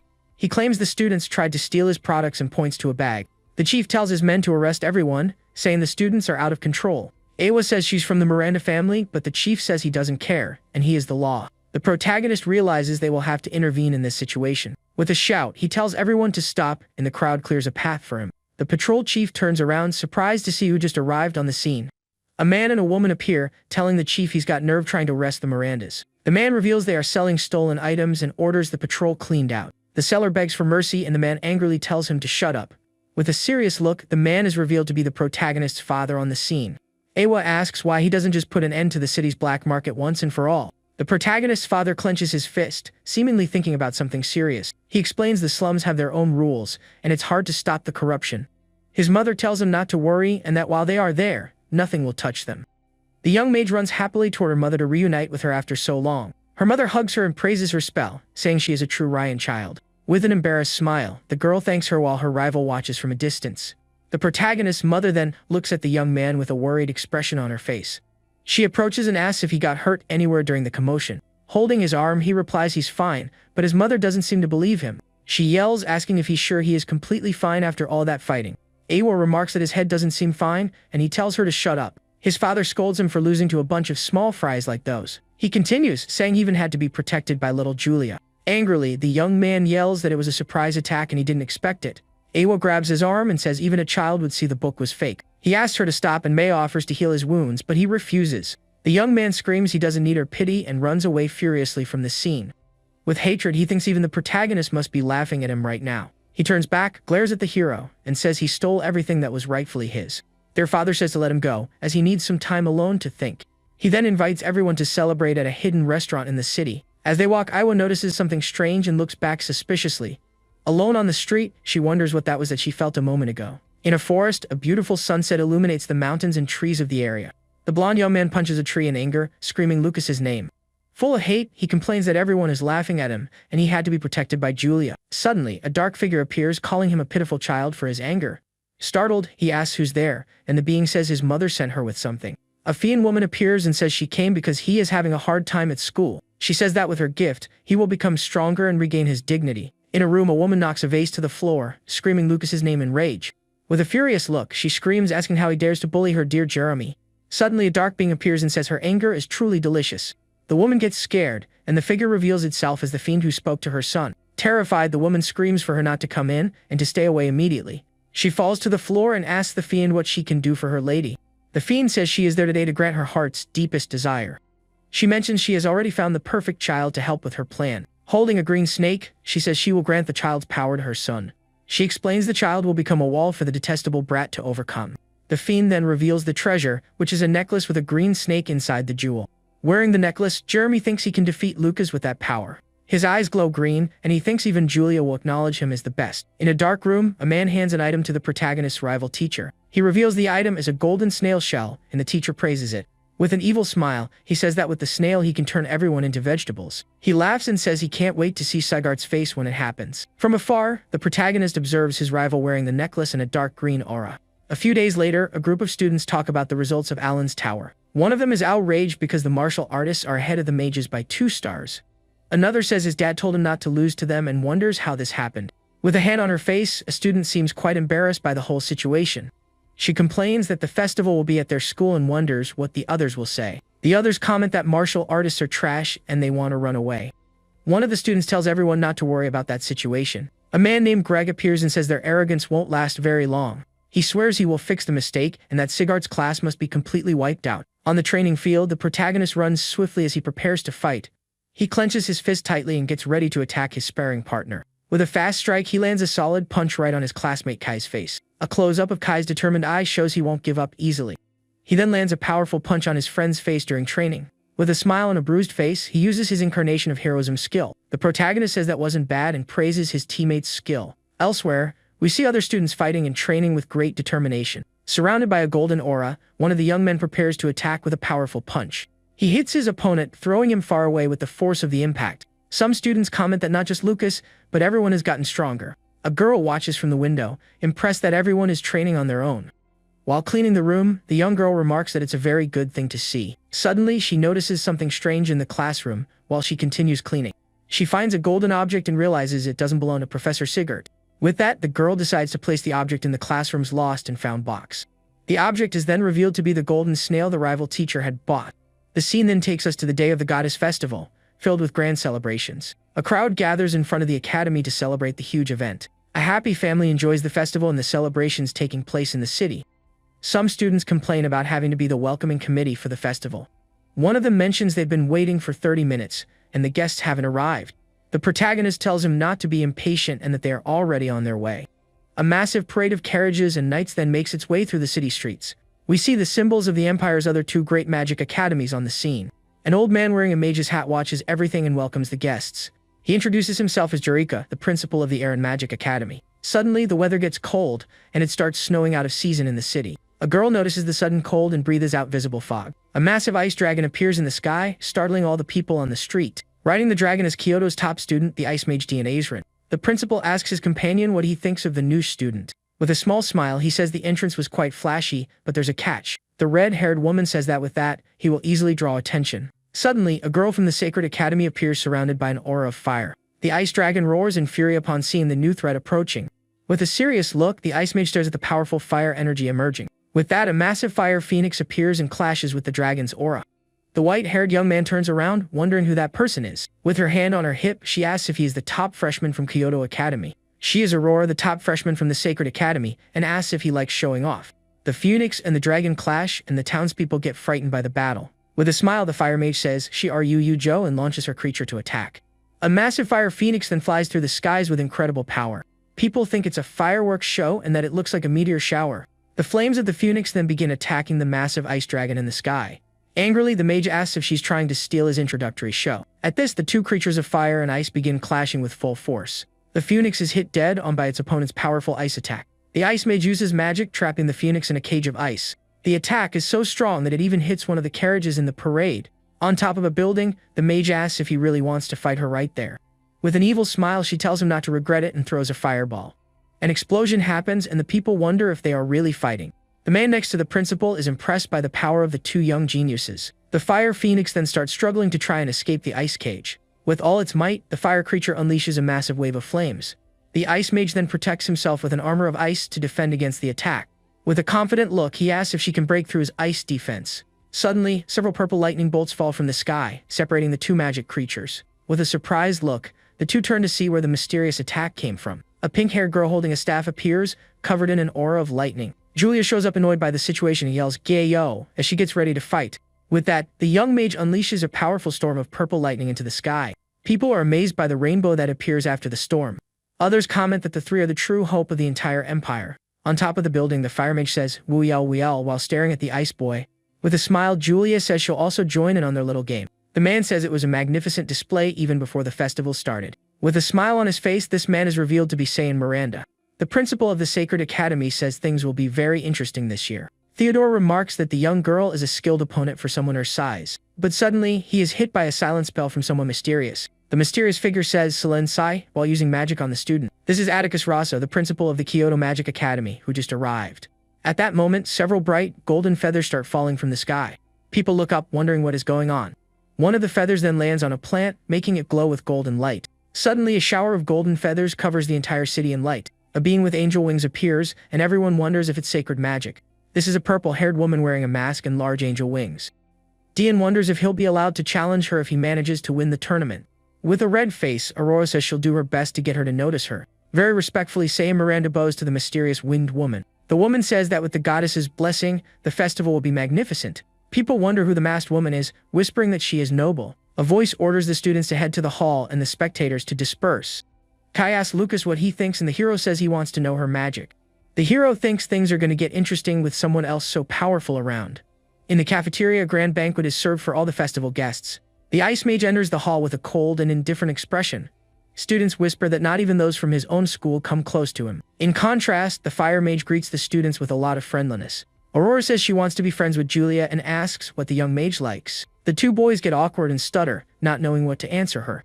With a serious expression, one of them admits that he actually doesn't know what she likes. The fire mage gives up, and the boys thank her before walking away. With a serious look, she thinks they seem to be being controlled by someone. At this, she orders an investigation into Julia while the hero eats cake with his sister. The mage then watches the two students walking away across the cafeteria hall. Suddenly, Iwa's eyes glow with red power and a magic symbol. The boys look back confused, wondering what just happened there. Principal Soen asks if that girl is the daughter of the Miranda family. She praises mental magic, saying it's a waste to only use it to leak information. The principal notes the party was meant for relaxing, but the battle had already started. The Kyoto principal says they will win and the others should fight for second place. The principals argue, stating that Dian's determination is unmatched this year. The Aaron principal tells them not to worry about winning, since they came in last. Sylvan asks where the finals will be, having heard about problems in the mountains. It's explained that the finals are in a forest with circles to repel monsters. The principal says the issue is resolved, and the finals will be in the magic forest. Now all that's left is to draw lots for the tournament's preliminary matches. With that, the three principals raise a toast, wishing success for the festival. The next day, the Goddess Festival preliminaries begin in a grand arena. Each school has 10 participants, but Kodo has 11 as last year's champion. A student yawns, and her friend tells her not to sleep and watch the other's strength. The protagonist's friends are sleepy, and he tells them to pinch themselves. The first match is announced, and the Ice Mage D and Azrin is called to the arena. The two opponents face off in the center of the grand battle arena. His opponent is Derek Ignis, a powerful fire mage from the Aaron Magic School. Kai thinks it's bad luck, but the hero says a fire mage has an advantage over ice. Wasting no time, Derek unleashes a massive wave of flames at his opponent. With eyes blazing, he thinks winning won't be that simple. Derek uses magic, summoning a massive fire statue to attack Dean. But Dean says natural advantage means nothing against absolute power. He then creates a wall of ice that completely stops the fire attack. With that, the flames from the powerful strike begin to extinguish rapidly. Derek is shocked, wondering how his fire vanished so suddenly. With his eyes glowing blue, Dean prepares to counterattack his opponent. He launches a powerful wave of ice that hits Derek squarely in the arena. With that, the fire mage falls defeated, and Dean is declared the winner of the match. Dean tells his opponent he is a disappointment and calls him weak. The protagonist's friends are shocked, wondering if the fight is already over. With a serious look, the hero thinks that with this kind of strength, not even Julia can win. Derek walks out of the arena and Julia runs over to see if he's okay. She asks if he's alright, and he says he was pathetic for not making her use her full power. Next, the second match is announced between Aurora Phoenix and Awa Miranda. Julia is surprised it's another fight against one of the tournament's top students. With a smile, Awa says this isn't Alan's tower, and she will restore her honor. The Sacred Academy crowd cheers excitedly for Aurora's name in the arena. She thanks everyone and promises to show another graceful victory today. With a smile, she says it's good to have them around to liven things up. In the arena, she unleashes a massive amount of mana, getting ready for the fight. Awa says she is a worthy opponent and that she'll prove her strength to everyone. With that, the second match of the tournament is finally about to begin. Awa tells her to stop acting like a princess and come fight already. With her fan in hand, the fire mage prepares to attack her opponent. She launches a powerful wing of fire toward Awa in the arena. With a serious look in her fan over her face, she calls her rude. Awa creates a spiritual barrier and Aurora asks if she used her full strength. With a smile, she says the fight seems like a good way to pass the time. The fire mage uses the Phoenix eruption, launching an explosion of flames. The fire attack hits Awa's barrier head-on with full force. Aurora taunts that her rival is so busy defending she has no way to attack. At this, she gets ready to strike and shouts the name of her Phoenix magic loudly. Her burning prison magic then engulfs Awa's barrier in an explosion of flames. With that, the young mage screams in pain as she is completely consumed by the flames. With an arrogant smile, Aurora says the fight is already over and it was too easy for her. But Awa replies no, and that actually her opponent is the one who's done for. She uses her Phantom Forest magic, trapping Aurora in an illusion. The fire mage is then attacked by her own flames from within the illusion. With a shocked look, she wonders how this could possibly be happening. Awa says she can't escape her mental magic and will taste defeat. With a face full of pain, the fire mage screams as she's consumed by the flames. But with a smile on her face, the fire mage reveals it was just a joke. A massive explosion of flames occurs, completely shattering the illusion. Awa is left utterly shocked, not knowing how to react to what just happened. The fire mage unleashes a massive explosion of flames from her body in the arena. With a face full of anger, Awa says she should have been trapped in her phantom domain. Two energy attacks clash with full force in the middle of the battle arena. The protagonist finds it strange and begins analyzing the battle situation. He realizes Aurora was caught in the mental magic and her senses were distorted. As a result, all her attacks ended up missing the target because of the illusion. Awa wanted to use the illusion to control her mind and turn the tide of the fight. With a smile, Aurora says she was just playing around with her opponent a bit. She reveals that if she hadn't seen her magic at the festival, she would have fallen for the trap. With that, the match ends and Aurora is declared the winner of the second fight. Julia wonders how she broke the mental magic and if she can use it too. Her brother says it's impossible because you can't use magic without a god's blessing. He explains that each person can only receive one deity's blessing and use one type of magic. With this, the protagonist realizes Aurora is definitely hiding a secret. Julia turns to Awa and tells her to be very careful next time. The hero thinks that martial arts train the spirit, providing resistance to mental magic. The protagonist's friends despair over losing yet again in the tournament. But they cheer up because the academy's best student still has to fight. Feeling very sleepy, the hero and his friends wonder why they have no energy. The students complain they are sleepy and are an embarrassment to the academy. The protagonist's rival laughs, thinking that with his item, everyone will lose their strength and perish. Sometime later, the Grand Festival arena is still full of spectators. The first two matches are over, and now it's Julia's turn to fight in the tournament. The fifth match is between Tegan Valentin from Kyoto School and Julia Ryan from Aaron. As the fight begins, Tegan uses his earth magic and prepares for combat. Without hesitation, Julia launches a powerful lightning attack at her opponent in the arena. With a serious look on her face, the young mage seems to be analyzing her enemy. Tegan protects himself with rock armor and notes her magic is quite powerful. He realizes it's better to avoid a direct fight and decides to use a different strategy. With his earth embrace, he creates a massive stone sphere in the battle arena. Next, he uses his earth cocoon to protect himself from his opponent's attacks. The young mage gathers a huge amount of lightning in her hand to attack. She fires a powerful wave of lightning that destroys her opponent's defense. With her thunder palm, she gets ready to end the fight in a single blow. She realizes he isn't there and wonders if he wants to play hide and seek. Suddenly, the mage is surprised as she's hit by an attack from below. With that, the young girl is launched into the air by Tegan's powerful earth attack. She realizes she was hit by a petrification spell that slows her down. Tegan celebrates, finally having managed to land a hit on his opponent. He thinks she lacks combat experience and that he can seal her away to win. At this, a massive wall of earth appears to trap the young mage in the arena. The earth wall rushes forward rapidly to crush Julia all at once. With a serious and determined look, the mage seems to be preparing to fight back. The massive earth wall crashes with force, kicking up a cloud of dust. As a result, the young mage's staff drops to the arena floor after the powerful attack. Julia's friends scream her name as she appears to be trapped, unable to move. Tegan panics, knowing if he loses this fight, it'll be their third straight defeat. With a determined look, he gets ready to use all his strength in the fight. Suddenly, one of the students screams and points to the sky with a shocked expression. With an evil smile, the young mage asks her opponent if he is ready. She says she's going to start looking for him and launches a massive sphere of lightning. Tegan yells that it's impossible for her to use magic in that petrified state. The sphere of lightning rushes forward, beginning to shatter the stone wall of the arena. With a focused look and a small smile, the young mage seems very confident. With that, a massive explosion of lightning occurs, destroying everything in its path. The purple lightning bolts hit Tegan's stone defense directly in the arena. With a pained expression, he wonders what that overwhelming power is. The young mage floats victoriously while her opponent falls defeated to the ground. With a smile, she says she was gathering power before he hid. Tegan realizes she predicted everything even before dropping her staff in the arena. He understands she chose not to dodge on purpose and admits utter defeat. With that, Julia is declared the winner of the 5th match, and the preliminaries end. Her friends celebrate the victory and wonder who the strongest among the three is. They analyze that fire is stronger than ice, and ice is stronger than lightning. Kai says Julia can win and gets annoyed with his friends for doubting her. With a thoughtful look, the protagonist seems to be planning something. Julia's friends congratulate her, and she thanks everyone for their great support. Suddenly, a paper airplane lands in her hand, leaving her a bit confused. With a curious expression, she opens the airplane to see the message. Later that night, Awa sleeps peacefully in her dorm room. The protagonist waits for her and asks why she called him out so late. The young mage brags about winning the fight without needing to eat her candy. With a serious look on his face, the protagonist calls her by her name, Julia. He asks if she truly wants to win the finals of the grand tournament. Hand on her chest, the young mage answers yes, and that she wants to win very badly. With a smile, he rubs her head and says that's his little sister.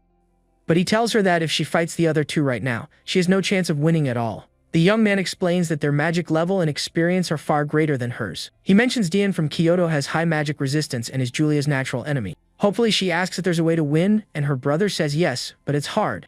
With determination, she states she can endure any pain if it means winning. The martial artist gives a small smile and asks if she really means that. With a snap of his fingers, he tells him to start the hellish training immediately. Suddenly, a giant wolf bites the girl and throws her far away with great force. She falls and asks the creature named Ul what got into it to attack her. A close-up of her eye shows the girl is completely shocked by the situation. With that, the massive creature launches a powerful ice attack toward the mage. Her brother explains that like a lion, she'll grow stronger in a harsh environment. Riding the wolf, he says he won't hold back, and the creature glows brightly. Hand extended, the hero tells his sister to overcome this great trial. Next, the martial artist uses ice magic to attack his sister. She screams in surprise, asking why he can suddenly use magic. The young man explains it's because he has a contract with his wolf named Ul. By making a contract with a high-level beast, you gain a beast core. This way, by touching the beast's body, you can use its power freely in a fight. He reveals Ul is level 6 and controls fire and ice, boosting his power. A massive wave of ice rushes toward the girl with immense power. The ice attack creates a huge structure of sharp crystals in the area. Ul complains, asking his master to go easy, but he claims he's already holding back. The girl gets trapped, and her brother says she'll freeze if she doesn't learn to escape. Angrily, she screams that she is a genius and will show her true power right now. With that, the mage unleashes a powerful lightning attack at the wall of ice. Proudly, she asks if that was amazing and says her power is very strong. But she realizes she only broke off a piece and is now stuck in a corridor. The ice structure turns out to be a maze, and she screams in despair. With an evil smile, the hero says he's going to launch his next attack. Riding Ul, he warns that if she doesn't escape quickly, she will meet her end, scaring her. With a serious look, the protagonist fires another powerful ice attack toward her. But the young mage fights back with an electrical discharge that hits the wolf directly. The two begin an intense exchange of ice and lightning strikes in the forest.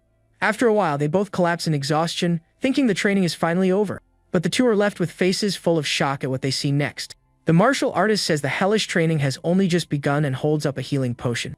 The girl screams her brother is a fiend, while the young man insists it's for her own good. A few hours later, we see the girls' dorm at the Iron Magic Academy. Inside a room, a voice says the young mage Julia suddenly disappeared.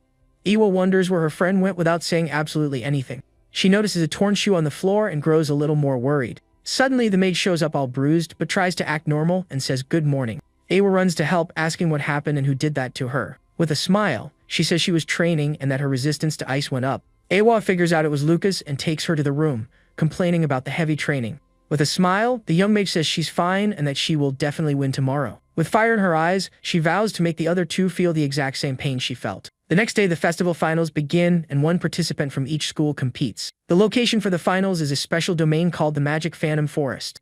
There, they can use magic without worrying about affecting the outside world. An old man tells them to get ready and enter the arena through the magic circle. Dian says preparation is useless and that he will win with his absolute power. With a smile, Aurora says he is arrogant, but that she wants to crush him for it. Meanwhile, Julia yawns, looking very sleepy before the grand final. Some students comment that she looks sleepy and should just give up already. The protagonist hits them on the head for saying negative things. He remembers that even he and Elle needed half a day in baths to recover. Julia took potions but slept all day to recover from the heavy training. With a serious look, he tells them not to talk about giving up when they know nothing. He notices the students are exhausted and decides to give them a tonic. Iwa worries that Julia hasn't eaten or slept, but her friend claims to be full of energy. Iwa hands back the crystal rabbit, and the mage thanks her for keeping it safe. With a confused look, Iwa questions what mountain training she is talking about. She then turns and yells for her friend Julia to do her best in the grand final. The other students also get hyped, cheering that Aaron Academy will win. The martial artist thinks a tonic pill worked perfectly on everyone. Iwa turns to him and asks what he did to Julia during that training. She tells her friend to be careful, adding that she's talented even if she doesn't win. With that, the two prepare to enter the grand arena for the festival finals. Inside the arena, the young mage walks through the forest with a green aura around her. She remembers the participants are teleported, and her brother advised her to hide. So, the girl decides to hide and save her energy for the time being. Suddenly, the fire mage Aurora speeds through the forest. A close-up of her eye shows she appears to be searching for someone in the arena. The young mage is startled, wondering if she was found this quickly. Her friends comment that the two already ran into each other, but Julia quickly hid. With a small smile on his face, the protagonist simply watches the situation unfold. The fire mage stops, seemingly noticing her opponent's presence. Hand on her hip, Aurora leans against a tree and looks around suspiciously. She finds it strange, saying she just heard a voice nearby a moment ago. Suddenly, a massive ice explosion occurs in the middle of the arena forest. Aurora notices the attack and looks curiously in the direction of the explosion. With a smile, she notes that Dean is already announcing his position to everyone. Without hesitating, the fire mage leaps and rushes toward her opponent's attack. Hiding, the young mage breathes a sigh of relief, looking much calmer. Her friends are amazed, wondering how a lightning mage can do that. The martial artist just chuckles, looking quite proud of his sister. In a training flashback, the young mage is exhausted and wants to disappear from there. The protagonist thinks that because of the training, she learned to lower her presence. In the forest arena, Dean and Aurora finally run into each other for the big battle. The hero thinks the plan is flawless, as the two will fight and tire each other out. Using his magic, the white-haired boy creates a massive ice tree in the scenery. Without hesitation, the fire mage launches a powerful flame attack at her opponent. The attack hits Dean's ice defense head-on with a devastating impact. With a serious look, he realizes Aurora is alone and gets ready to fight. With her fan over her face, she remarks that Aaron's top student seems quite shy. He unleashes his ice aura, saying he wanted to finish them both off at once. With fire in her eyes, the mage vows to break his winning streak today. Next, she uses her phoenix tail, launching a wave of fire at Dean. But the ice mage manages to defend the attack with his powerful ice magic. They face off up close, clashing their powers of fire and ice. A massive explosion occurs, destroying part of the forest from the impact. Her friends are amazed by the power, noting that Dean has no blind spots. Another student mentions Aurora fights like a martial artist in close combat. It's explained that Dean focuses on magic, while Aurora trains in both magic and martial arts. The hero thinks that if everyone were like Dean, martial artists wouldn't be treated poorly. Kai asks who will win, and the protagonist says Dean has the edge in skill. But a mysterious voice says it won't necessarily play out like that. Awa appears, saying Aurora is holding back her trump card, startling Kai. One of the students yells, saying the match seems to be decided already. Kai is shocked by the scene, and Awa looks quite surprised by the result. With a scratch on his face, Dean says even the young lady of the Miranda family can be wrong. The young mage arrives, and the boy tells her she's late for the fight. With a serious look, she asks if he really managed to defeat Aurora. He claims his ice magic is the strongest and no one there can beat him. The mage prepares to attack, saying he will end it all right now. The young mage creates a thunder shield to defend against the attack. Without hesitation, the boy summons 2 massive ice dragons to attack his opponent. The ice dragons rush forward, destroying everything in their path with immense power. With great agility, the young mage dodges the dragon's attacks. She then faces a massive ice wall her opponent created. Wasting no time, the ice mage focuses his energy to strike again. The two start an intense exchange of ice and lightning attacks. The girl thinks that compared to her training, his movements are quite slow. She manages to escape, and he turns to try and catch her in the arena. Angrily, he calls her pathetic for doing nothing but running away from the battle. Suddenly, she turns around and begins using her magic to create a magic circle. With a confident smile, the young mage gets ready to launch her attack. Several magic circles appear all over the battlefield. The ice mage uses his magic, creating massive ice walls around the area. The young mage spots the trap but remains confident in her plan. A massive ice tower emerges and he calls it the freezing purgatory. He steps onto the top of the tower, preparing for his next attack. With glowing eyes, he notes he picked a spot with water just in case. Using a magic circle, he summons multiple ice attacks falling from the sky. The ice spears rush toward the young mage at high speed. With a determined look, she prepares to fight back with all her power. With glowing eyes, he says this is what true strength looks like. The young woman is then struck by a powerful wave of ice from the attack. The ice mage stands atop the tower, observing the situation. With a small smirk, he notices she survived and looks surprised. He says she is moving much better than she did in the tournament preliminaries. The mage appears, her clothes torn, covered in a purple aura. She uses her lightning to deflect the path of the ice attack. With a surprised look, he admits he didn't know she was hiding so much strength. The young mage looks exhausted but stays on her feet after defending herself. A close-up of her face shows all her determination and exhaustion in the battle. She states she has no intention of wasting her power fighting him. With a serious look, the ice mage seems a bit annoyed by what she said. The young mage steps on the frozen ground and notices something odd in the arena. She is shocked to realize even the ice floor was part of the trap. The girl gets hit by a surprise attack, wondering if he had another trick up his sleeve. With a surprised look, she sees an ice blade rushing her way. She blocks it with her staff but gets caught by another of her opponent's traps. Wide-eyed, the young mage is amazed by the speed of the ice attack. A massive ice explosion occurs, destroying part of the arena's scenery. The mage is thrown far back by the force of the explosion's impact. The ice mage prepares to strike, vowing to freeze her to her very soul. With a face full of pain and effort, the young mage tries to resist the ice attack. A huge wave of ice advances, freezing everything in its path in the arena. Her friends yell desperately for Julia, but the protagonist remains quite calm. He thinks that for Dian, controlling ice clones is no difficult task. But the hero notes that, luckily, he already boosted her resistance to ice magic. He believes the cold won't be enough to stop her from fighting. The ice mage notices the cold doesn't affect her and praises her preparation. With a smile, the young mage says it just makes everything a lot more fun. The mage says he likes seeing her suffer and wants to see even more of her despair. Using a magic circle, he freezes the entire forest with his ice power. The mage complains about the cold, realizing he turned everything into an ice wasteland. Suddenly, a massive ice golem rises from the ground to attack the young mage. The golem strikes with its ice scythe, but she defends herself using her magic.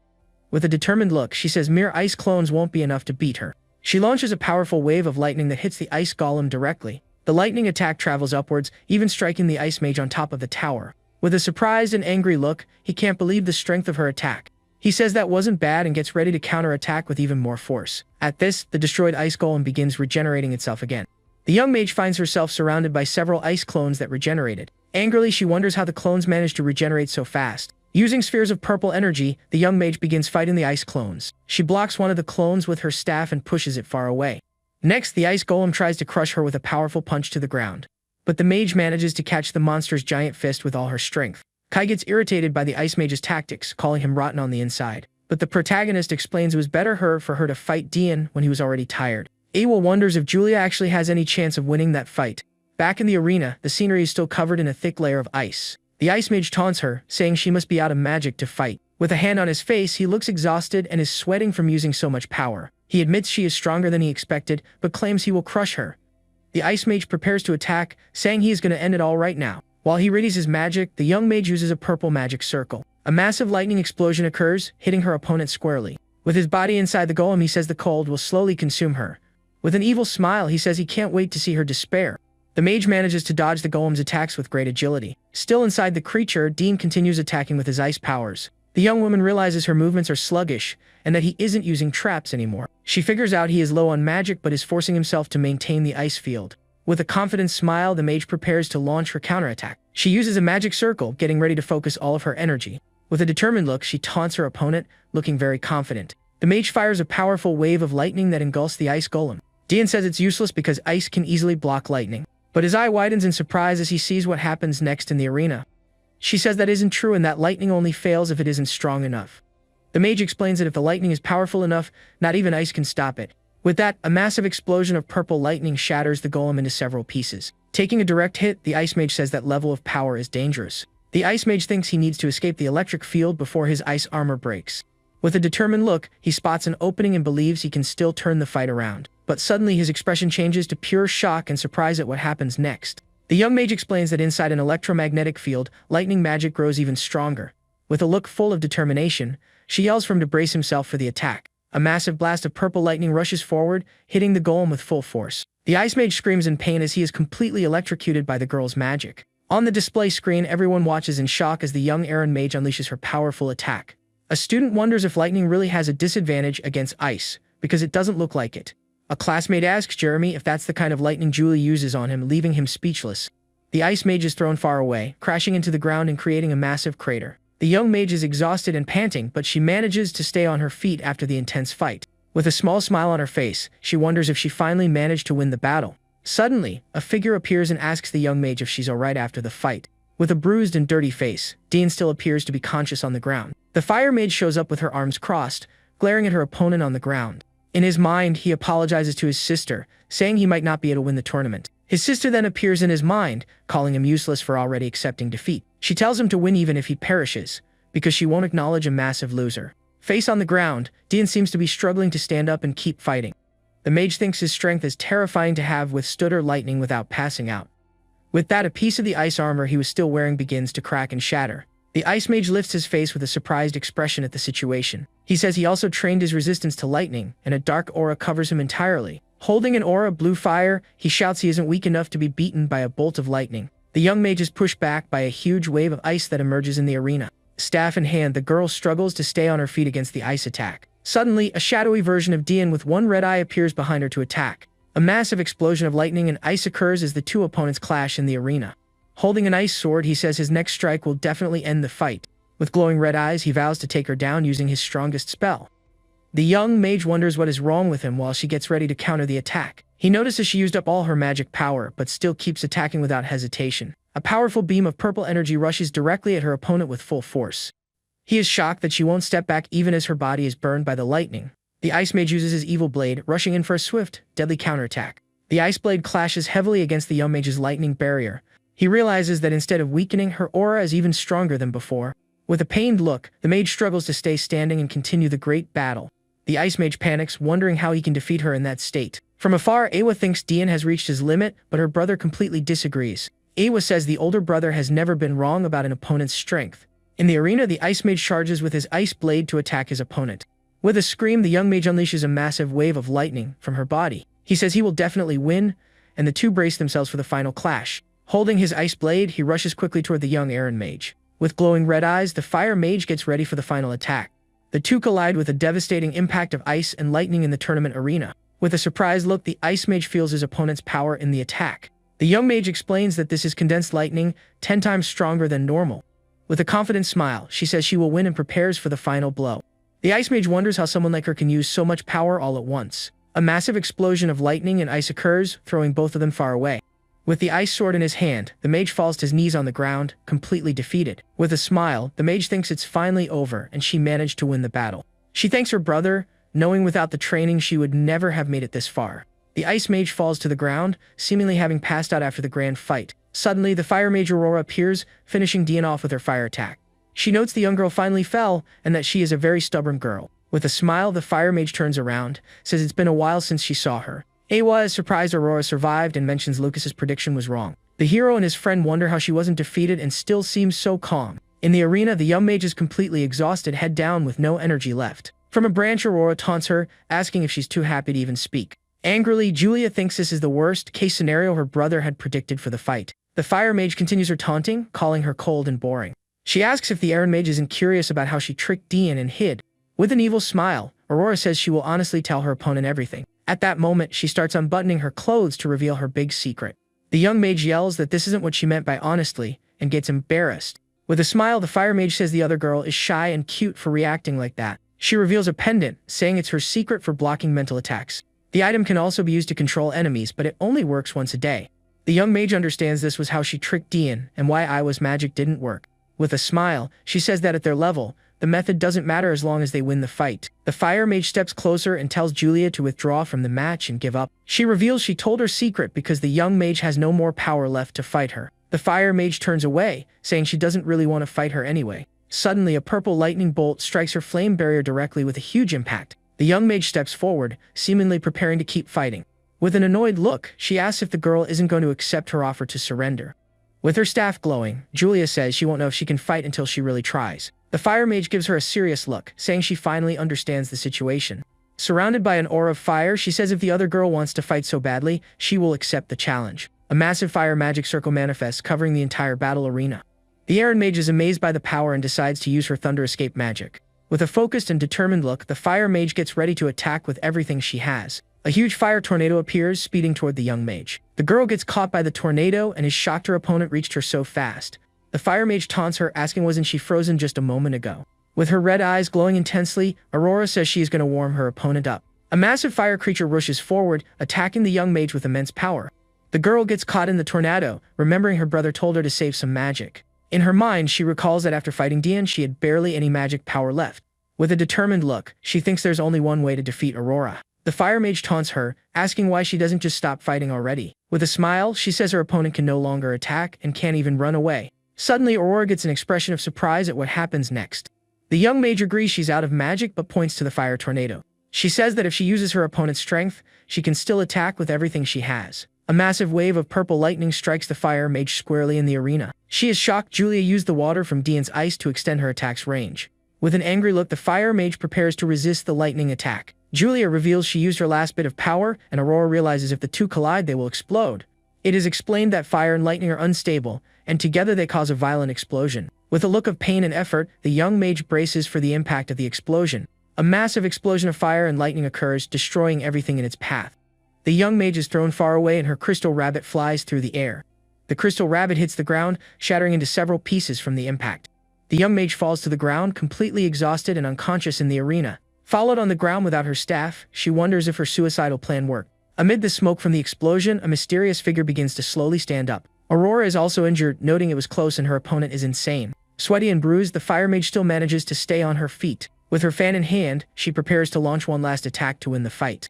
With a serious look on her face, she says the battle is finally over. She fires a powerful wave of fire while Julia's friends watch in despair.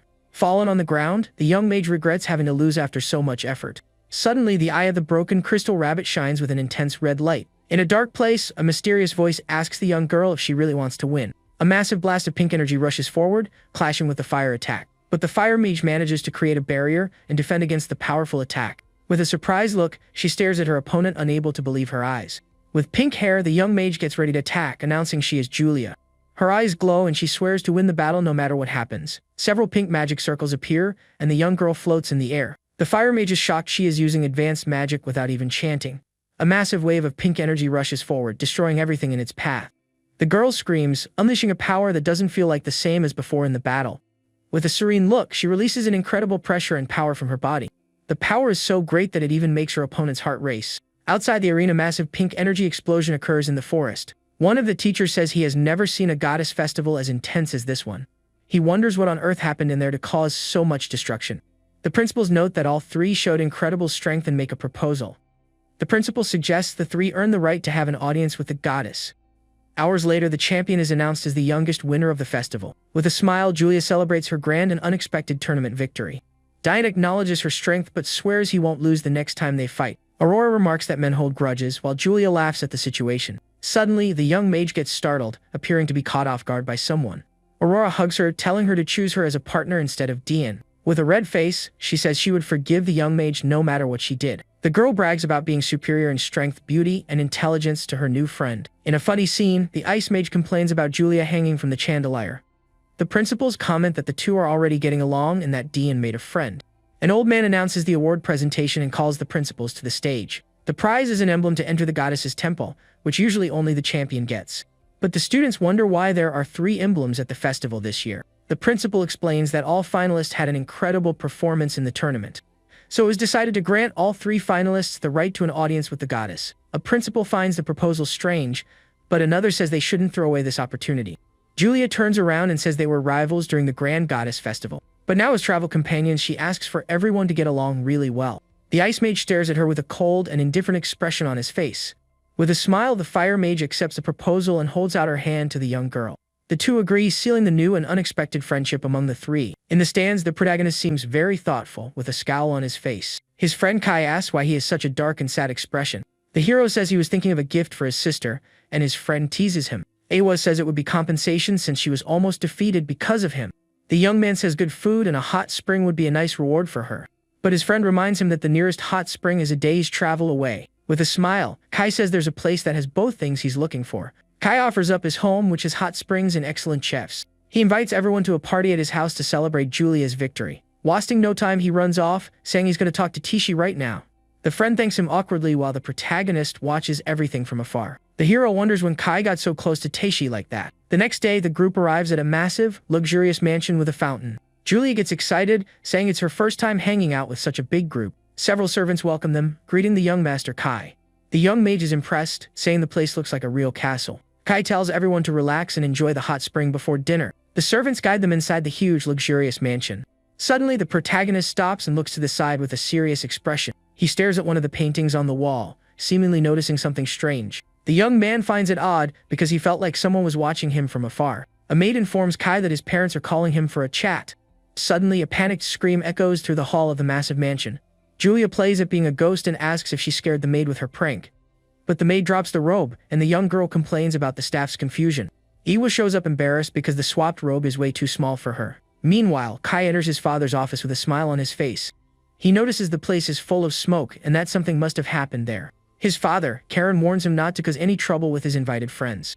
The young man agrees and is relieved his dad doesn't know about the school's mess. He walks away thinking his parents worry too much, since no one will make a mess. Elsewhere, a maid thanks Julia and Awa for forgiving her. She thinks in relief that she would have been fired if the master found out. In the hot spring, the young mage tells her not to worry about the accident. With that, the girl turns to her friend and calls Awa over to the hot spring. She asks why her friend isn't getting into the hot spring with her. The mage explains she only gets in when the maid leaves because she doesn't like strangers around. Suddenly, Iwa hears a voice and is startled to recognize who is speaking. Other girls show up, saying they were in the hot spring the entire time. Surprised by her friend's arrival, Julia cheers excitedly for them. Shortly after, the young mage and her friend Awa relax together in the hot spring. The others wonder if the girls ran all the way just to be next to Julia. Next, a maid arrives and serves snacks to all the girls in the spring. One of the friends comments that the Taroi family is lucky and they benefit from it. The blonde mage says that's not it at all, as they are all friends with her brother. The maid comments in surprise that young Julia has an older brother. With a smile, she says he is the kindest brother in the whole world.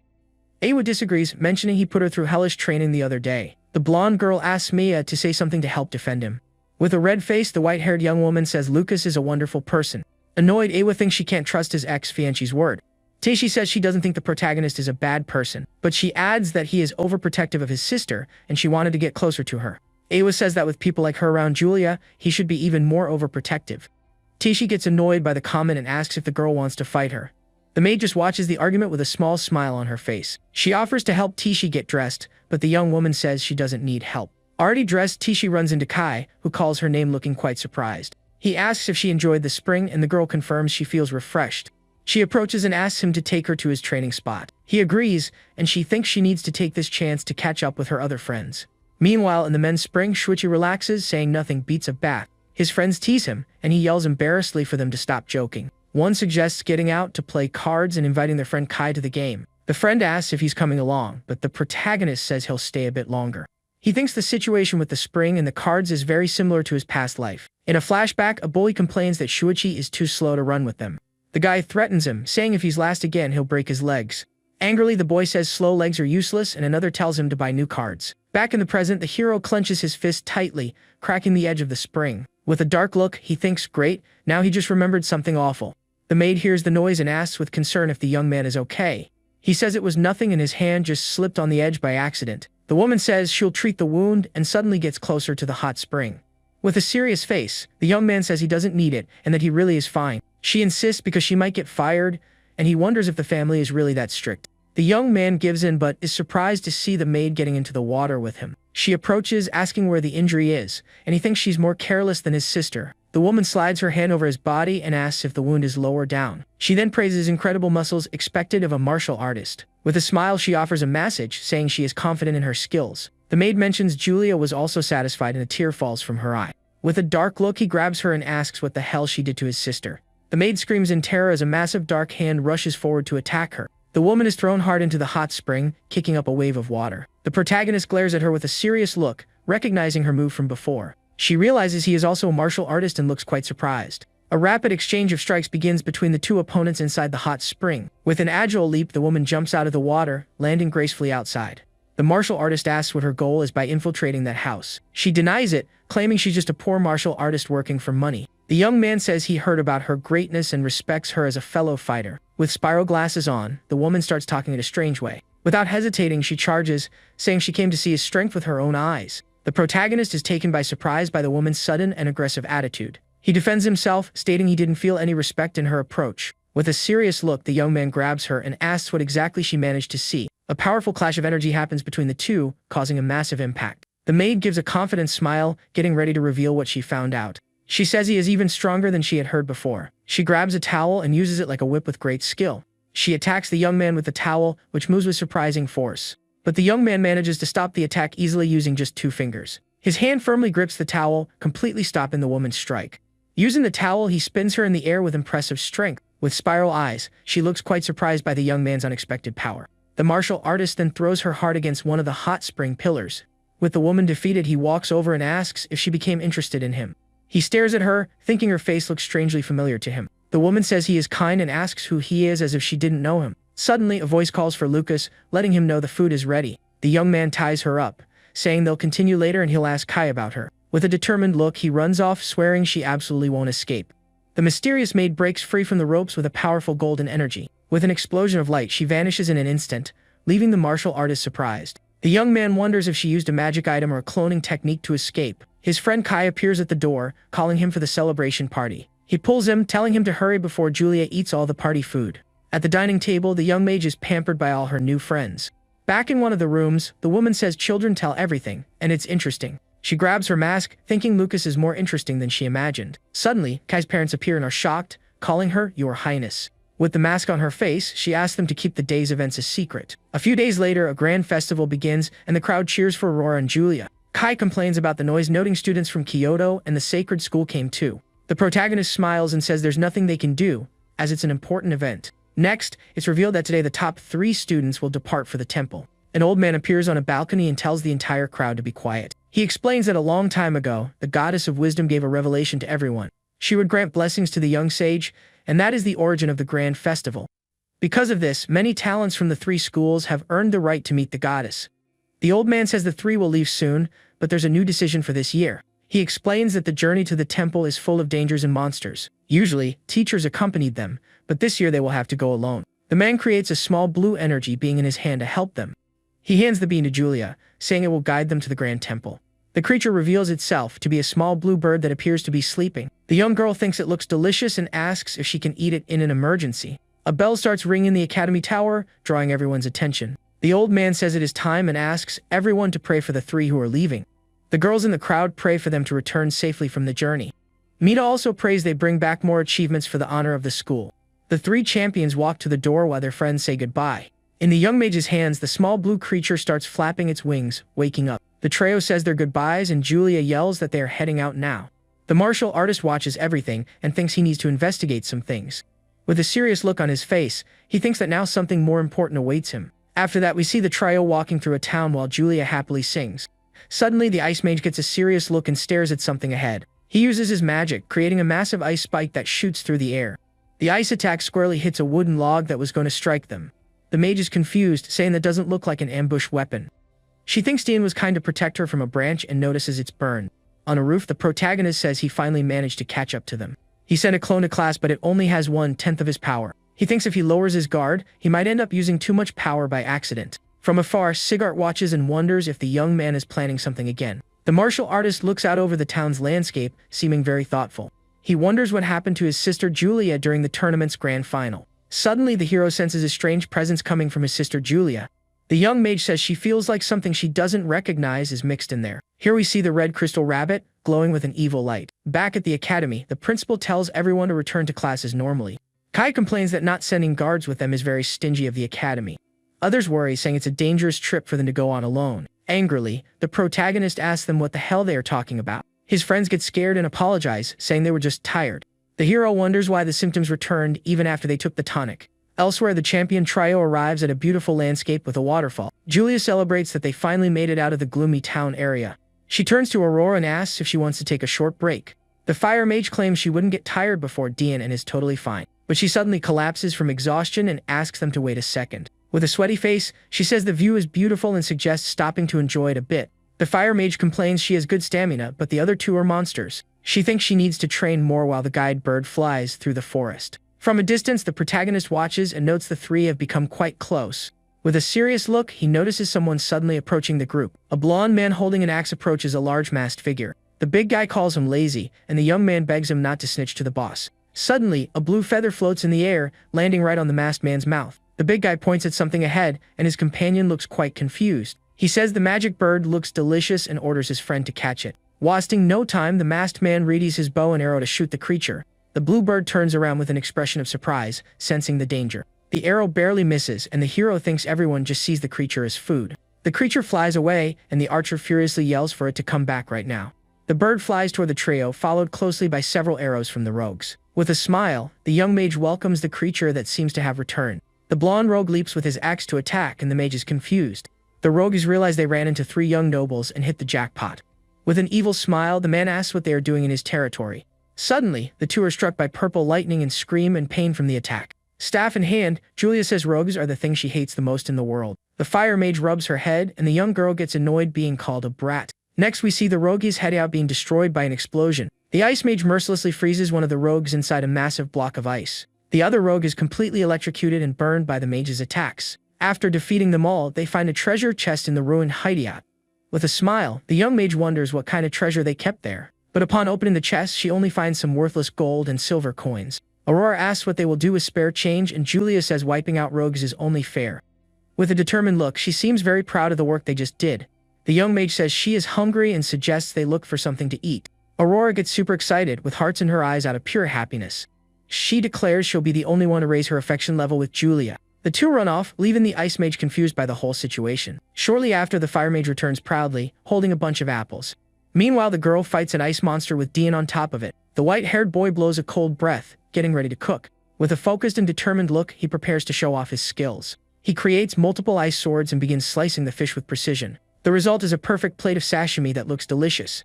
Aurora is shocked, not expecting him to actually have cooking skills. The two enjoy the fish, seeming to absolutely love the taste of the food. Satisfied, Julia praises him, saying he's just as good a cook as her brother. Later, the fire mage offers a fruit as dessert to her friend. Excited, the young mage accepts and grabs a melon to eat right away. But the ice mage warns her, saying she probably shouldn't eat that. Angrily, Aurora asks if he is implying she poisoned the fruit. To prove it's safe, she takes a huge bite out of the green melon. She suddenly falls paralyzed, and Dian explains she ate a paralyzing melon. The trio continues their journey, passing by a massive monster skeleton in the forest. With the guide bird, Julia says they should reach the temple in a few days. Dian complains they didn't get much and expected to find better treasures. But the mage says she is satisfied because all the creatures were delicious. Suddenly, the guide bird flies away scared, leaving the young mage quite surprised. The ground begins to shake, and the trio realizes a strong enemy is approaching. A pack of bears with furious red eyes appears right in front of them. One of the bears roars, baring its sharp teeth, and charges to attack the group. Without hesitation, the trio prepares for battle using their fire and lightning magic. A powerful combined attack of fire and lightning hits the bears squarely in the forest. After the battle, all the bears are on the ground, but they appear to be sleeping. The ice mage and Aurora say the bears are weak and they shouldn't expect much. Head on her chin, the young mage finds the whole situation very strange. She explains that hill bears are solitary beasts in the forest. Her friends look closer and notice that all the bears are injured. They wonder if the bears were attacked by an even stronger beast. Without hesitation, the ice mage runs, telling the girls to follow him through the forest. Suddenly, his eye widens, and he seems to have noticed something very strange.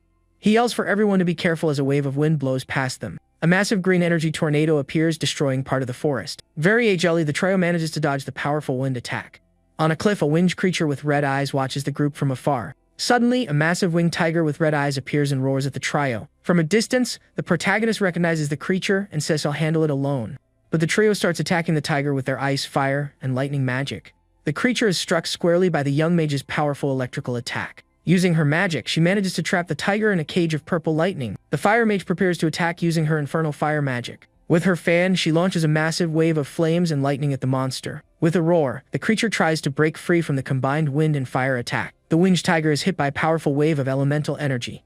With ice claws on his hand, the mage says he won't let the creature escape. He fires several sharp ice projectiles toward his opponent. The ice attack clashes with the tiger's fire aura with a massive impact. The creature is completely frozen by a huge structure of ice. Staff in hand, the young mage says she will finish the fight once and for all. From afar, the protagonist observes the incredible teamwork of the three mages. He thinks the three switch seamlessly between attack and defense during the fight. With the creature defeated, the young mage suggests they prepare to eat. Several hours later, the trio rests and eats around a campfire in the forest. Aurora praises Julia for noticing the bear's strange behavior earlier. With a smile, the young mage says she just remembered what her brother taught her. Aurora says she loves her brother very much, and the young girl confirms he is strong and kind. Holding the crystal rabbit, she says her brother fought to get it for her. The fire mage thinks it was the rabbit that made Julia transform during the finals. With a thoughtful look, she says she is jealous Julia has such a kind brother. The Aaron mage asks if she's an only child, and the other replies she has 20 siblings. But with an evil smile, she reveals that all of them were actually her enemies. She begins to explain that she was born into a count's family in the Southern Empire. Her father inherited everything, and as a result had more than 10 wives and dozens of children. In a world where mages are superior, her mother was chosen solely for her beauty. The other wives mocked them, saying the daughter of a martial artist would have no talent. Because of this, the two were looked down upon by her noble father's other wives. They were surrounded by an aura of hatred, contempt from everyone in the mansion. The young fire mage was also mistreated by all her half-siblings. In a memory, her mother comforts her and asks her to hold on just a little longer. With a determined look, the woman swears she will turn the tables for her daughter one day. She goes on to say that on the day of the god's blessing, everything happened. A noble child's destiny was decided by the offering their family presented. Her brother reveals he has level 4 water magic during his ceremony. Her younger sister also reveals she has level 3 wind magic from her blessing. While her siblings received blessings, she had nothing, as her mother had disappeared. Alone and wearing simple clothes, the young mage felt completely abandoned. She thought she would forever live as a joke to the Phoenix family and the gods. A priest then calls her, asking her to present her offering to the gods. Left with no choice, the young mage walks toward the altar with her head down. With a sad and desperate look, she braces for the worst during her ceremony. Suddenly, a figure engulfed in flames appears, surprising everyone in the castle hall. Bruised and burning, her mother appears holding something in her hand for her daughter. With tears in her eyes, the young mage screams desperately for her mother in the hall. Her mother leaves a trail of red essence on the carpet as she walks toward her. She reveals her mother challenged a legendary dragon just to take one of its scales. The woman hands this scale to her daughter, telling her to receive her blessing. With tears in her eyes, the young mage takes the scale, weeping in despair. The girl drops to her knees and cries while her mother watches from a distance. She then runs up to the altar with the dragon's scale in her hand, full of determination. The young girl places the scale on the altar, and a massive golden light erupts in the hall. A huge wave of flames spreads out, destroying part of the castle ceiling. The guests are terrified by the overwhelming magic manifesting in the room. With a shocked look, the priest yells that it is a level 7 fire blessing. A massive fire phoenix appears, flying through the hall with incredible power. Her father celebrates, announcing that a level 7 genius was born into his family. At that moment, the young mage felt that everything in her life had changed. With an evil look, her father approaches holding a red jewel necklace. He calls her his pride and gifts her the family treasure, but with a dark look he hugs her, seemingly plotting something. He throws her hard to the ground while the young girl screams in surprise. Turning around, she finds her mother fallen and brags about receiving the blessing. The priest turns around looking quite terrified by the scene he witnesses. In her arms, the young mage says she doesn't need treasures or magic. With tears in her eyes, she begs her mother to please wake up. With a final effort, her mother says she kept her promise to turn the tables. She says that was the very last thing she could do as her mother. Her hand falling to the floor, the woman passes away, leaving her daughter in despair. With the reflection of the necklace in her eye, the young mage cries over the loss of her mother. She remembers her mother's words and wonders just how much determination she had. With a serene look, her mother passed away with a peaceful expression, full of love. The fire mage says that, without a doubt, her mother was the strongest woman in the world. From that day on, she began to be treated differently by everyone. Like her mother, she started looking for strong and beautiful women on her journey. With tears in her eyes, Julia says Aurora's mother was an incredible person. Holding the necklace, Aurora says she doesn't need pity and tells her friend not to cry. She says women like her mother, who possess strength and beauty, are worthy of respect. In the background, the ice mage simply watches their conversation with a cold expression. He steps forward and asks if she truly finds that kind of strength worthy of respect. With a serious look, he says that no matter what, she is glorifying her mother way too much. With a smile, the fire mage notes he has a terrible habit of listening to others' conversations. She asks if it was difficult for a noble young master like him to hear that. With a serious look, the Ice Mage says sacrificing everything for someone else is foolish. He reveals he also met a perfect person during his life's journey. But with his own hands, he had to put an end to that person's legend. A huge ice flower appears in his hand and he looks very sad at the memory. He begins explaining that his family has served the Imperial House for generations, all to inherit the legendary and strongest ice magic that exists in the world. By tradition, the most talented successor of each generation was chosen for the power. The previous successor was the youngest captain of the guard in history and his master. This was his distant cousin, a woman named Sheena Azran, who was very powerful. The next successor wasn't supposed to be chosen for decades, but his master picked him early. At just 12 years old, he was chosen for his talent and level 7 blessing. With a look of disdain and a click of her tongue, his master stares down at him. The young mage asks if he said something offensive to her at that moment. She orders him to call her master and completely forbids the use of magic from that day on. With a small smile, the woman steps closer, seemingly explaining her plan. She says he will first improve his physical foundation through martial arts. In a memory, the young mage climbs a mountain dragging a giant rock. He also had to endure brutal training standing under a waterfall. In another session, he must dodge multiple wooden logs attacking him. The young mage is hit squarely by one of the logs and falls to the ground. With a bruised and hurt face, he coughs from the impact. Fallen in the snow, he coughs slightly, appearing completely exhausted from the training. From a distance, his master calls him a useless brat, looking quite disappointed. He says every day was hell, and he thought perishing would be better. But he believed his master only wanted to turn him into a first-class mage. With a small smile on her face, the woman just watches him from afar in the cold. By a campfire in the middle of the snow, the young man says his master is truly incredible. He mentions he didn't know martial arts training could improve ice magic. Eating a piece of meat, the woman appears to have heard what he just said. Awkwardly, the boy asks if he said that out loud, and she glares at him out of the corner of her eye. With a red, embarrassed face, he wonders what she meant by that. With an evil smile, she reveals that everything she told him was a lie. The young mage is left completely shocked by his master's revelation. She says watching him act so noble annoyed her greatly, so she tricked him. Angrily, he questions what all his suffering and training was even for. Through gritted teeth, he calls her a horrible woman and unleashes his ice energy. A massive ice explosion occurs from the power he releases from his body. With a smile, she says he finally got angry exactly like she wanted. Fallen in the snow and hurt, he realizes the training is finally showing results. She explains the training made him more resilient, and that it doesn't improve magic at all. The master says that starting the next day, she will teach him to use real magic. Using his frustration as motivation, he quickly grew stronger and stronger. Using his magic, he creates a massive ice cage with impressive power. Sweaty and bruised, he celebrates finally being able to use magic. With a serious look, his master says that is good, and they will begin the final test. After that, the young mage appears lost in the middle of a heavy blizzard.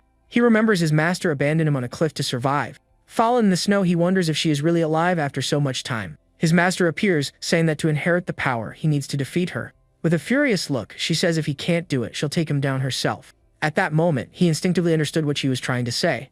He realizes his master is serious and unleashes an aura of ice. Holding an ice blade, the young mage gets ready for the great battle.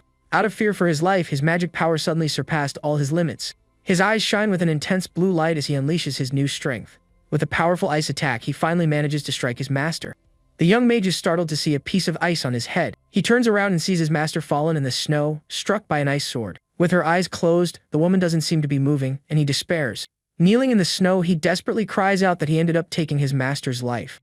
He remembers everything they went through and how she made him stronger. With that, the young mage cries out in pain and despair for having broken his promise. He falls to his knees and weeps, holding his face in his hands. Suddenly, his master kicks him, telling him to stop whining because he's being loud. Shocked, the young man yells her name and asks if she is really alive. She taunts him, asking if he actually thought someone like him could defeat her. The boy realizes she tricked him and that the fight was just to unlock his potential. Angrily, he wonders if she really had to deceive him like that. With a hood over his head, he seems quite annoyed by the whole situation. She says he passed the test and walks away, leaving the young man behind. Angrily, he yells that he never knows what she's thinking and she left him all alone. He shouts, asking where she is going and if they will meet again. She replies probably yes, and that she won't forgive him if he isn't stronger by then. With a smile, she tells him not to disappoint her and continues on her way. He thinks a strong person doesn't become anyone's sacrifice or toy. Wearing the ring on his finger, he says his master and his sister are the perfect women. Aurora says that in the end, Dean is just a siscon, and her friend tells her to be quiet. She tells her to forget the siscon and asks about Julia's brother. With a serious look, the Ice Mage says martial artists are discriminated against. He goes on to say that in reality, magic is stronger than martial arts. Because of this, he says Julia will surpass her brother, and he will get jealous of her. The young mage realizes her other brother Jeremy acts that way out of jealousy. With a smile, she says her brother Lucas would never become a person like him. She smiles, noting her brother found his own path a long time ago. She recalls that when the engagement was cancelled, everyone thought he was devastated. At that time, his father asked him to go out and try to clear his head a bit. Without them knowing, the young mage secretly followed her father and brother. Arriving in a town, she had to watch the two from a distance on the road, but her father noticed her and asked her to stop hiding and come to them. The little girl holds her father's hand with a very curious look on her face. That was the first time she saw her father interacting with commoners in the city, and she noticed everyone there respected her father deeply for his kind actions. Next, her father took them to see a warrior statue in the center of town. A close-up of the young mage's face shows all her curiosity about the situation. The martial artist asks his dad where they were while he opens a bottle. Their dad explains that this is where he and their mother fought, and it is where their uncle rests.